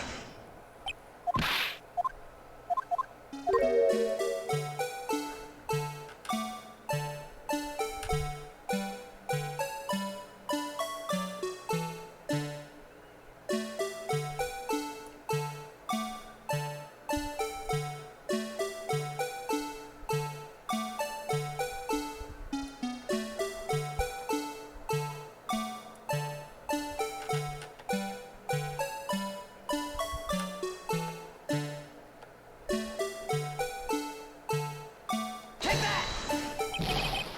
Objection!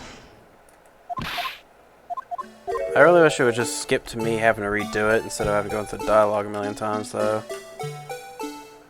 Come on. Let's see. It's like...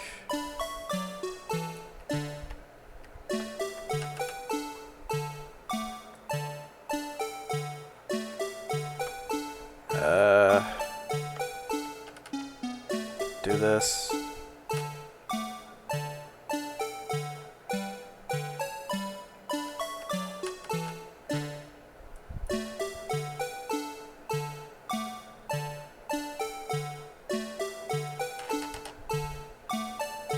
Take that! Objection! Hmm.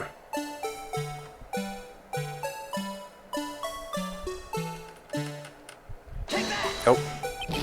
Once again, hit the wrong key. Objection!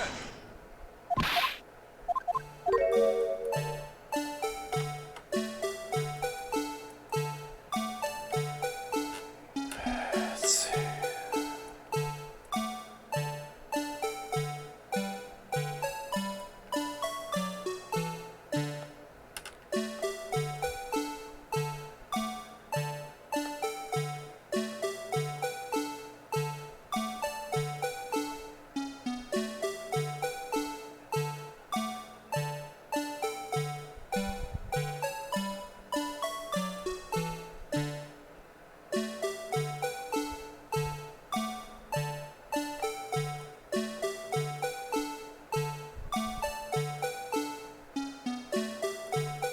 Take that! Objection!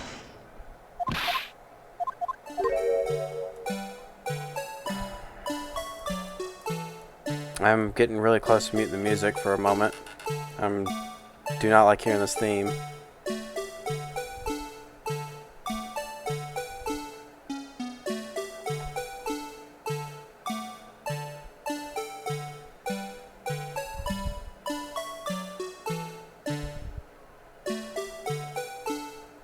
Take that!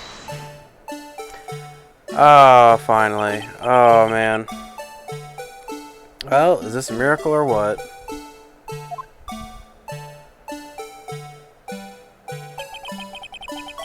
No one could possibly deny this jar's resemblance to the Blue Badger. No. It can't be. Order. The defense has proven its claim. The mysterious Blue Badger's witness on the day of the crime was actually this. Objection! Although we all enjoyed Mr. Wright's dramatic performance, one question remains. What's your point? What do you mean? So the Badger thing was actually just a jar. That doesn't change anything. Objection! I'm afraid this is where you're wrong, Mr. Edgeworth. If you see, this changes everything. Indeed? Very well then. Please tell us. What's different now that we know this, the witness saw this jar? Allow me to take these in turn. At the moment of the murder, the witness saw this jar. At the very specific angle it might add, Mr. Wright. Yes, so we know this. Where could she have seen this jar? Where? Location of the jar is shown in the picture taken on the day of the crime. It's on a shelf in the office of Damon Gant. Objection! But the body was found lying near Lana Sky's desk. The witness testified so herself. Objection! Yes, and it is these two facts that reveal what actually had transpired. You see, the struggle between Dark and Marshall did not take place in Lana Sky's office. It had happened on the other side of the room in Chief Gant's office. Objection! What are you implying? The murderer moved the victim's body? From Damon Gant's office to Lana Sky's office? Yes. Why would he do that? There's no reason. Exactly. If there wasn't a reason, he wouldn't have gone through the trouble. The only logical conclusion is that there was a reason. Do you know what that reason was, Mr. Wright?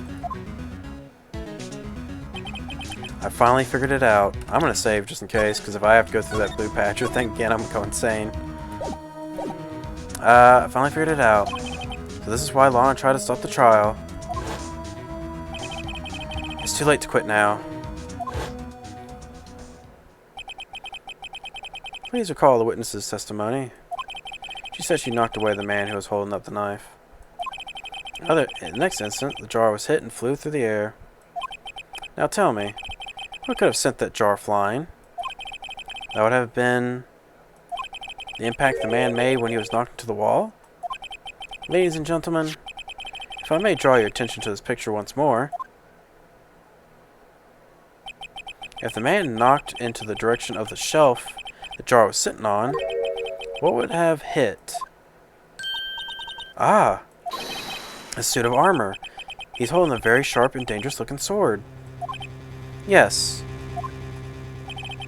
And since the man who was knocked into the armor was carrying a broken knife, he would have been Neil Marshall, wielding the King of Prospectors trophy. No, Mr. Wright, you can't be thinking... Yes. There was another possibility and what actually transpired in that room. Another possibility?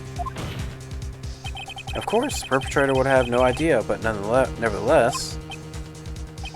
I don't know if I can go through with this. Mr. Wright, what's the matter? The events took place as the defense theorizes, and the outcome is obvious. In the moment, assuming the man Emma Scott knocked away was actually Prospector Neil Marshall,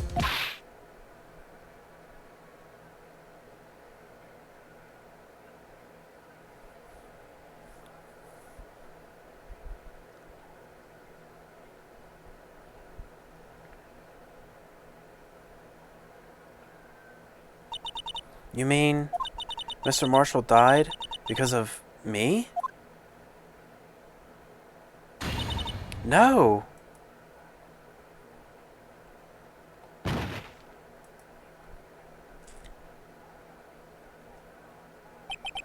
Never imagined her testimony would lead to this. So the witness who took the victim's life, and the proved so with her own testimony.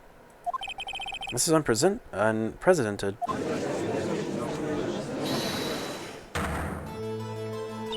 What? What are you saying? I'm sorry, Miss Skye, but given the circumstances, Joe Dark murdered Prospector Marshall. How can you think that was Emma? How dare you try to pin the crime on her? Imagine that coming from you. If you recall, it was you who admitted to forging evidence 2 years ago. The reason you moved Prosecutor Marshall's body was to keep anyone else from finding out what happened to Emma. What Emma did, wasn't it? I assure you, Mr. Wright, I had no idea what you're talking about. If you hope to have anyone believe your insane allegations, I'm afraid you're going to have to have proof. Tell me, do you have any conclusive evidence that proves my sister killed Neil Marshall? Evidence? I'm willing to bet you don't. Yes, certainly it would be difficult to prove this with evidence. If we don't have any evidence, then we'll have to rely on testimony. I'm afraid that won't work in this case. Both parties involved in the incident are dead. We certainly can't get dead people to testify. This has all been a wild goose chase from the beginning.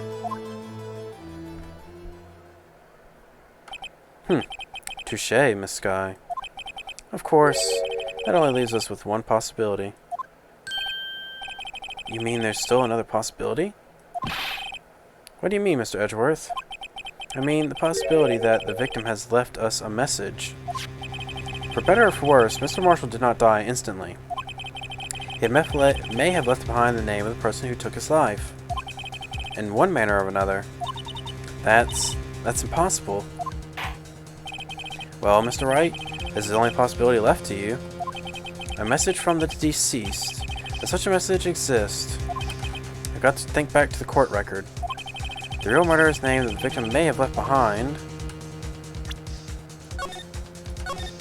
Let me just save, because like I said, I'm not doing that Blue Badger thing again.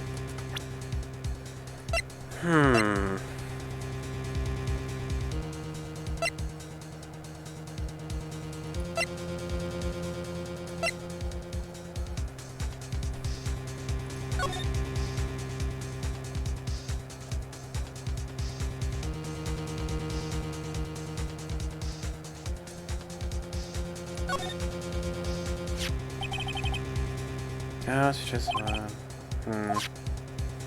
no, it doesn't have any writing on it.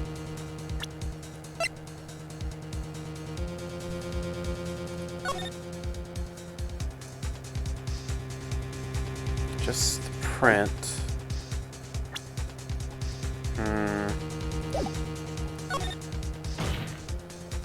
This message from the deceased is already in our possession. Mr. Wright, will you stop at nothing to prove my sister's a murderer? Do not be mistaken, Miss Sky. Our purpose is not to accuse him of any crime. There is only thing we seek. The truth. No matter how painful it may be. Now then, Mr. Wright. Please show us the piece of evidence that conveys a message from the deceased.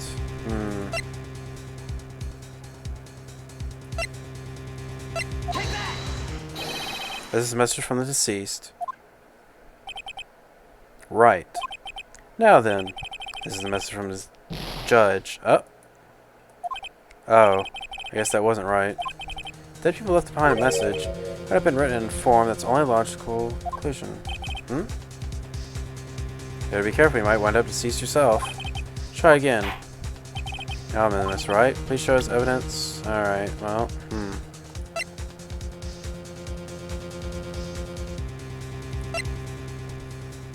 I guess that was wrong.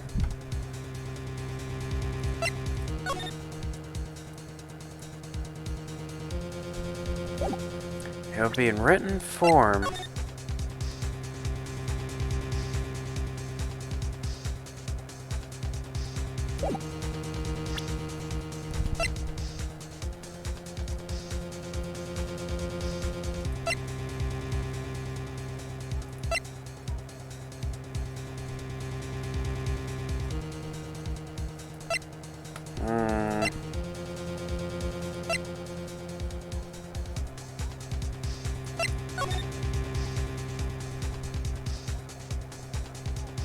Nah, it's definitely not on this. This is like a new shield.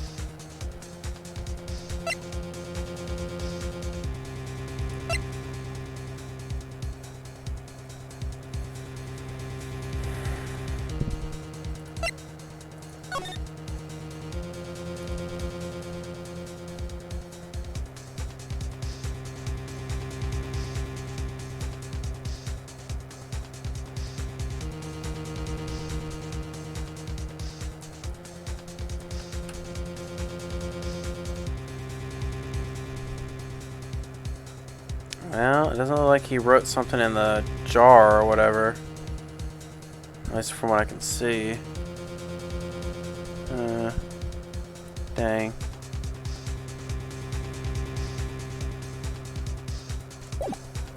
Let's see, this is a tricky one.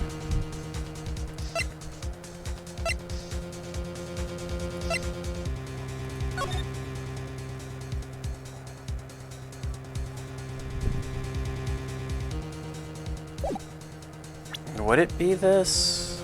I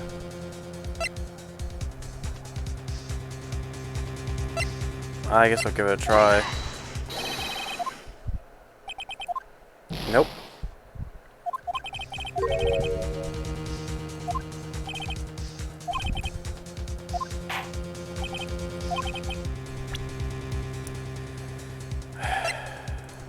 Can't be this.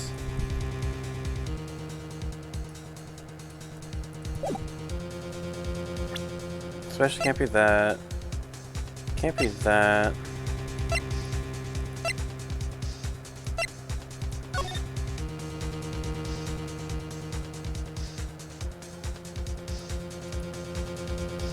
There's nothing written on the knife.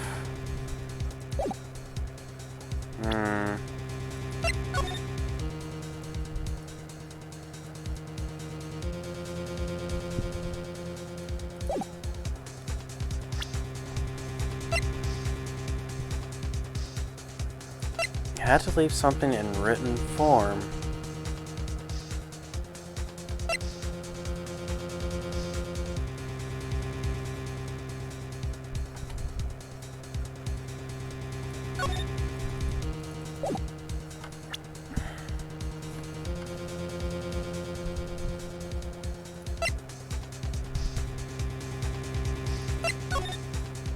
Can't turn the picture over, but I guess it's because it's supposed to be a memory of that.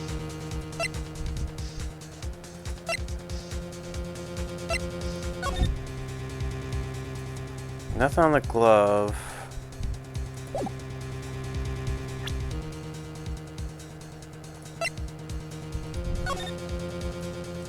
Can't flip that over.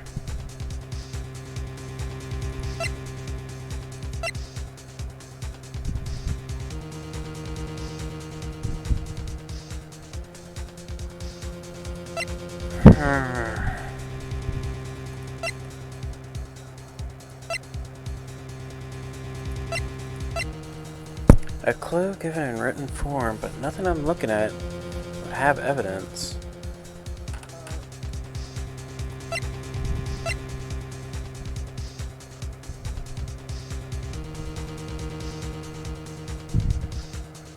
Like, aside from the jar, which was bloodied, but that doesn't have anything written.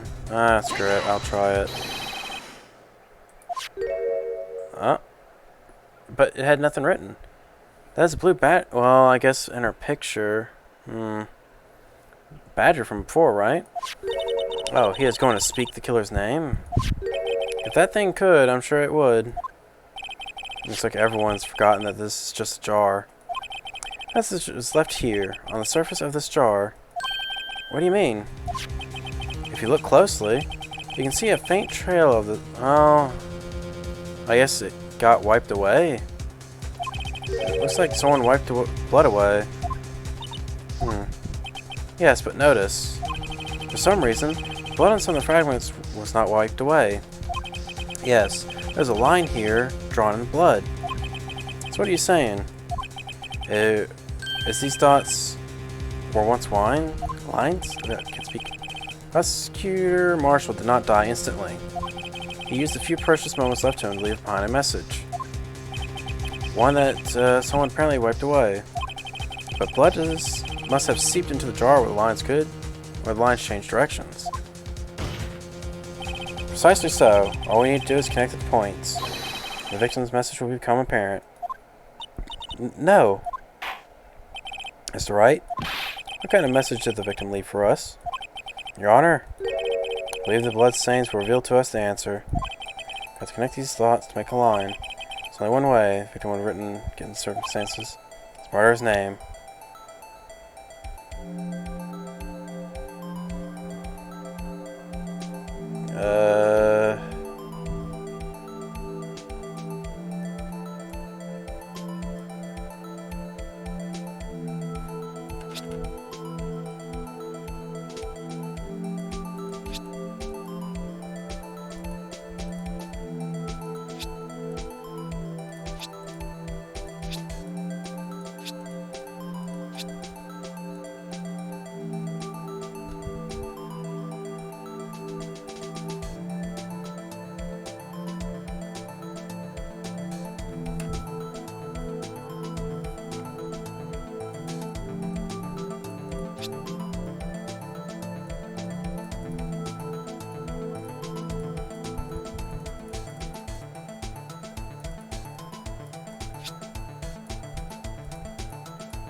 Oh, I have to probably erase that one line.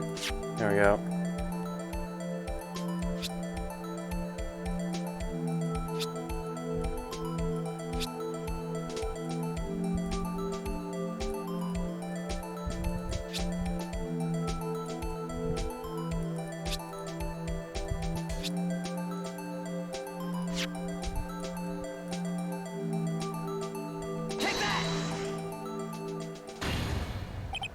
It's the defense attorney's duty to prove the client's innocence. That's why I've been thinking about saving Lana. After all my efforts, I never would have thought it would turn out like this.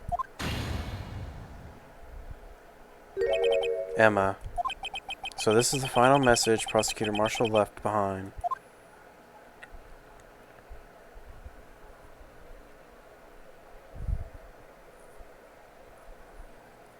Of all people, she may not have meant it, but in the end, the one who took the victim's life was Emma Skye.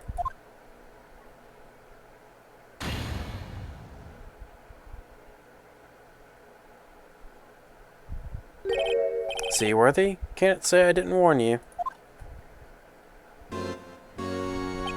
Chief Gant. Do you understand the implications of what you've done? What? What are you talking about? 2 years ago, Joe Dark was sentenced to death. He was convicted because of his final murder. I believe you were the prosecutor in that case, were you not? Yes, Worthy. Because of you, an innocent man was sentenced to death. Not only that, we used forged evidence to ensure his conviction. Objection! But Joe Dark was really a serial murderer. That's undeniable. I'm afraid that's not important. Didn't you know? We aren't defenders of justice. What? We're merely keepers of the law. Sentencing a man to death is no light matter, even if it wasn't any cover-up or evidence forgery. Ultimately, the responsibility falls on the prosecutor in charge. Despite what anyone may say, this fact cannot be denied. What's going on at the prosecutor's office? They might have sent an innocent man to his death? How could he just stand there like it wasn't his fault? Order, order, order, order.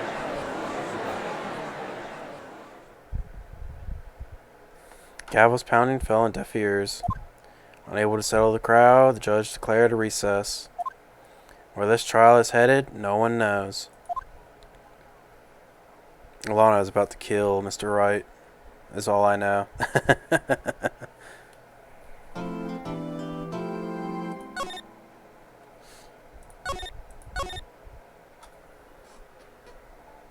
Let's see, I need to spend a little bit of gotcha energy. I forgot it's been like so long. I was planning on a short stream, but man, it has been a long case. It's not a bad thing, but I really didn't think it was going to be that long.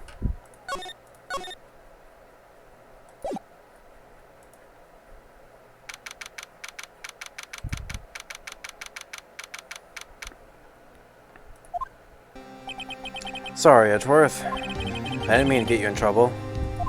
Don't worry about it. This is my problem, not yours. Hope I'm not interrupting anything, pals.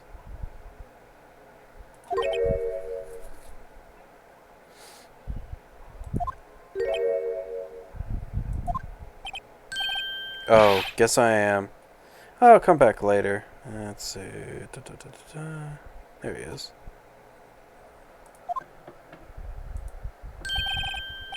Wait, Detective Gumshoe. What is it? You got a lot of nerve, pal. Making a detective run around while on duty. To top it off, you call me here? I've seen happier people at funerals. Take it Lana's having you run errands again. Let me tell you, this is the last time, pal. Here, she asked me to give you this if there was a break in today's trial. Evidence law? Edgeworth was talking about this the other day. You guys know 2 rules of evidence law. There we go. Now I can get the chat back up again. Very nice. Rule 1. No evidence should be shown without the approval of the police department. Is that right, Mr. Wright? Seems so. You could at least study some evidence law, really. Chief Prosecutor also wanted me to give you a message. A message? She said if you're planning to take him on, you're going to need this book. Him. I guess I'll need to give this book a thorough read.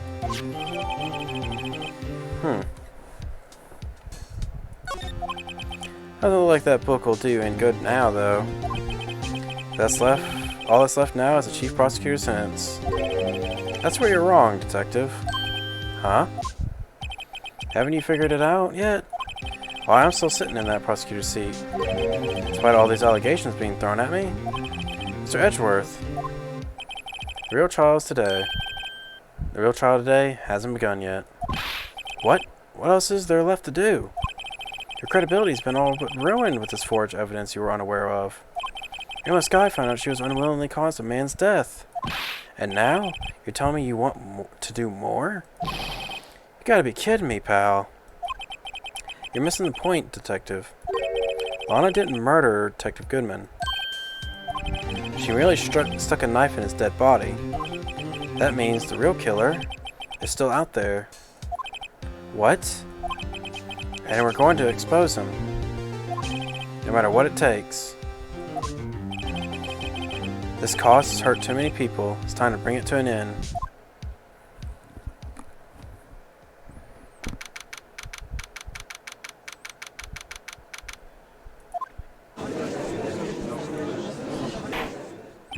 Court will now reconvene for the trial of Miss Lana Skye. Mr. Edgeworth? Yes, Your Honor. The Inquiry Committee is planning to impose harsh penalties for your actions. Thank you for the news, Your Honor. Yes, well, normally this is where the prosecution calls forth a witness. But, this isn't easy to say. You see, there's some concern that you, Mr. Edgeworth, may have, struck a bargain. You think I may have manipulated the witnesses? I didn't say that. It's just, you see, everyone's been talking and... Very well, Your Honor. I have a solution. A solution? That being the case, the prosecution will allow the defense to call forth all further witnesses. What? But there's no precedent for what you're proposing. Undeniably, this is an unusual arrangement, but a very effective one. It would prove that I haven't struck any deals with the witnesses. Well, Mr. Wright, what do you say? Unbelievable. Edgeworth has found a way to continue this trial. Very well. The defense accepts the prosecution's proposal. Then it's settled. The defense may now call forth the next witness. Mr. Wright? You do realize this is your last chance. If you call the wrong witness, this trial is good as over. The defense calls. Time for finally come to bring out the real murderer.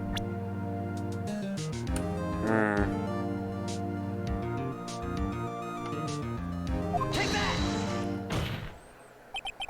Damon Gant. The defense calls Damon Gant to the stand. Damon Gant? What does it have to do with anything? As a defendant's partner 2 years ago, Mr. Gant has first-hand knowledge of the crime. I feel we should hear what he has to say about it. As luck would have it, he should still be in the courtroom, or courthouse. He would also be the least likely to have been manipulated by me in any way. Wouldn't you agree, Your Honor? True. Alright, bailiff, please escort Mr. Gant to the stand.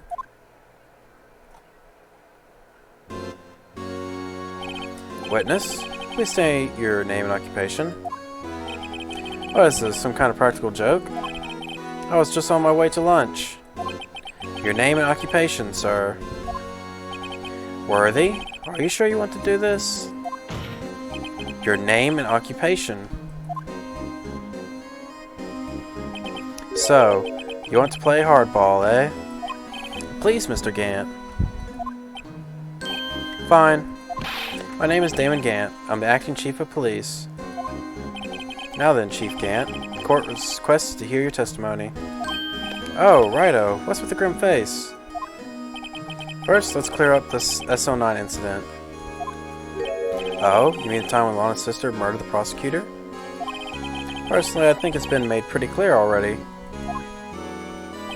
There are still some things unaccounted for. Oh, like what? Like the role you played in all of this.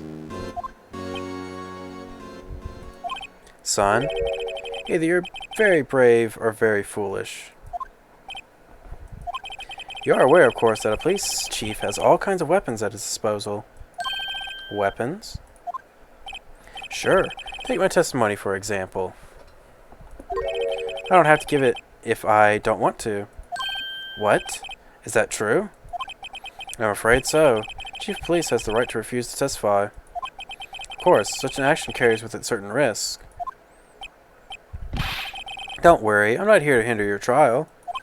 Just remember, if this turns out to be a big waste of time, don't say I didn't warn you. Very well. The witness may now begin his testimony.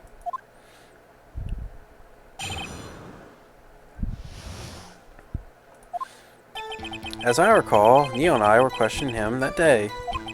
To make a long story short, we slipped up. That power outage didn't help either. When I went to my office, I found Lana there. Apparently she had already arranged the crime scene. As you can see, I had nothing to do with the forgery. Is that when Dark was arrested? Him? He was lying on the floor unconscious.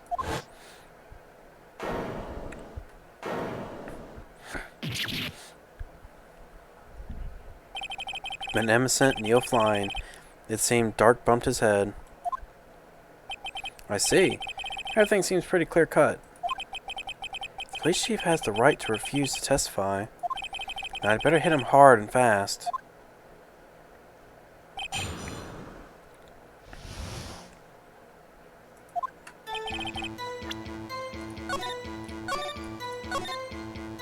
Okay, there we go. As I recall, a ceremony was held at the police department that day. Yep, that's right. I guess you could say I'm a workaholic. As I went in his ward, Neil was all fired up too. That's probably what spooked Dark and made him run away like that. Was the defendant Lana Skye also present in the room? I don't quite remember. At the very least, she wasn't there when Dark ran for it.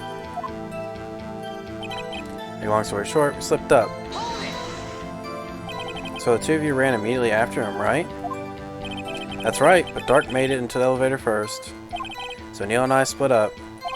He went upstairs and I went downstairs. I guess you could say he got lucky.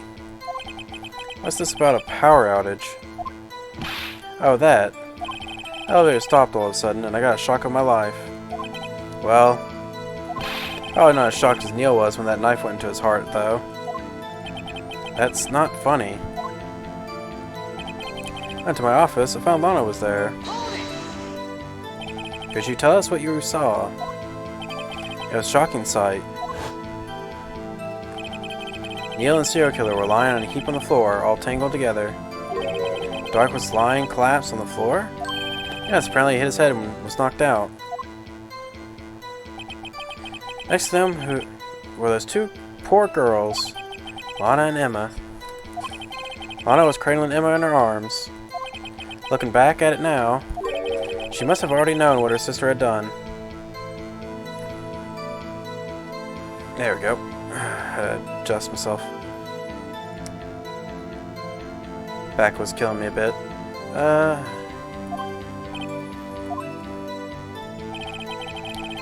Apparently she had already arranged the crime scene. How can you know that? Because of the victim's body, it had already been moved.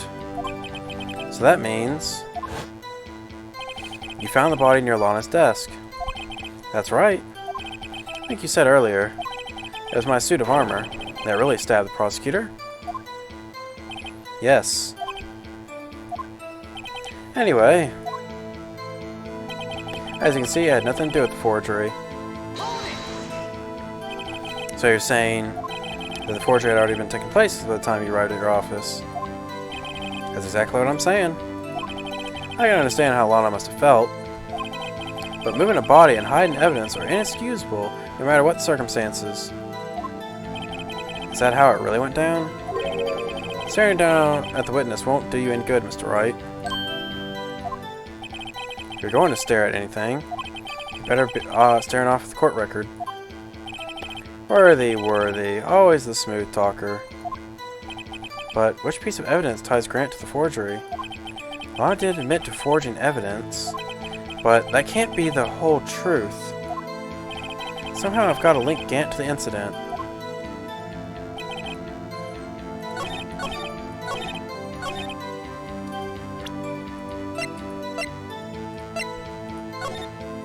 No evidence shall be shown without the approval of the police department.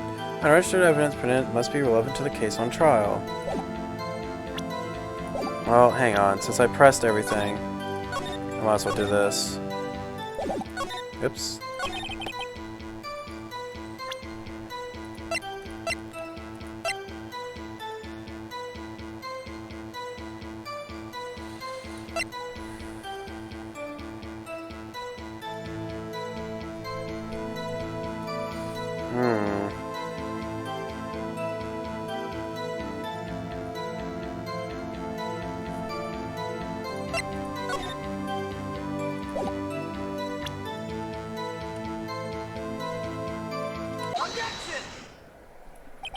You claim you had nothing to do with the forgery. I'm afraid that is a claim you cannot back up. Explain yourself. Several pieces of evidence were found in your office. Take this list, for example. That's the list Emma Sky drew a picture on. This was discovered in your desk. Not only that, but a piece of this jar was sitting in your office. It was found inside your safe. It was where? See, Chief Gant, these articles of evidence uncovered in your office are both concrete proof that you also played part in this illegal investigation. Chief Gant, what's the meaning of this? Ho! Here's a defense attorney who may even rival Worthy. So you admit to it then, that you were involved in the forgery. Who, me? Or do you mean you? Me? Why would I have anything to do with it? Well, you were the one who snuck into my office when you found this evidence. Prosecutors aren't the only ones capable of forging evidence, you know. Defense attorneys can do so too. Isn't that right, Righto? However, Detective Gumshoe was present during the investigation. Worthy, my boy. Not even detectives are exempt from the law. Rest assured, Dick will receive his due punishment. He's about to get some, You know what? I'm not gonna make the joke. What? What? If Detective Gumshoe's salary drops any further, he'll end up paying to work. Yes, well, in light of the detective's presence, please give us your testimony regarding these pieces of evidence found in your office, and their relation to the forgery that took place at the crime scene. My. Kids these days no longer know how to put two and two together.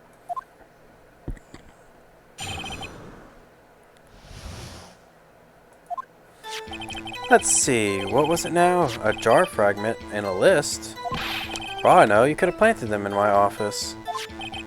Anyway, you can't prove when those pieces of evidence were discovered. If they were found after Dark was convicted, then they're worthless. There's no real reason I'd participate in forgery. Rearranging the crime scene wouldn't help me out in any way. Mr. Wright? Yes, Your Honor? When investigating the crime scene, you should have been more careful to observe protocol. You do understand that I am Chief of Police, right? There will be consequences. Oh. Indeed, I believe I will press charges, so you won't make the same mistake again. My apologies, Chief, but would you mind waiting until tomorrow for that? Today is, well, you know. Alright, Udgy. In return, though. I know. That place, right? Huh? What are these guys telepathic? What are these guys? Telepathic?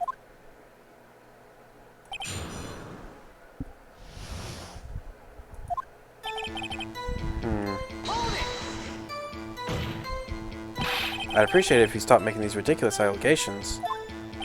Yes, you do have a point. You wouldn't have the guts to do something like that. What? I'll have you know, back in my day, I once broke into a cattle ranch and tipped. Mr. Wright, what are you saying? Anyway, you can't prove you didn't carry in the evidence, can you? If you have proof to the contrary, you're going to need it later. Later? What are you talking about? What else? I'm talking about when Righto's prints are found.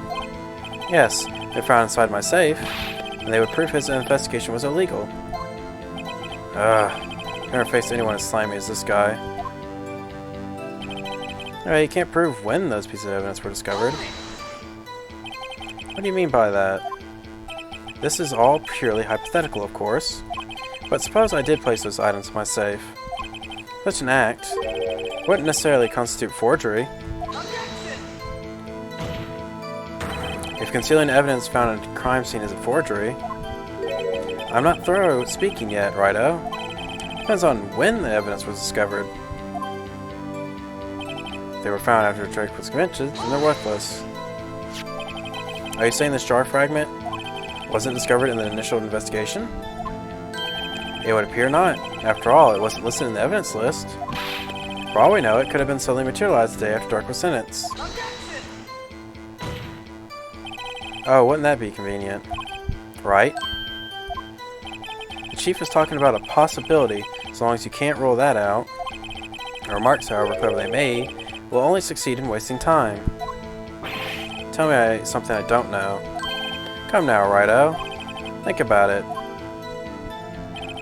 The reason I participate in forgery. Why would you look me in the eye and say that? Because I'm innocent. Remember? Who was it that murdered Neil? I'm not sure I care for the word murder here. But in the end, the person responsible for Mr. Marshall's unfortunate demise was Emma Skye. Well, now do you see? Rearranging the crime scene wouldn't help me out in any way. Really, Chief Gant. At the very least, there is one very large benefit you've reaped from all this. Oh? I wasn't aware. What is this benefit? That would, of course, be the position you have. Chief of Police. Oh. The resolution of SO9 incident secured your promotion to Chief. That in itself is sufficient a motive. Ho, ho, ho.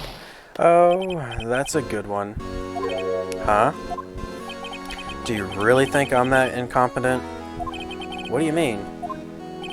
Even without the case, I was already in line to become the next chief. The resolution of SO9 merely sped up the inevitable a little bit. Is that true, Edgeworth? Yes. He was going to be made chief anyway. Gah. Be careful when pointing that finger, or you might wind up being the one pointed at. So that means there's only one possible motive for you to commit forgery. If you didn't do it for yourself, then you did it for someone else. Don't be silly, Worthy. You know me better than that. There are only 3 people I would look out for. Me, myself, and I. There, it's out in the open now. Haji, would you mind if I change my testimony a little? By all means, please do. I wouldn't be anyone's accomplice if there was nothing in it for me. Nothing in it for you? Sorry, but the only person I care about is yours truly. That girl? Lana's little sister, was it? If you think I felt sorry for her, you better think again. You're right. You don't feel sorry for anyone. Be tough on crime and tough on people. That's how I was raised. You seem to be lax enough on yourself, though. Ho, ho, ho. Oh, that's a good one, Worthy. Could there have been something in it for him? Given his selfishness, would he have helped someone out?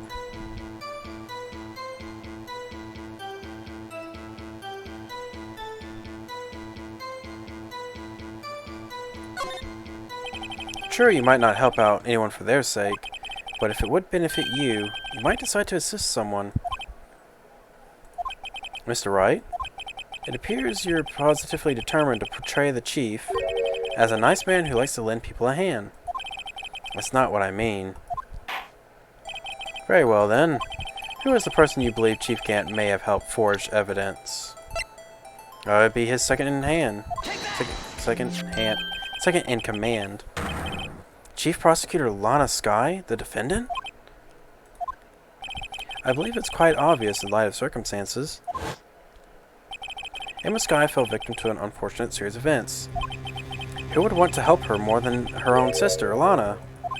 And as for the Chief Gant, he would also have a reason to help Lana if she asked him to. That reason, of course, is self-profit. Self-profit? What do you mean? As the SO9 incident was solved, Lana Skye was appointed Chief Prosecutor of the Prosecutor's Office. The person who arranged this job change was you, Chief Gant. But how would he profit from all this? He would be able to use the Chief Prosecutor as his puppet. Essentially, he would acquire unchecked authority over all investigations. Do you mean to tell me that despite the Chief's formidable appearance, he plays with puppets? Oh wait, you must mean puppet as in someone forced to do his bidding. Never mind. Admit it, Chief. You assisted Lana Skye in forging evidence. Your motive to appoint her as Chief Prosecutor so you could control her. Righto, my boy. You have quite an imagination. Let me ask you something. What? You have any proof of this, that I controlled Lana? For example, is Lana testifying that I've done such a thing? Lana. She's keeping quiet to protect Emma. There's no way she'd testify against Gant. I'm afraid without any proof, this all amounts to nothing more than conjecture. Unless... that is also what happened in this incident. This incident? Or which one would that be? Of course, I'm talking about the murder of Detective Bruce Goodman. The chief prosecutor had been acting strange throughout this entire trial. Almost as if someone has been controlling her.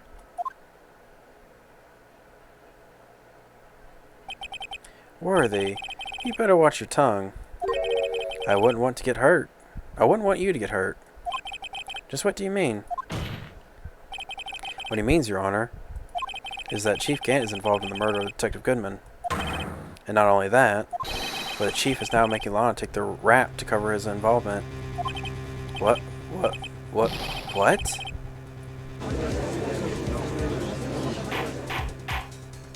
Order! I said order! Mr. Wright, you can't be serious. Huh? This is an affront to the highest ranking officer in our law enforcement agency. To accuse the chief of police of blackmail and murder? That's impossible.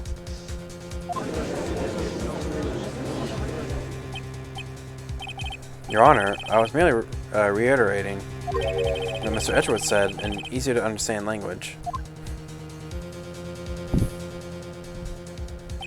It's too late, Mr. Wright. There's no turning back for us now. Looks like he's the one who decided to go through with this. Can you prove this, Mr. Wright? That the chief of a high-ranking officer of law is involved in this murder? Good question. Regardless of his rank or title, Chief Gant is just a man. The question is he a criminal? I believe the evidence will tell. I see. Alright then. Let's see what Mr. Wright's got, and it better be good. Show us the evidence that ties Chief Gant to the murder of Detective Goodman.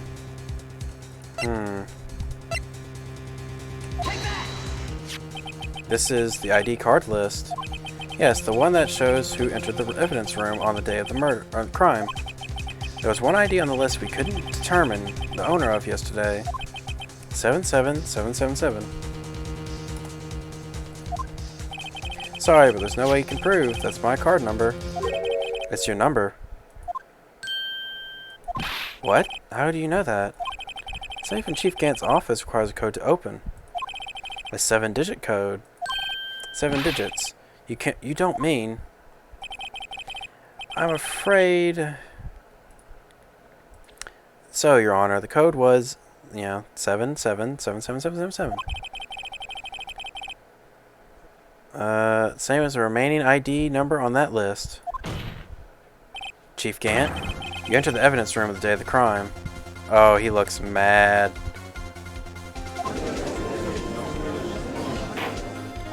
Order. Chief Gant, what do you have to say? Nothing. The defense search in my office was in violation of regulations. And I will demand Mr. Wright be punished to the maximum extent of the law. But right now, this court demands an explanation from you about the use of the ID card. Chief Gant, so you admit it. You entered the evidence room. Hang on.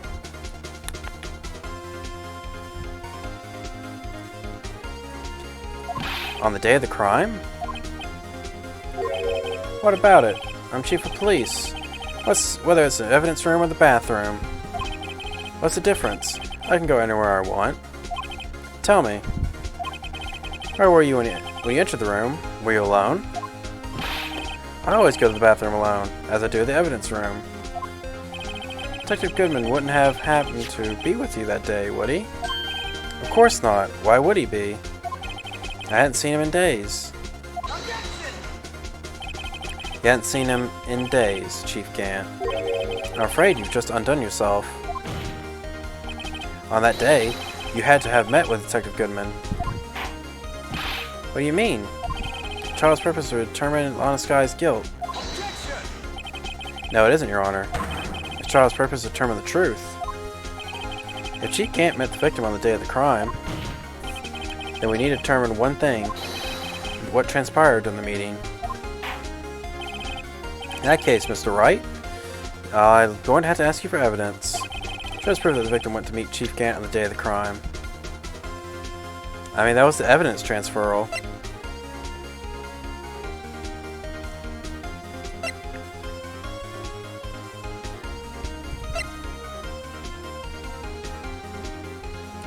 Oh.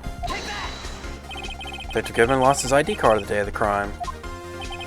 Or to be more accurate, Jake Marshall stole it. So Detective Goodman filed out a lost item report. He would have had to give that report to the Chief of Police. Yet you are in possession of that report, which means you can't be sure if he filed it. He filed it. How do I know, you ask? Because he needed to enter the evidence room that day. He needed to? Yes, to transfer the evidence out. Oh. Detective Goodman took the form to you, Chief Gant. Then, you accompanied the detective to the evidence room. I accompanied him? There's no other way the murderer and Detective Goodman could have entered the room. Hold on. Let me guess what you're going to say next. I, Chief of Police, murdered poor Goodman. Yes, he wasn't so good, man. Exactly. But wait. The Chief didn't necessarily need to accompany him to the evidence room. He could have just lent him his ID card. Yes. Now that you mention it, I believe I might have done something of the sort. Sorry, but that's not possible. According to the record, your card was only used once. Yet you showed us your ID card earlier. If you had really lent it to Detective Goodman, it would have been found on his body. Oh my god. Chief Gant, you didn't. The murder was most likely a spur-of-the-moment crime for one in their right mind. No one in the right mind would choose the police department as a place to commit murder. After the murder, you contacted Lana at the prosecutor's office. Why? Dispose of the Detective Goodman's body, of course. 1 second.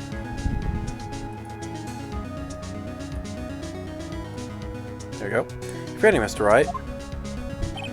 But the victim's body was discovered in the prospector's office's parking lot. How did he manage to move it there? Oh, the police department the entire day, you know? And everyone's aware that Lana stayed at the prospector's office after the ceremony. Everyone except me, it seems. Still, you're the chief of police. You have an entire police force at your disposal. Oh, so you think I just ordered an officer to do it? Hey, you, take this here dead body over to Prospector's office. I don't think so. Chief Gant, you left all the evidence we need to prove how you moved the body to Prospector's office. And all this time I thought it was a useless clue, just taking up space. How could Chief move the body? Mr. Wright, show us this evidence. To move the body, Chief Gant used... Well, he used Mr. Edgeworth's car. He, called him down there for evidence, but I'm guessing this is going to be me pointing out the screwdriver or something.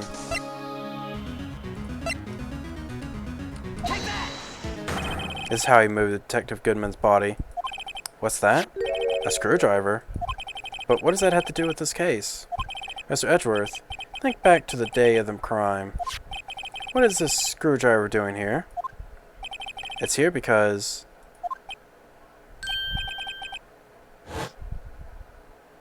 I was asked to go, by Chief Gant no less. He told me he wanted to keep it here in the prospector's office. In any case, on the day of the stabbings, I brought this back here. After the ceremony ended that day, I didn't plan to return to the prospector's office. But you did, because Chief Gant asked you to. You mean Your body was found in the trunk of Mr. Edgeworth's car. Stuck in the junk in his trunk. It's got that, ass that don't stop. I think it's obvious what happened. Body was moved by that car. Detective Goodman's body was carried in the trunk of Mr. Edgeworth's car? Yes. Unless, of course, you have another explanation, Chief.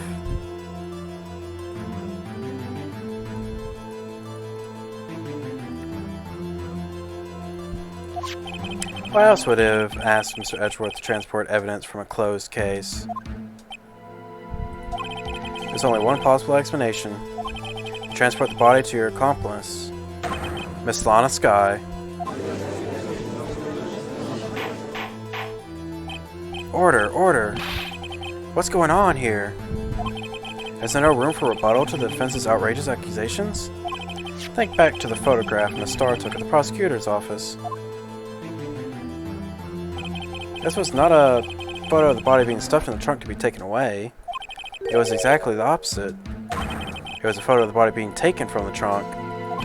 Chief Gant, please say something. I believe... Your time's up. My time's up? Sorry, Righto, but I'm having lunch with the District Attorney General after this. You have to get going if we're going to make it time for the early bird special. But the cross-examination isn't finished yet. Remember what I told you earlier? Police Chief has all kinds of weapons at his disposal. Weapons? Like the right to refuse to testify. I'm invoking that right now. What? That is not a right to be casually invoked. There are certain risks to be considered. So you're going to just run away after all this? Run away? Don't make me laugh, Worthy. I stabbed old Goodman. That's what you're saying, right? But if I had any conclusive evidence, you would have presented it by now. Well, You think I had Lana dispose of the body? So? Then show your proof and get it over with. I'll say it again, Mr. Wright. Damon Gant is the current Chief of Police. This court will not tolerate any accusations against him without concrete proof. Well, Mr. Wright? Let me go ahead and say, this is a lot of dialogue. Your Honor, do you have any concrete proof? Proof that Chief Gant murdered Detective Goodman and made Miss Skye dispose of his body? Do I have any concrete proof?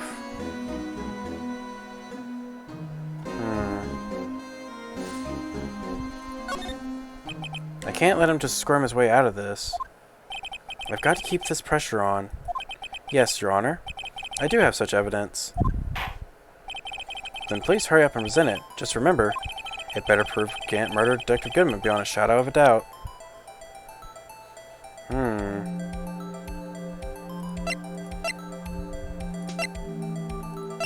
So let's see.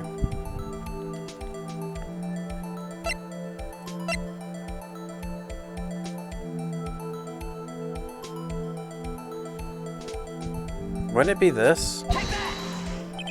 So, what exactly is this evidence? It's proof as to whether or not it's enough to demonstrate the Chief's guilt. I'll let you be the judge. But I am the judge. Oh, right. Well, what do you think, Your Honor? Nope. I think Mr. Wright's going to have to be late for lunch.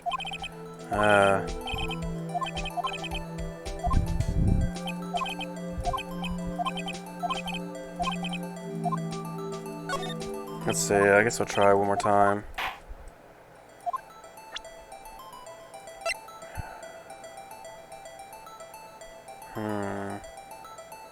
Has to be something that proves it concrete, but at the same time, it might not be the case, considering it's giving me the option again to present or not.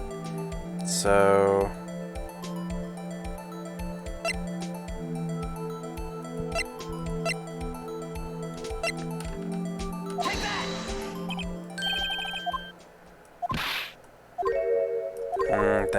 I'm guessing that's a no then.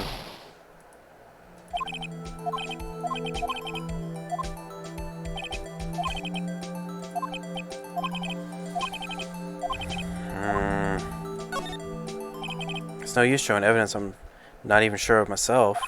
No, Your Honor. At present, I have no conclusive evidence. See, Edgy? In that case, this court is forced to penalize you for your allegations against the chief. What? Here's the tip. Never gamble what you can't afford to lose, righto? Seems that Lady Luck was on my side again today. Okay, Edgy, I'll leave the rest to you.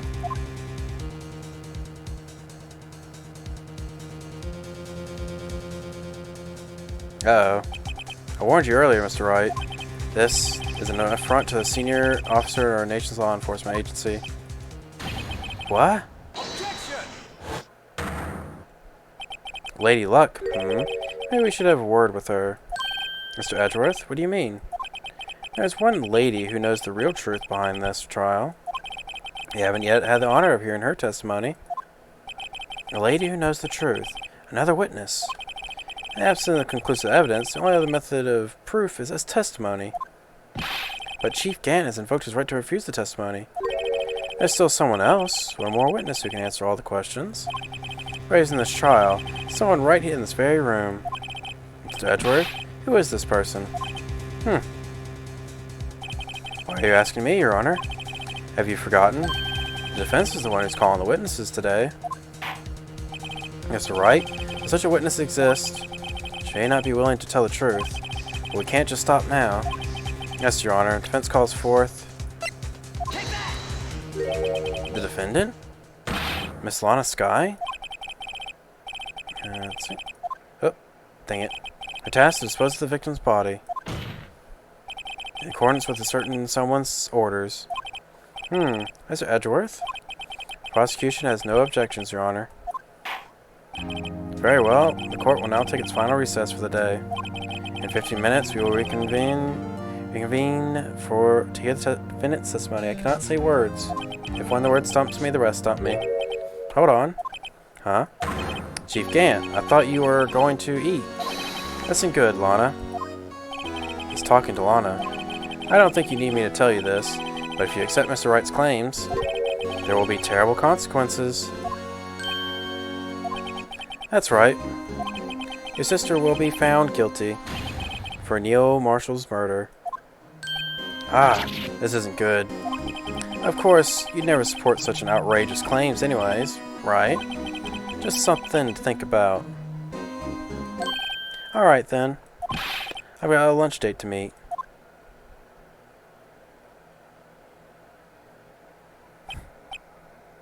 Okay, if there are any further objections. This court is now in recess.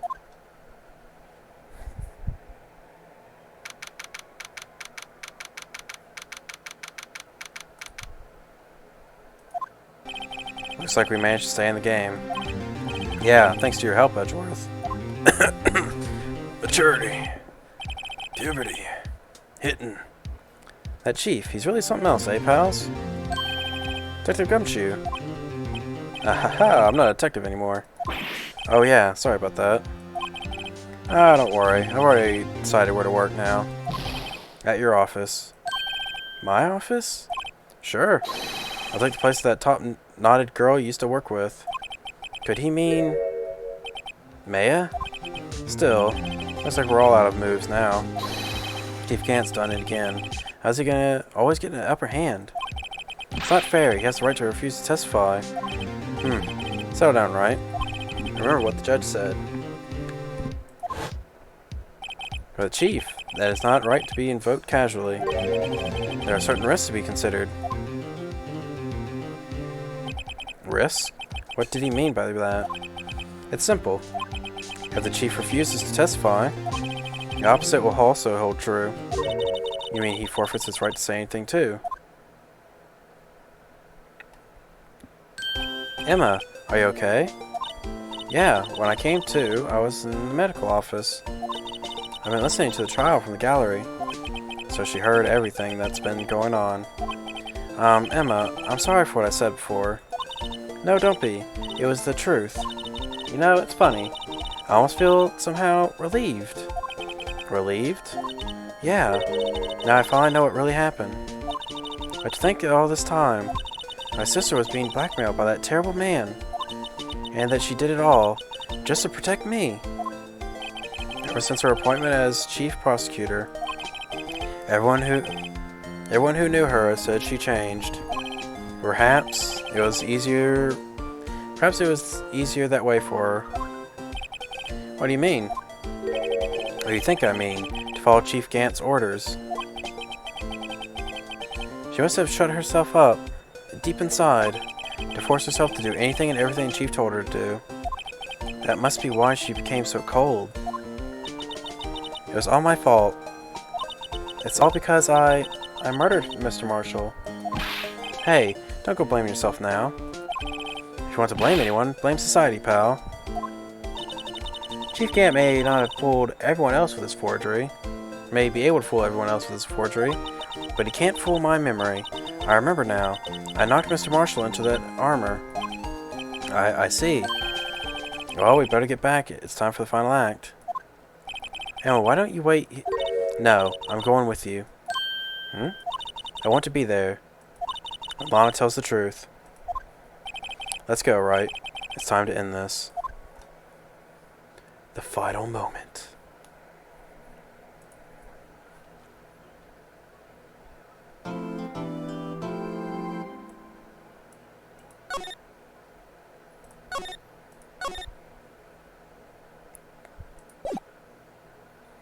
Man, this has really been a long trial.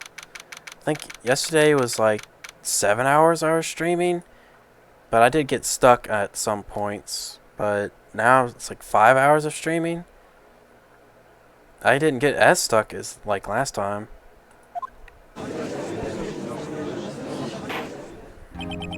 Now then, will the defendant, Miss Lana Skye, please take the stand?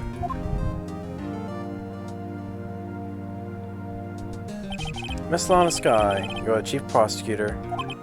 I'm sure you're aware of what is required of you. But Mr. Edgeworth, you already know everything. You know all that I've done in the past 2 years. Please provide the court with your testimony, Miss Skye. And remember, you are under oath. We want to hear the truth. Of course, the truth. Lana, no matter what happens, I'll always be your sister. Now then, your testimony, if you will. First, tell us what your relationship with Chief Gant. Everything hinges on your testimony. They're the only chance we have to get to Gant.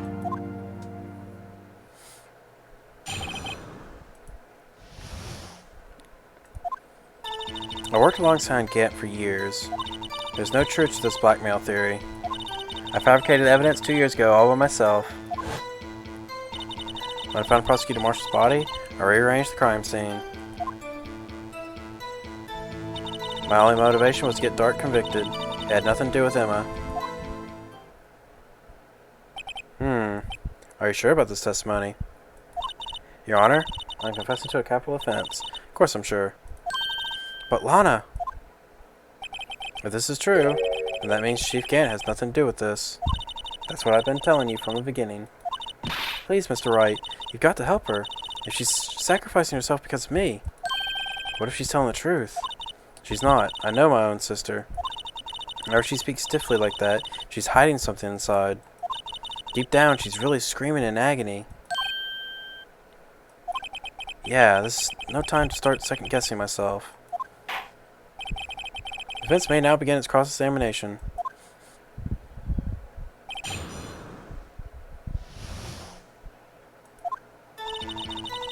Worked alongside Gant for years. How many years exactly? Ever since I made a senior detective. Let's see, I was 24 then. That'd be 5 years. Detective Gant and Detective Skye were legendary partners. I personally saw them testify in numerous cases. She must have been good. She must have been good, coming from the same school as Mia. Damon Gant was a respectable detective, that's why. There's no truth to this blackmail theory. But think about it, Miss Skye. You didn't murder Detective Goodman. You told us as much yesterday in jail. So don't get it, do you, Mr. Wright?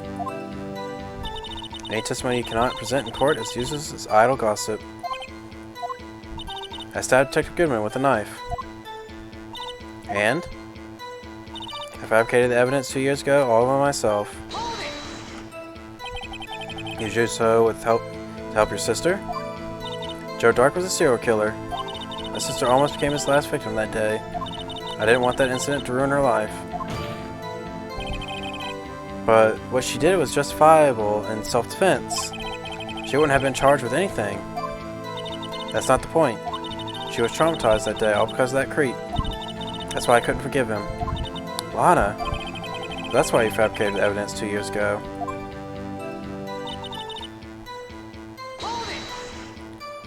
You say you did this all by yourself. Yes.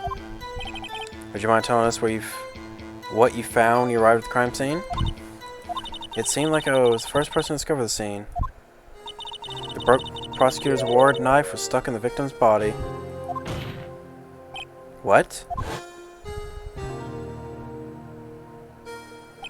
The prosecutor marshal died from an unfortunate accident. That's only a situation you dreamed was possible. The reality is, it wasn't my sister who took the prosecutor's life. Fantasize what you want, Mr. Wright, but I'll never change the statement.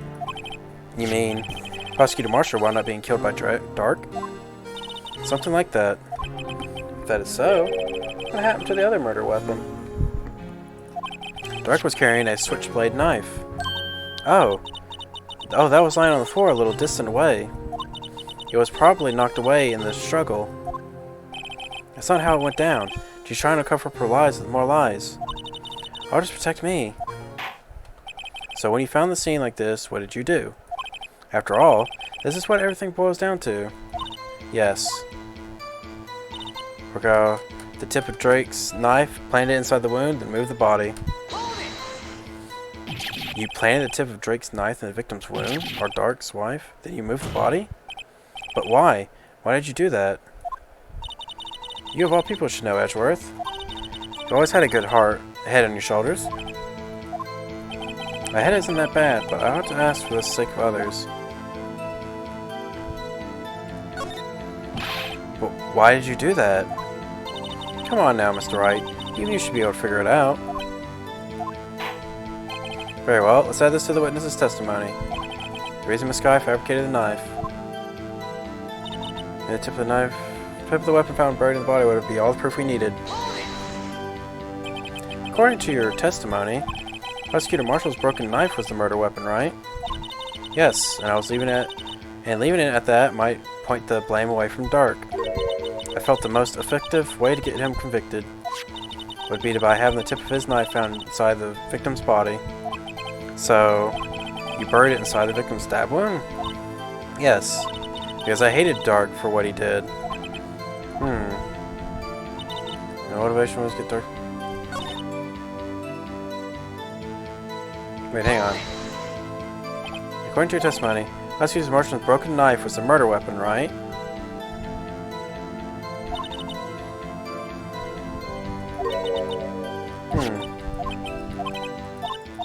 Okay, so he's saying the broken trophy was the thing, but let me compress this real quick.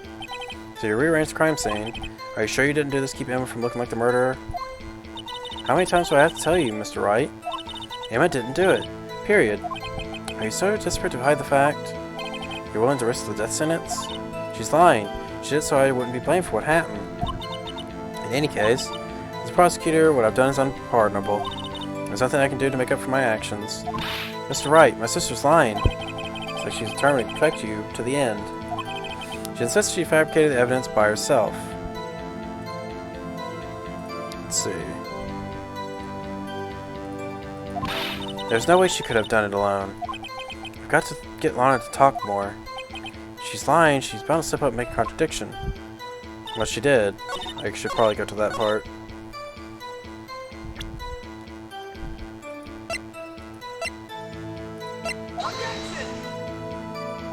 Oh, that wasn't it.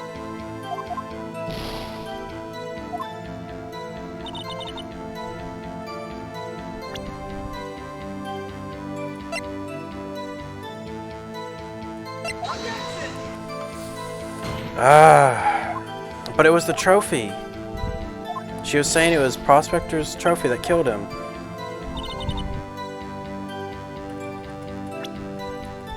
Objection!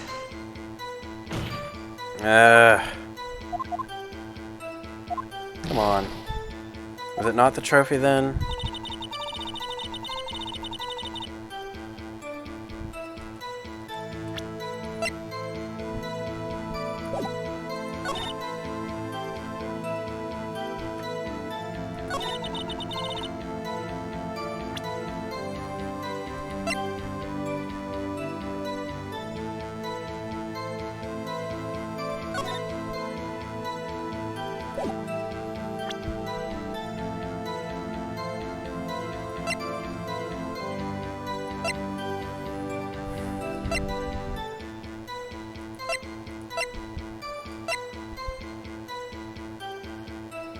Objection!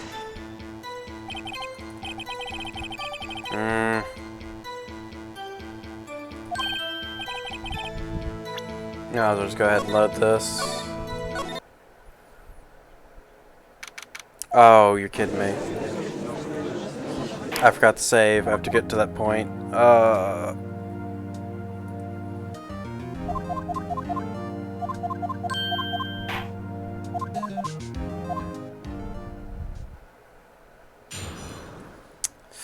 That'll teach me. Should have saved for doing that.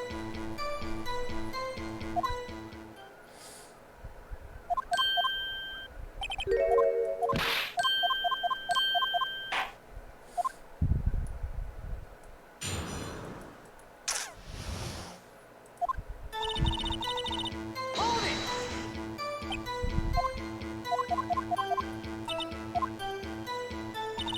Hold it! Hold it!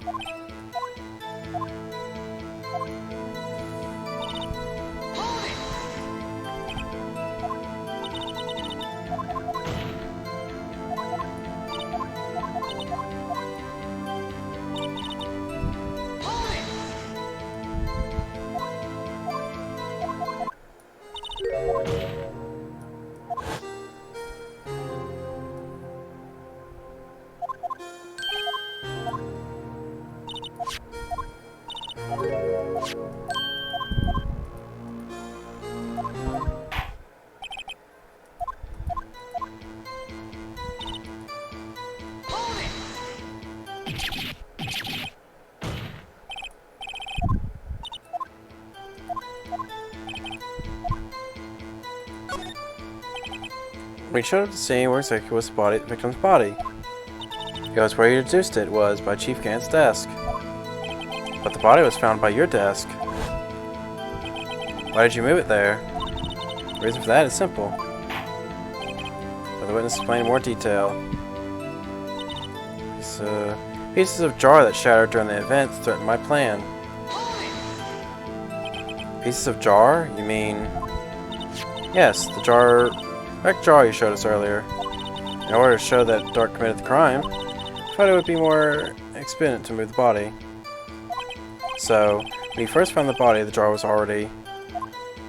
Of course, it had been shattered to pieces. If you look at the crime scene, it would be clear right away what happened.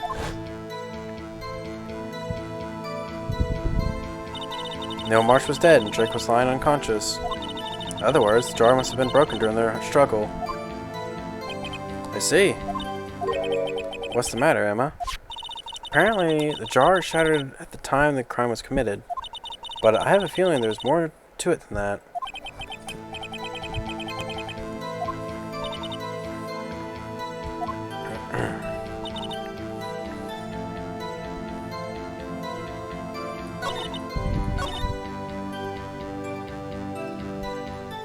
Okay, let's save.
But it had to be the jar then? That's what you deduced it was, by the Chief Gant's desk. But the body was found by your desk. Why did you move it there? The reason for that is simple. Piece of jar that shattered in the vents threatened my plan. Objection! Miss Sky, I understand how you feel. You committed that crime 2 years ago to protect your sister. You mean the forgery at the scene where Neil Marshall was murdered? If that truth were to be exposed now, the past 2 years of your life will have been in vain. Even so, I am compelled to bring to everyone's attention a significant contradiction within your testimony. A contradiction in my testimony? You testified, and I quote, "The pieces of the jar that had shattered during this event threatened my plan." That's right. Do you have a problem with that? It's simple oversight, really. You see, a message was written on this jar with the victim's blood. Yes, the prosecutor must have written his final message. Moments. Exactly so. And that is where the contradiction lies. In order for the victim to be able to write his message on the jar, it must not have yet been broken before he died. Ah. He couldn't have written Emma's name on a shattered jar. Order, order. Your Honor, it would appear more information is needed in regard to this jar and its bloody message. We may be missing something critical here. Something critical. Chief Prosecutor, it seems that you're as in the dark as we are about the truth towards which we're headed. What? Just tell us exactly what you saw. We'll piece together the information to arrive at the truth. Very well. The witness may now continue her testimony.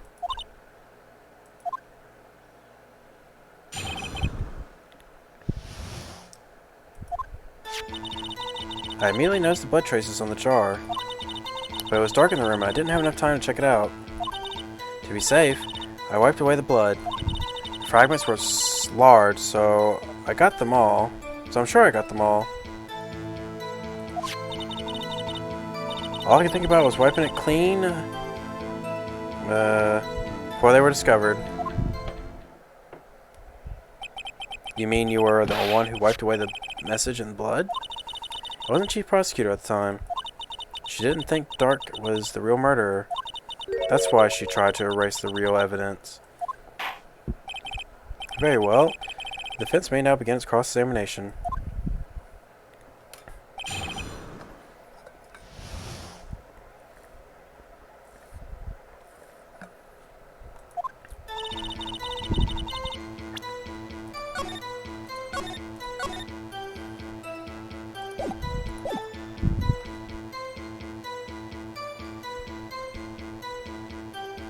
Sorry. Just doing a little something. Like I said, I did not think it would take even longer than is currently happening. Let's see, did I save? I want to triple check. Or double check. There we go. So the jar was already broken. It's a miracle that thing had broken earlier.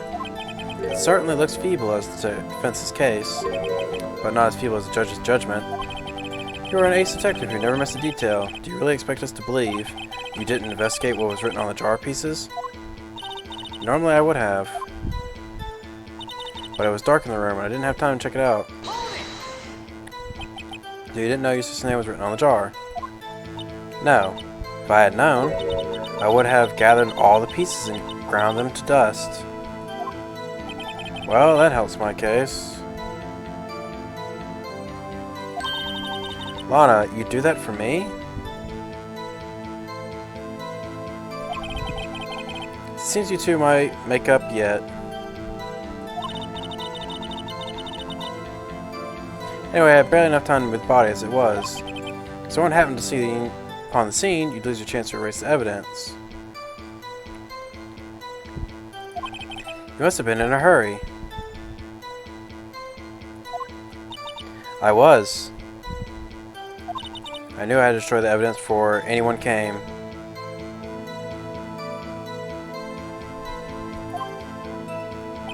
This is rather shocking.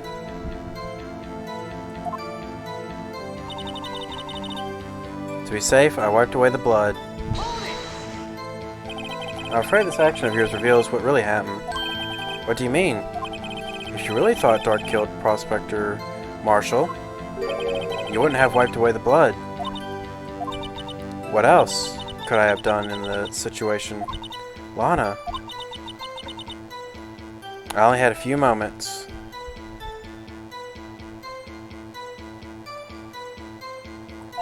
There wasn't enough time for me to do anything else but gather up the pieces. Fragments were so large, I'm sure I got all of them. But how could you see with the power out? It would have been pitch black in that office. The detective is always prepared, Mr. Wright. Even now, I always carry a pocket light and a camera with me. Even I carry a bottle of emergency luminol wherever I go. I never miss anything. I got every last piece. All I could think about was wiping them away clean when they were discovered. So you illegally rearranged the crime scene. Yes, I don't have any excuse for my actions. I'm so sorry, Lana, I didn't know. I've treated you so badly all this time. It's not too late. There's still plenty of time to make up. But we've gotten to the bottom of this incident. No doubt, this day will leave a permanent stain on the history of the prosecutor's office. Where our contradictions have surfaced in her testimony. Your sister's really putting up a fight. She must really care about you. Still, she's not doing the rest the right way. I think I've finally figured out the contradiction in her testimony. There's one final possibility that might turn everything around.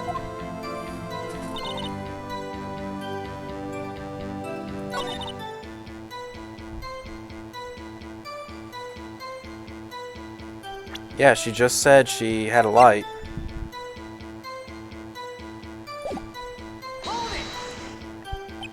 So you didn't know your sister was there? No.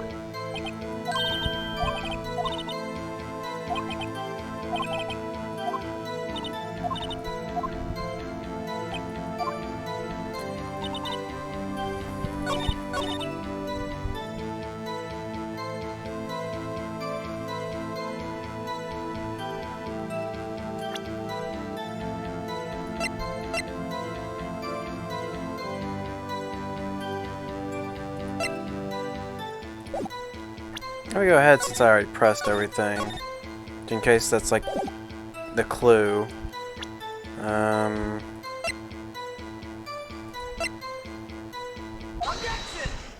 Yep, yeah. This guy, I believe this jar conceals a truth that even you were unaware of.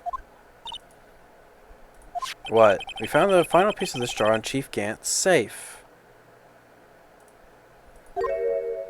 In Chief's safe? But how? Just doing a little bit more or something, getting that finished up. Alright, let that close. Move this over here. That over there. Pull this up.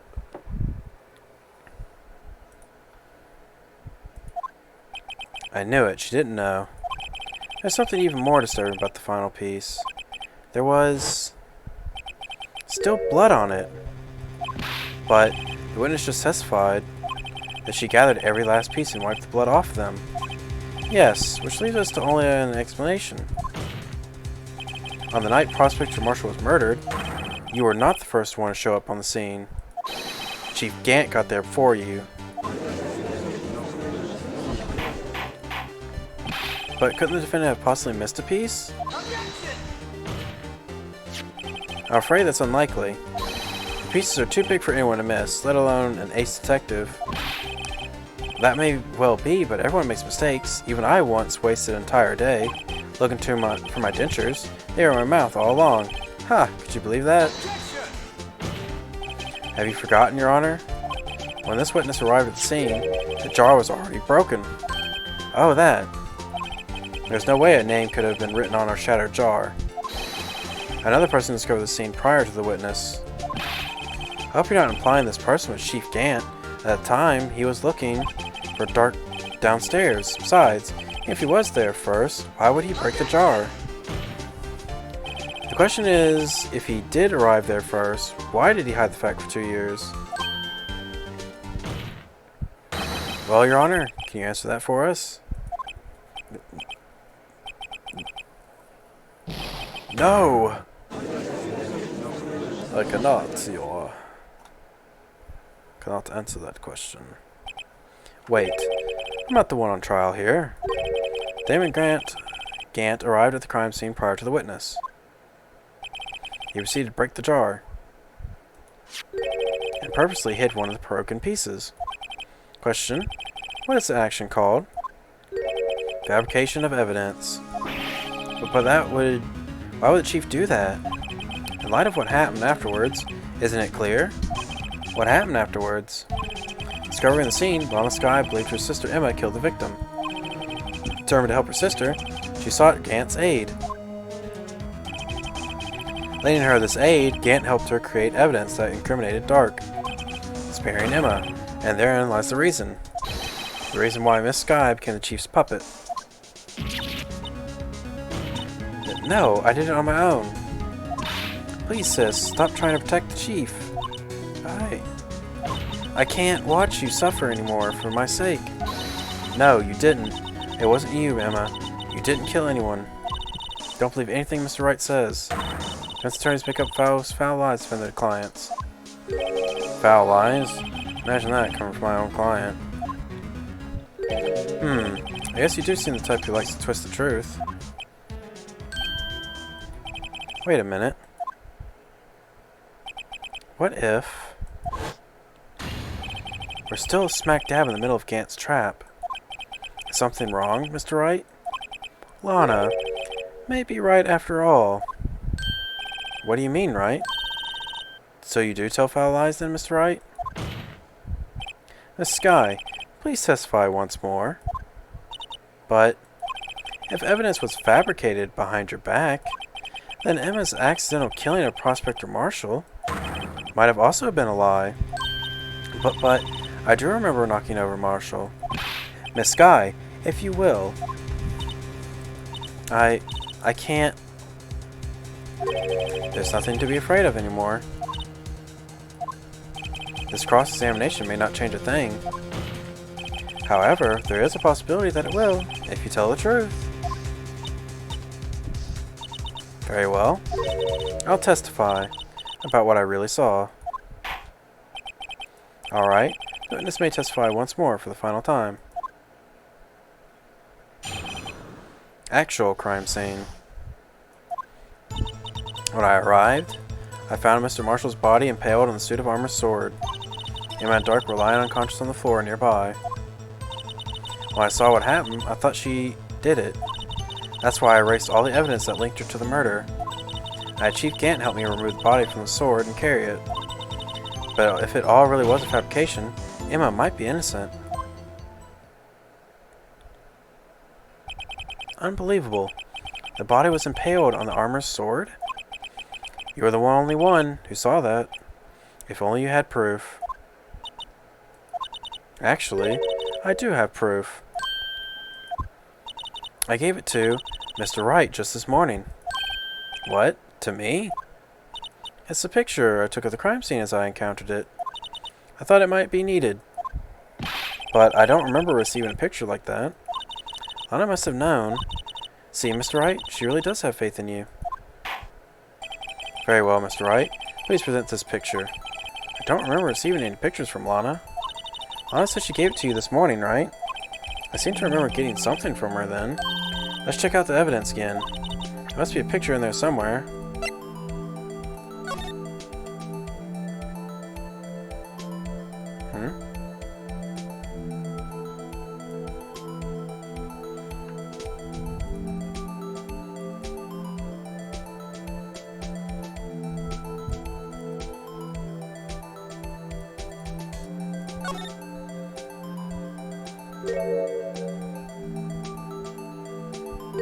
Hey, there's a picture here.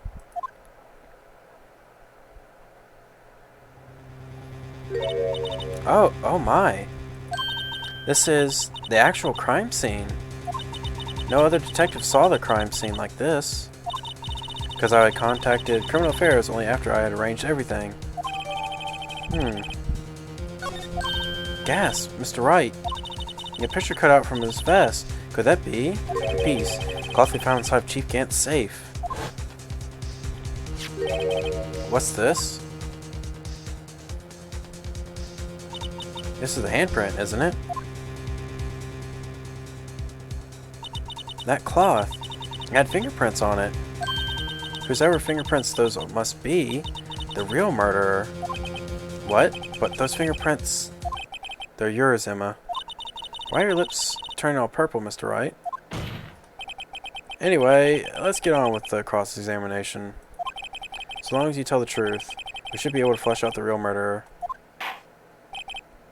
Very well. This may now begin its cross-examination.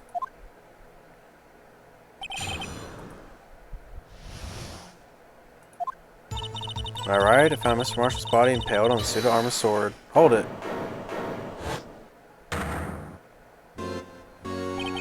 Come now, Udgy. This is the poorest excuse for a trial I've ever seen. Chief Gant. What now? What, now you want to make me out as bad guy too? If so, I'd like to put in a word or two in my defense. I'm afraid it's too late for that. What? You already declined to testify. That means you forfeited your right to make statements of any sort. This must be that risk we were talking about earlier. Just sit back and relax. Enjoy the sound of the noose tightening around your own neck. Oh man. Ah, so what? You think I'm worried? Sorry to disappoint you, but I don't need to make any statements. What do you mean? Evidence will just do all the talking for me. Even if I can't testify, I can still present evidence. Yes, that's true. Wait, you mean you still have some conclusive evidence? No, I don't. But someone does. Someone? So, what's your excuse, Righto? Why have you been keeping quiet about it? You do have something to show us, right? Something that proves you knocked over Neil Marshall, causing his death? Conclusive evidence that leaves no room for doubt? Is that true, Mr. Wright? If I show that piece of evidence now, Emma's sure to be made out as a murderer. Mr. Wright, if you have any evidence, present it now, and if you try to conceal anything, you will be the one appearing before the Board of Inquiries. What do I do now? I better think this through carefully. I can't afford to make a wrong decision.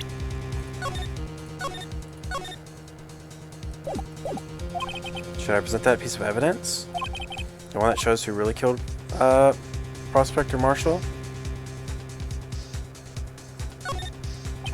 Yes, Your Honor, I do have further evidence. Alright, the time's finally come to show it then. Those prints have got to be Chief's. Now then, let's see the conclusive evidence. And it shows who actually murdered Prospector Marshall.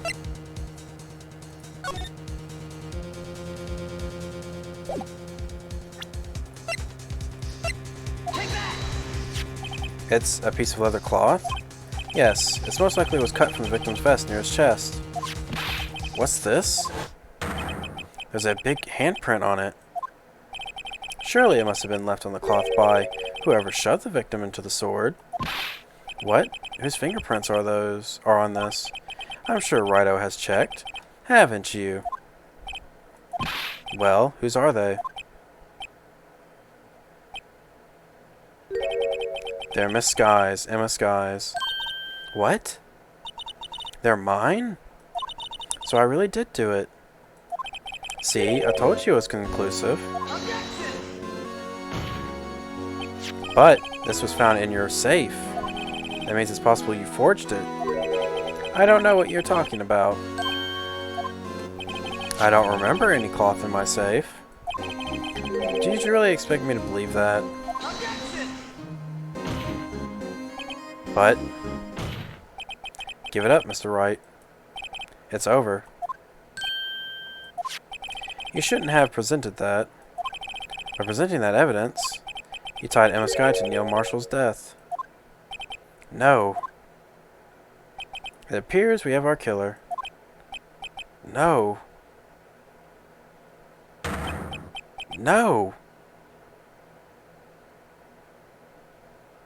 Everything hinged on that point. And they'll... Oh.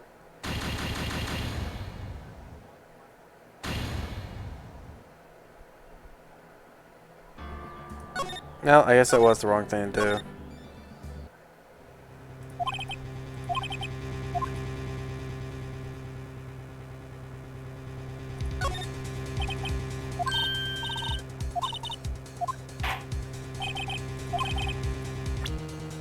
I guess it would probably be the picture.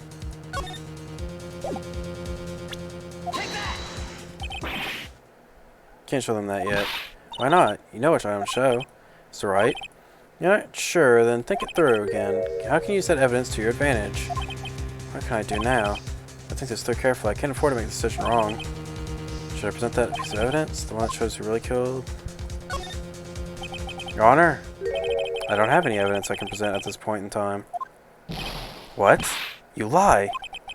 Oh yeah, that's right, because if he has no proof we took it, because he's saying he didn't go into his safe. And since it was found in his safe, of course, he would know we have it, but if we say we don't have it, he can't prove it without admitting he hid it. I should have thought about that. You opened my safe. I know you took what was inside. The conclusive evidence. I don't know what you're talking about. That's right. Why don't you show them? We found it together. Oh, I see. It's because you know the truth, don't you? You know whose fingerprints are on it. That's why you won't present it. What are you talking about, Chief Gant? Can't you figure it out? Take a good look at this picture. See the victim's vest? Notice anything odd about the chest area? Looks like a part of it's been cut out for some reason. You mean you had this in your safe? What? That means you, the chief of police, have been concealing evidence. This is going to be the biggest scandal in history of the police department.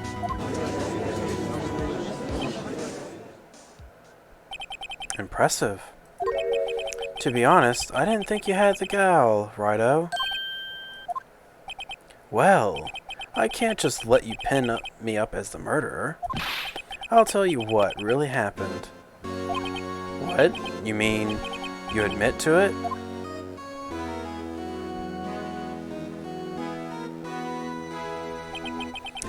I was the first person to arrive at the crime scene that day.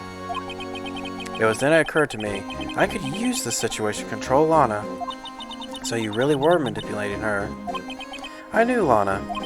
If I had made it look like the blame would lay on her sister, that she would saw the scene, she would ask me for my aid. So you assisted Miss Skye? I told her to arrange all the evidence. I had her plant the knife tip in the victim's body and move the body across the room. And I ended up using that evidence to get Joe Dart convicted. When I had tampered with the crime scene, I had two pieces of evidence. This was before Lana arrived at the scene, mind you. Two pieces of evidence. You mean those items in your safe? But why? For insurance, of course. Insurance? I was sure my plan would work, but it's always best to be prepared for the worst. What's about letting anyone blame me for a murder that a girl committed? You mean you were calculating that far ahead while forging the evidence? What do you take me for? A fool? I didn't make police chief by dumb luck. See this jar fragment? I had the most legible part of Emma's name. I didn't expect Lana to go and wipe the blood off all the pieces. Objection! But if you fabricated all the evidence, that what's to say that you didn't fabricate the message in the jar, too? Ho, ho, ho. Some people just don't know when to quit, do they? That's why I kept one more item for insurance. You mean that piece of cloth? Come on, Rido. Cough it up already. I know you have it. What are you waiting for, Mr. Wright? So you admit to it then, Chief Gant, that you were hiding the cloth you cut off the victim's vest in your safe. Yes, I admit it. I didn't want to have to do that, being chief and all. But it's a lot better than being portrayed as a murderer. Well, Mr. Wright, what do you have to say for yourself? Just a moment ago, you said you didn't have any evidence you could present. Foolish move, Rido. You should have shown it then, before it was too late. It's been a long battle. But the moment of truth has finally arrived. As long as I don't mess up here, victory is mine.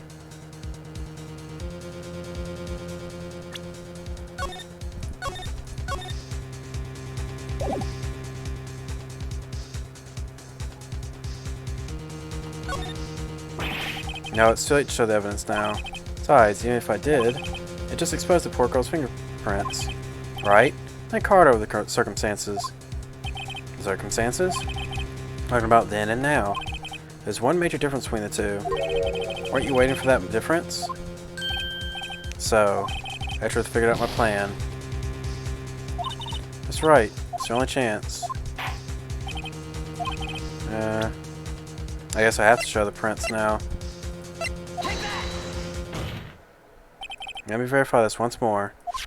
On the day of the crime, you personally cut off this piece of the victim's vest? Oh, yes. At last, you finally brought it out into the open. There's a handprint on this piece of cloth. Your Honor, the prosecution requests that it be immediately sent to lab for analysis. This handprint on the leather must have been a strong impact for it to be left so clearly. You mean... it could not have been forged. It must be authentic, conclusive evidence. Oh ho ho. You're as slow on the uptake as ever, Worthy. What? Think about that. Think about it. Rido had it all this time to present this evidence. Yet he was reluctant to do so. Why would that be? You mean you already know? You know whose fingerprints are on that? Mr. Wright, do you really know? Whoever the fingerprints belong to must be the real murderer. Whose fingerprints are they? Very well, I'll tell you. It should be okay now. Everything's proceeding as predicted. The person to whom these fingerprints belong to is...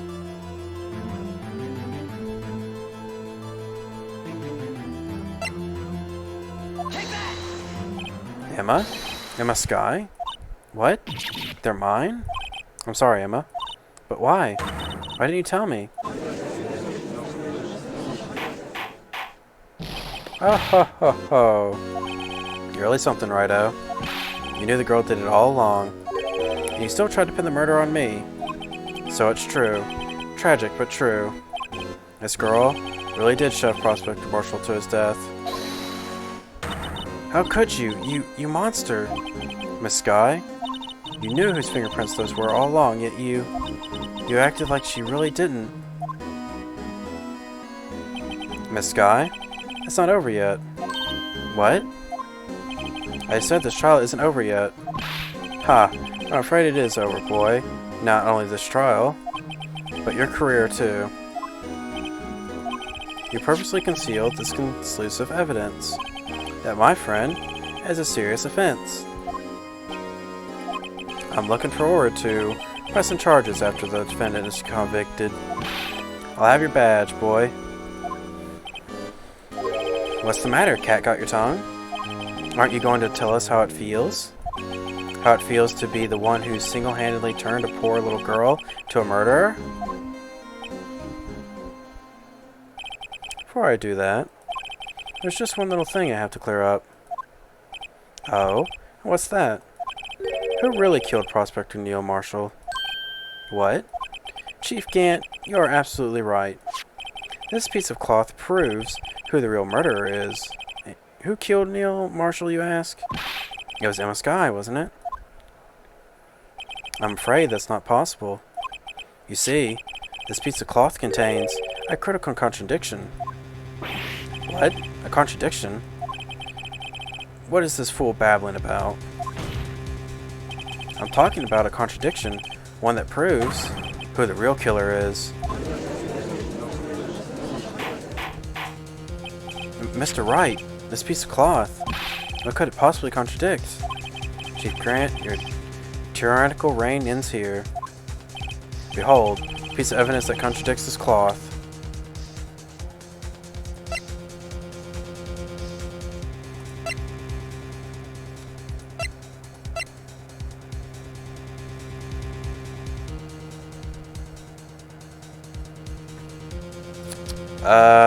Man, what could it be? I mean, it wouldn't be the photo, would it? Oh wait, it would be the photo. Because the blood...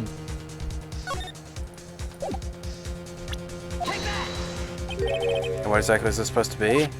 This is the picture Miss Skye took. Like, take a good look at it. See where the piece of his vest was cut out? Yes. His shirt is showing underneath. It's hard to make out with all the blood on his vest, though. Exactly my point. His chest is soaked with blood. That's only natural. His lungs, no doubt, were punctured. Blood poured out of his mouth. Oh, but that piece of cloth...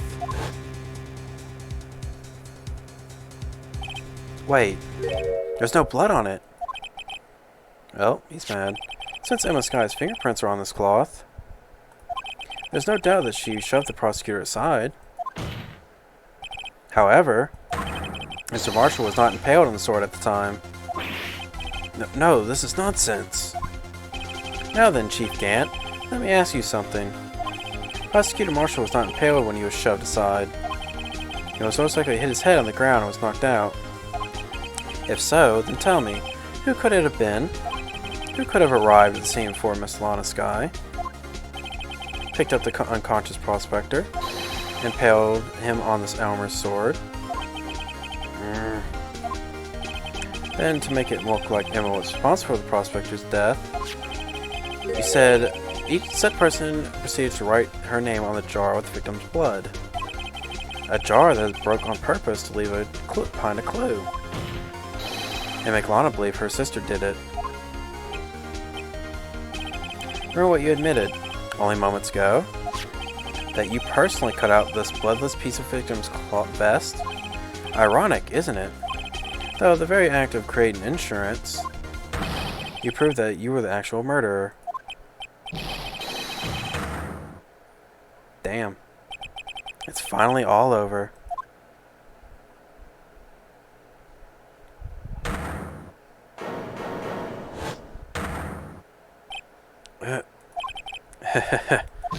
Oh, that was close, Frodo. You almost had me. So sorry, but you'll have to do better than that. I refute your allegations. What do you mean you refute his allegations? You see, that piece of cloth is illegal evidence. Order, order. What nonsense is this? Illegal evidence cannot be used to convict a suspect. Remember, Udgy. Earlier, Olrido here concealed that piece of cloth. So then.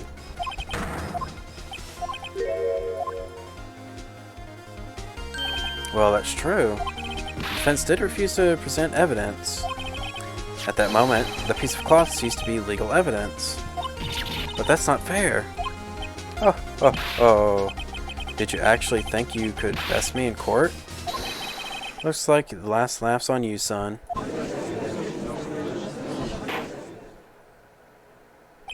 I'm afraid Mr. Gant's claim is legally correct. Oh, Mr. Edgeworth? True. Illegal evidence cannot be used to convict a person. Assuming, of course, that the evidence is indeed illegal. Well, Mr. Wright? It seems at last the moment for me to reveal my plan has arrived. Mr. Wright, do you admit to it? That you purposely and illegally concealed this piece of cloth?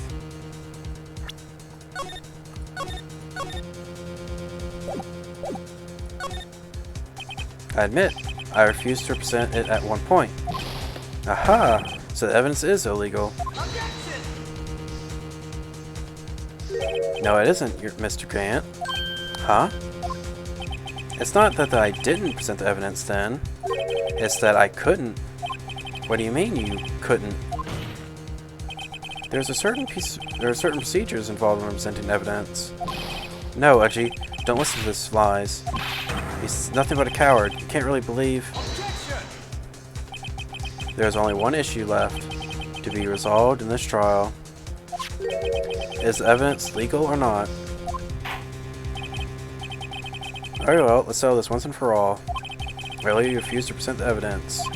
If you can prove your conduct was not in violation of the law, then do so.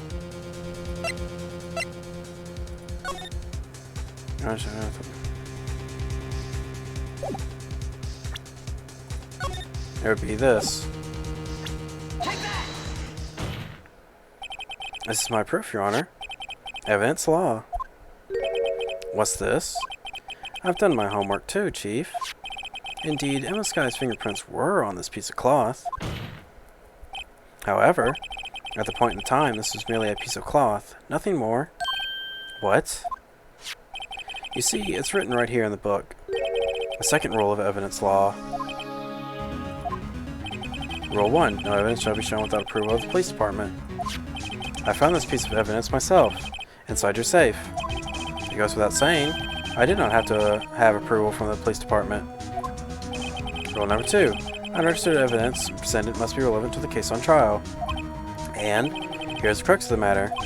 You see, at the time, it was impossible for me to prove the relevance between the cloth and the SL9 incident. What? What kind of nonsense is this? You want relevancy? Just take a look at this picture and... Objection! Sorry, but can you recall? When was this picture presented? I was shown only a few moments ago. No. He's right. At the beginning of today's trial, that piece of cloth was still meaningless. The person who gave it value as evidence was you, Damon Gant. You yourself confessed to a certain truth. Let me verify this once more. On the day of the crime, you personally cut out the piece of victim's vest? Oh yes. No!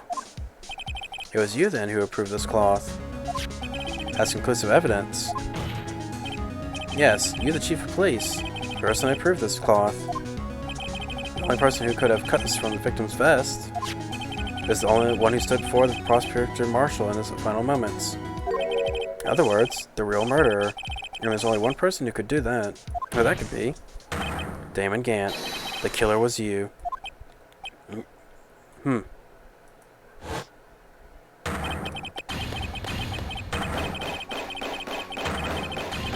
Oh, he's mad.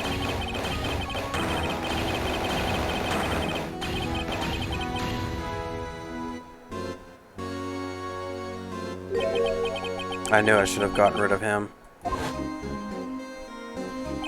That good-for-nothing scum. For 2 years, he's been snooping around the department, trying to get something on me. Crimes are being committed every day, yet he insisted on hounding me. Well, your crime wasn't exactly petty. He wanted to reinvestigate the case. He recruited Angel Starr and convinced Bruce Goodman. Detective Goodman? Yeah, that's right. Evidence is transferred. I'll lose my only chance to find the truth. Please, you've got to help me. Goodman turned him down, as he ought to. Still, Jake Marshall didn't know when to quit. He stole Goodman's ID card and tried to take the evidence. Goodman came to me that day. He wanted to file a lost item report. I went with him to the evidence room. Then all of a sudden, he decided to speak out. What are you talking about, Goodman? Can you please reopen the investigation, Chief? We can't transfer the evidence out. There are too many questions left unanswered.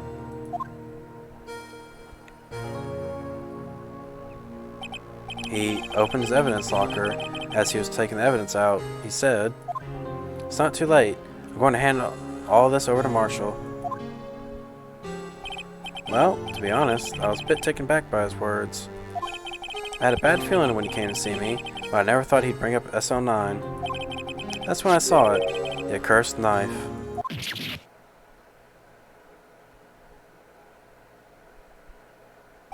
I couldn't just pull it out. Doing so would have led to more blood, making it near impossible to hide your crime. Even so, the blood was just pouring out. I didn't know who might stumble in, so I hurried to wipe it up. I was so worried about so much about the floor, I didn't realize my fatal mistake. The bloody handprint. Detective Gumshoe's locker. I used to be known as the crime computer, but everyone has to start somewhere, I guess. I was too nervous. I had no business doing any of it. Then why did you put the body in my car? I'm sorry, I couldn't think of any other way to move the body. I broke your trunk, but what's the big deal? You make a lot more than us detectives ever will. You're leaving the prosecution's car aside. How? How could you get Miss Skye involved in all of this? Well, she had as much to lose as I did if the truth came out. So you took the evidence from Detective Goodman's locker. I felt bad for having to do it. I also didn't have the time to pick and choose what to take. So, you left the jar fragments in the glove. Yeah, looks like I was better off being an investigator of the crimes than a committer.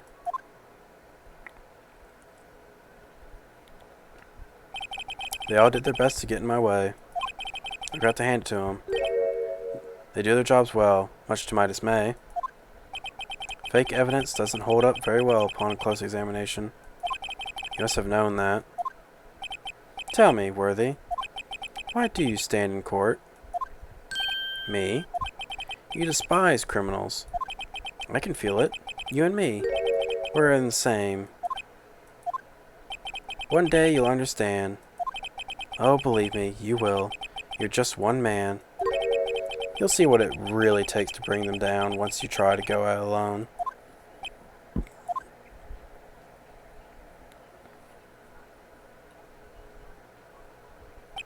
Well, looks like it's time to say goodbye. Oh, Udgy. What? Looks like we'll have to cancel that lunch date. Sorry, old friend. I'm sorry too, Damon Gant. I knew you used to be long ago. You were once a fine investigator, an example of others on the force. I'm sorry to learn that you are no longer that person. Those days are gone now, Udgy. Thanks for all the memories, though. Don't worry, you'll be fine. Now you have Rido here. And Worthy. These two around, can't go wrong. In fact, I can hear them already. The melodious sounds of new beginning.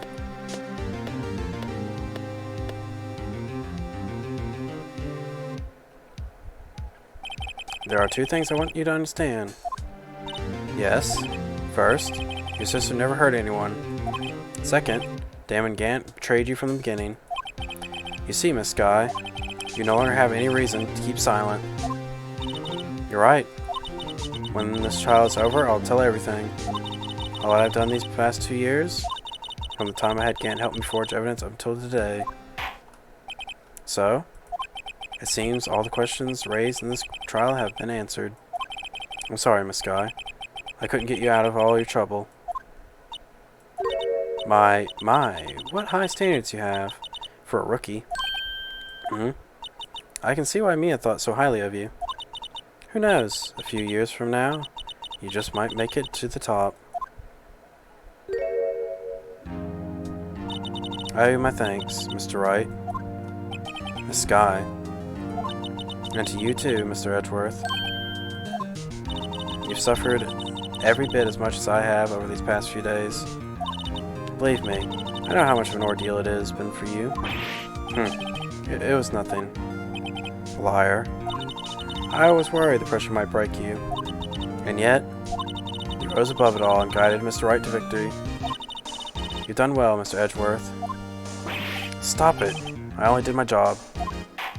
In light of this case, it seems a good self-examination is in order of all this. Self-examining is order. Miss Guy, yes, Your Honor. You are innocent of murder. However, although the chief blackmails you, the fact you still acted as his accomplice. The trial will be scheduled for these crimes at a later date. Yes, I understand, Your Honor. Is there something amusing you about all this? Why are you smiling? It's been a long time, Your Honor. A long time since I felt free of those heavy chains.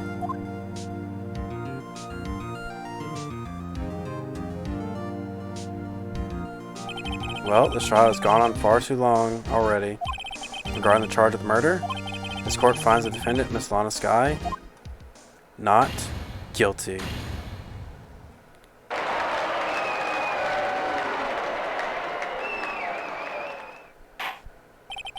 That is all. This court is adjourned.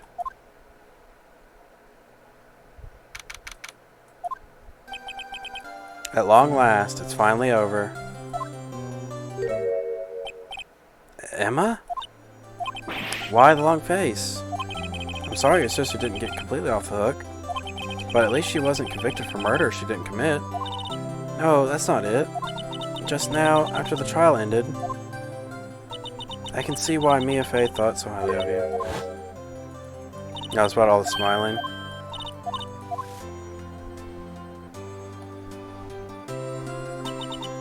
You know, I did my best too. But Lana didn't say a single word to me. Hope I'm not interrupting anything, pals.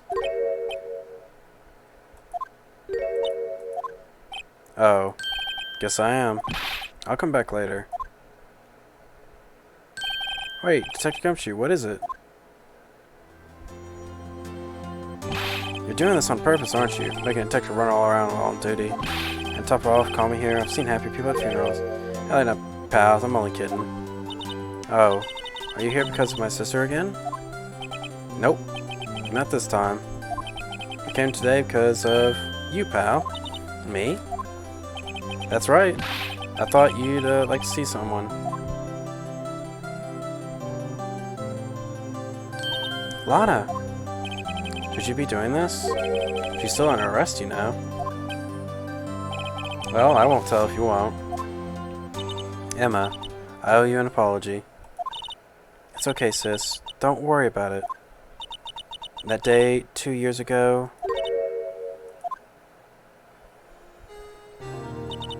was the first time in my life I ever panicked. It was all I could do to keep myself from screaming. All I could think about was keeping you from getting wrapped up in this mess. Sis, when I asked Aunt to help me cover up the truth, I thought I was doing it for your sake, but now I realize I was wrong. I changed after that day. I had to. It was the only way I could make it through the past 2 years. I knew how much I was hurting you by distancing myself, but I couldn't bring myself to tell you what I did. I was scared. Scared that you'd look at me with those eyes of yours. I was scared of how you'd react if you knew. But sis, you were only doing it for me. No. Huh? I turned my back on you that day. In hiding, what I believed to be the truth, I was deceiving you. Sis. I'm such a fool. It took me all this time to realize it.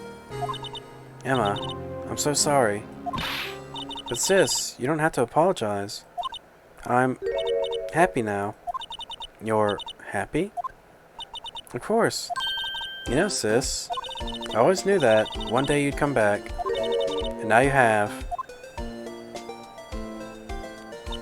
Oh, Emma. Emma. Aw. They hugged it out. No one can change the past. The only one thing we can do is strive to make up for our mistakes. Why must we make up for our mistakes, you ask?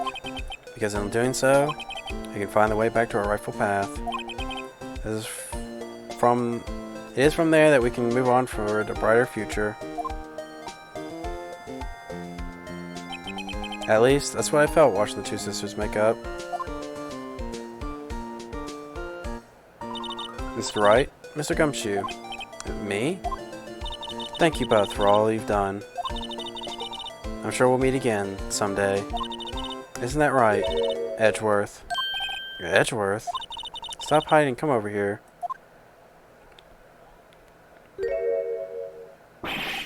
Where was he hiding? I just came to say congratulations. Thank you. Thank you, Mr. Edgeworth. Right. Well, I'll be going now. Mr. Edgeworth, I hope you don't blame yourself for what happened. We were the ones who acted corruptly, not you. It's too late for me. No matter what anyone may say, I realize today that I can't correct my mistakes. Mr. Edgeworth, not only that, but I don't even trust myself anymore. Chief Gant was right.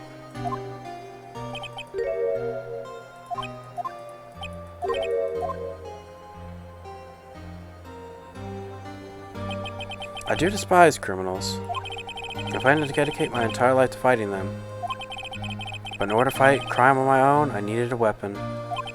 It's scary, but I've known that to be true for quite some time now.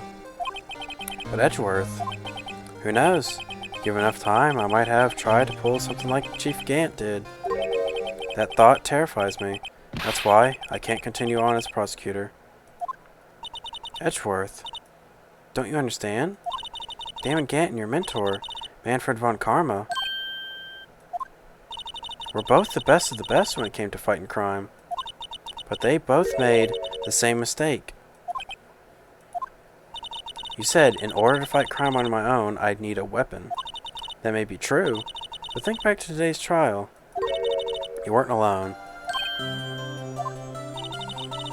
You were working together with Mr. Wright. And because of that partnership, you were able to present evidence that otherwise would have gone undiscovered. Isn't that right, Mr. Wright? Huh? What? Oh, yeah. What is this, a pop quiz? Come on, Mr. Wright, show him what Lana's talking about. Evidence, huh? Something that neither Edgeworth nor I would have been able to find out on our own.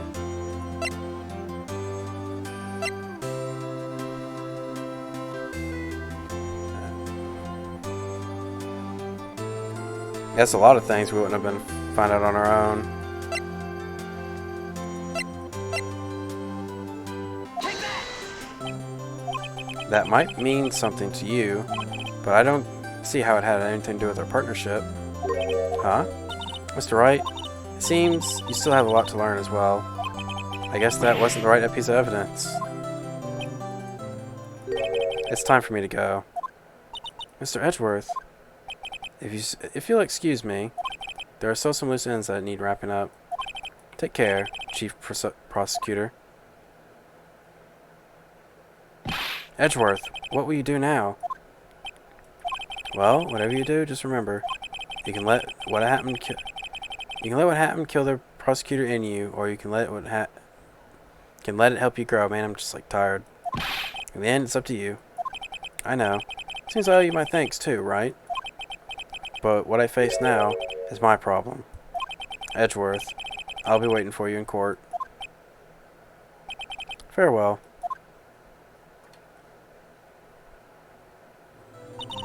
I better be going too. Okay, but I'll be by to visit soon. It seems we both have a lot to learn, catching up to do. Here, take this. A little something for you. Scientific investigation.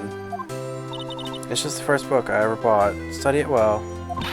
Thanks, sis. I will.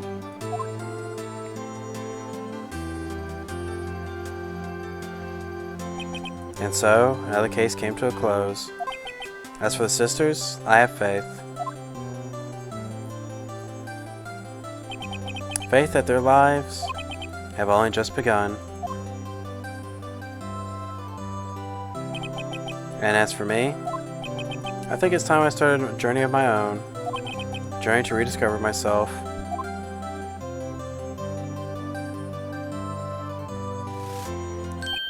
Well, don't go checking off just yet, pal. Huh? What is it, detective? There's just a little matter to be resolved about the chief prosecutor. You see, she isn't supposed to be out of jail like this. But I thought you said it was okay. Yeah, well, it may be okay with me, but the folks at the prison are a different story. Huh? Basically, I had to bribe a guard in order to sneak her out for 30 minutes. Believe me, it wasn't cheap either. Huh? Way to go, detective. I didn't know you had a wild side. Yeah, well, haha. See, Mr. Wright here is the one who will be footing the bill. Huh? Huh? What, you think I could afford it with my salary? You gotta be kidding me here, pal. Huh? Huh? Huh? Thank you, Mr. Wright. You're the best. Why is it I suddenly feel like I want to scream? Hey, I got an idea. Why don't we all go pay it off together? Yeah, that's a great idea. Come on, guys. Let's go. Objection!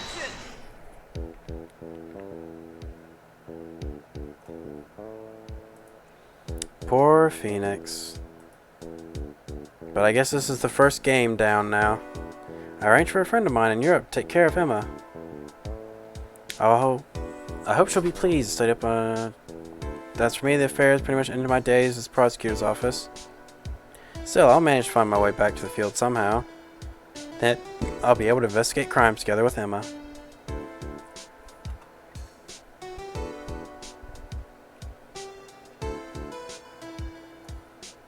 Oh man. I'm gonna snack and then I'm going to probably sleep once this cutscene stuff ends.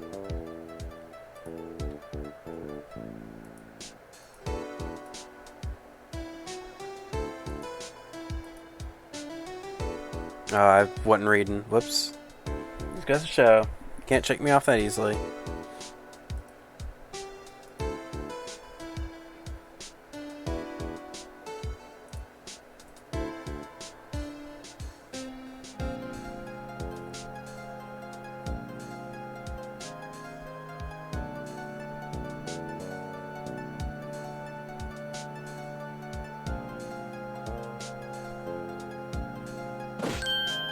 My new mission is guard the main entrance and take care of Billy.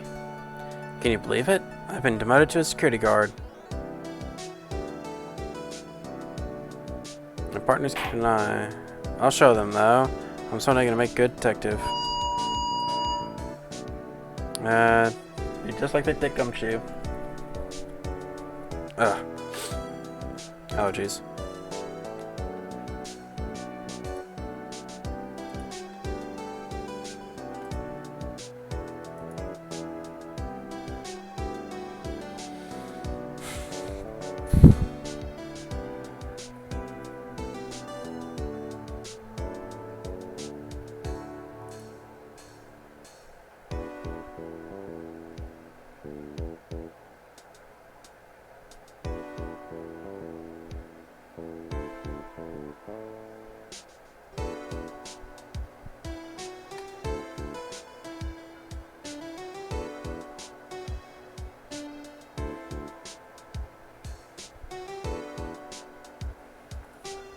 What is it?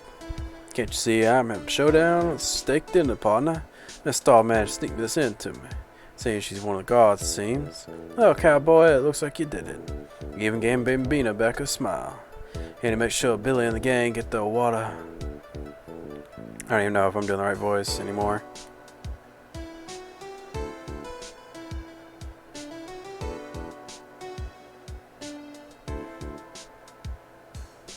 Looks like you won't be seeing each other for a while. A farewell gift. I put a new meal on the menu. The Right Way lunch. Top layer tastes a bit as bitter as defeat, but the bottom layer is the sweetest victory. Kids seem to dig the turnabout theme. It's a hot seller around exam time. Just make sure not to eat it backwards.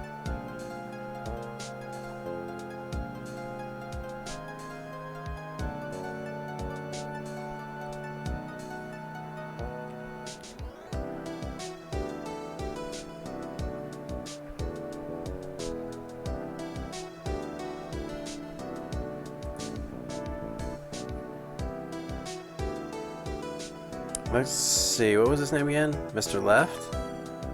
Anyway, he said he's been doing her something or other for how many years? Well, anyway, I've got another trial to get to, so I better be... Huh? Oh no, I forgot my gavel. Sorry, gotta go.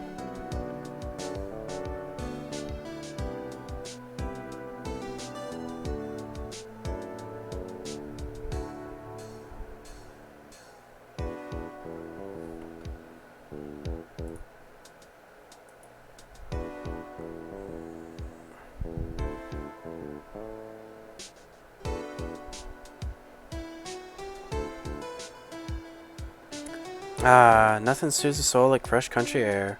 But still, sometimes I do miss hearing you and your objection. Still, I can't go back until I'm a full-fledged spirit medium. Mystic Maya, afternoon, training's about to begin. Afternoon training's about to begin. Coming. Well, see you around, Nick.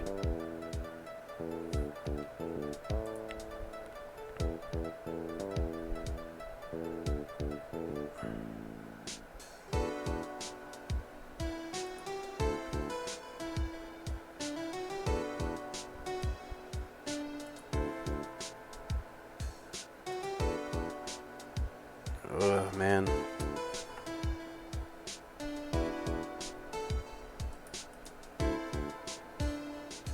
Mr. Edgeworth.